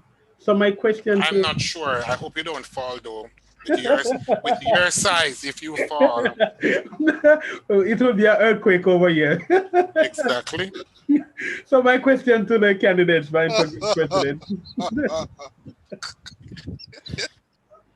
All right. So my question to the candidate, by the President. Who is that laughing out in the background like that, Mr. Brown? I'm muting the person. Go ahead. Thank you very much. All right. So my question to both candidates. All right. Seeing that it's an online guild, many times persons who are in your guild, your guild members might not be performing at the standard that they should be performing. As guild president, what would you do to ensure, as Madam Mrs. Barrett said, that raise the standard, raise the bar with Barrett, and Mr. Lyons say roar with the Lions? What will you do to ensure that your guild members ensure that they step up to the position and ensure that their duties are well done?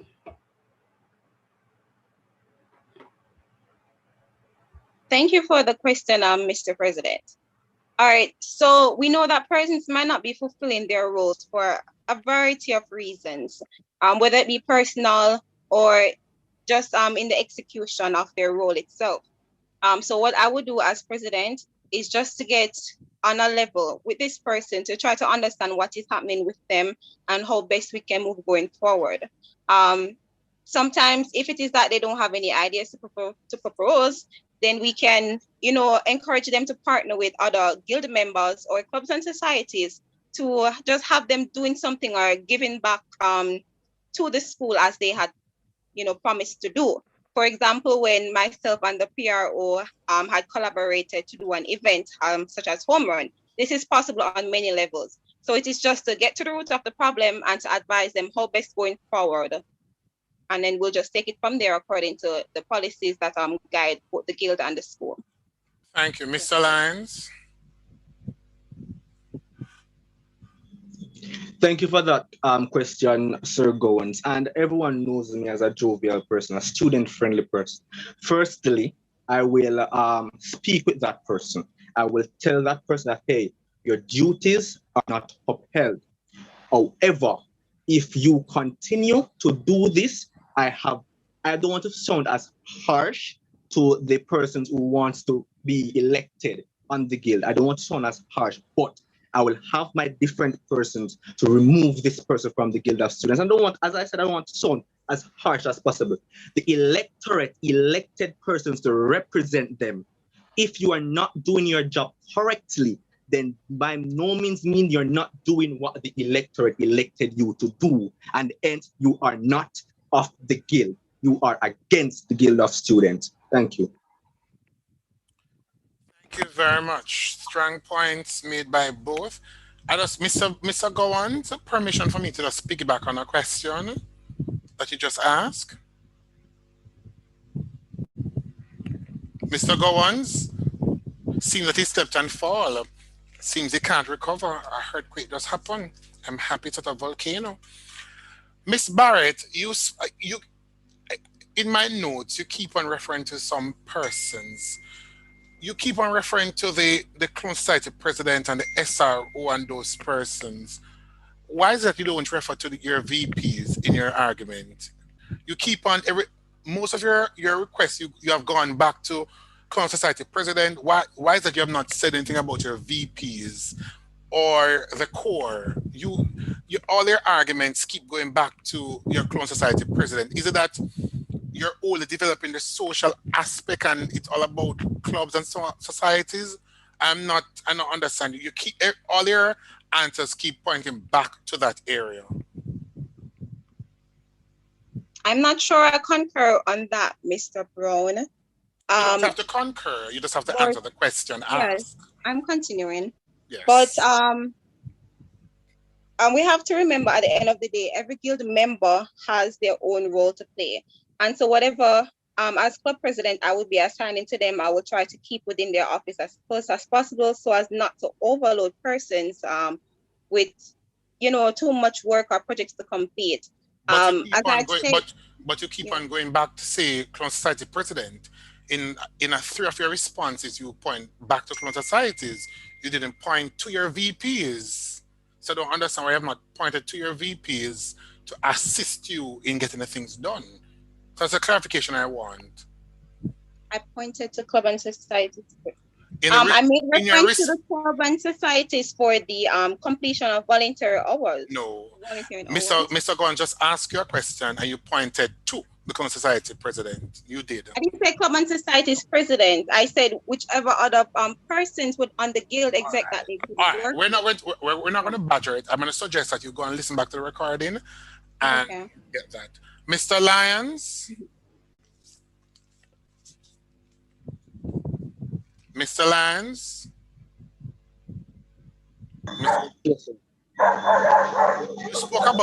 You spoke highly about lobbying with the micro admin to ensure that things are done, but you didn't see how you lobby with the micro admin.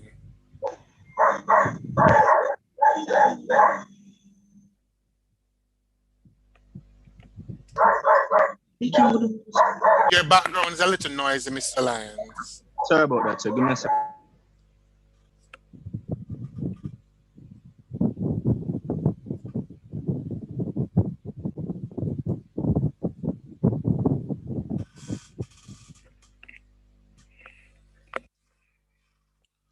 All right. Seems we're having some technical difficulties. Again, I will urge the candidates to check your manifesto, check the handbook and check the information you're passing because the informations are incorrect. Mr. Adlam, do you have a question? Good night, everyone. Good night, colleagues. Thank you, Mr. Brown. Good evening, sir. For the conversation. Good evening, sir. Good evening, Mr. Brown. Thank you. Night is when you go to your bed, sir. Noted with gratitude. Nonetheless, so I'm hearing the conversations going along, and I'm yet to hear how the guild or the guild presidents intend to incorporate the guild advisors into how they tend to lead out into their respective areas as guild president and as a council in representation of the students at the MICO. Could the candidates or presidents share what plans they have in place to engage these advisors, and who are these advisors intended to engage in the process? Thank you very much. Mr. Lyons, are you here to hear the question? All right, Lyons gone. Hope you can come back soon. Go ahead, Ms. Barrett. All right, thank you, sir, for that question. Well, it is without saying that the objectives or the initiatives, rather, that I would wish to implement as guild president would not be something that is just done independently, but with the advice of our advisors, such as Mr. Brown himself, Mr. Chad, and Mrs. Sharon Wolf. So they would be there to advise us along the way of how best to proceed to ensure that everything that we're doing falls within the acceptable reason of the college's regulation.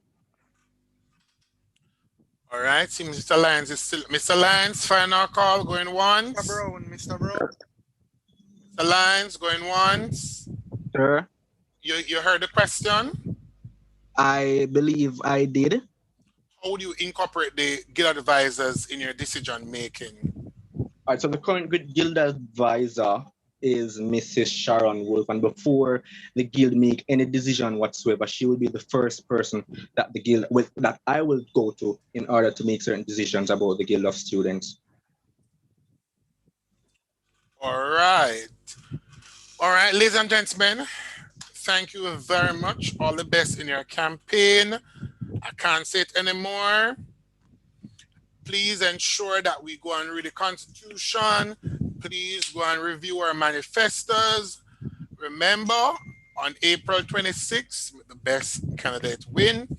I want to tell you again, please ensure that we read the information, check our source. Let me give us some check source. One, please seek clarification on the TPMOE, what was said with Michael. Seek clarification with that. Please get good information. Read the 2 hours and the scientific information. Please review what we consider to be our care packages and how they'll be implemented. Please review our award ceremonies and how they link and connect with other offices. Let me sort out a review in it. Please also review the SOI or SID that was said earlier. Please review that and how that will be implemented. Please review what we spoke about, the volunteer hours and how many hours are for TP and how many semesters, not 3 semesters we do teaching practice for, based on hours. Please go and review those arguments. Also, let me see what else I need to tell you to go check facts. The registration issue, reuse of the GIL guidebook. Please go and review that, how that incorporates.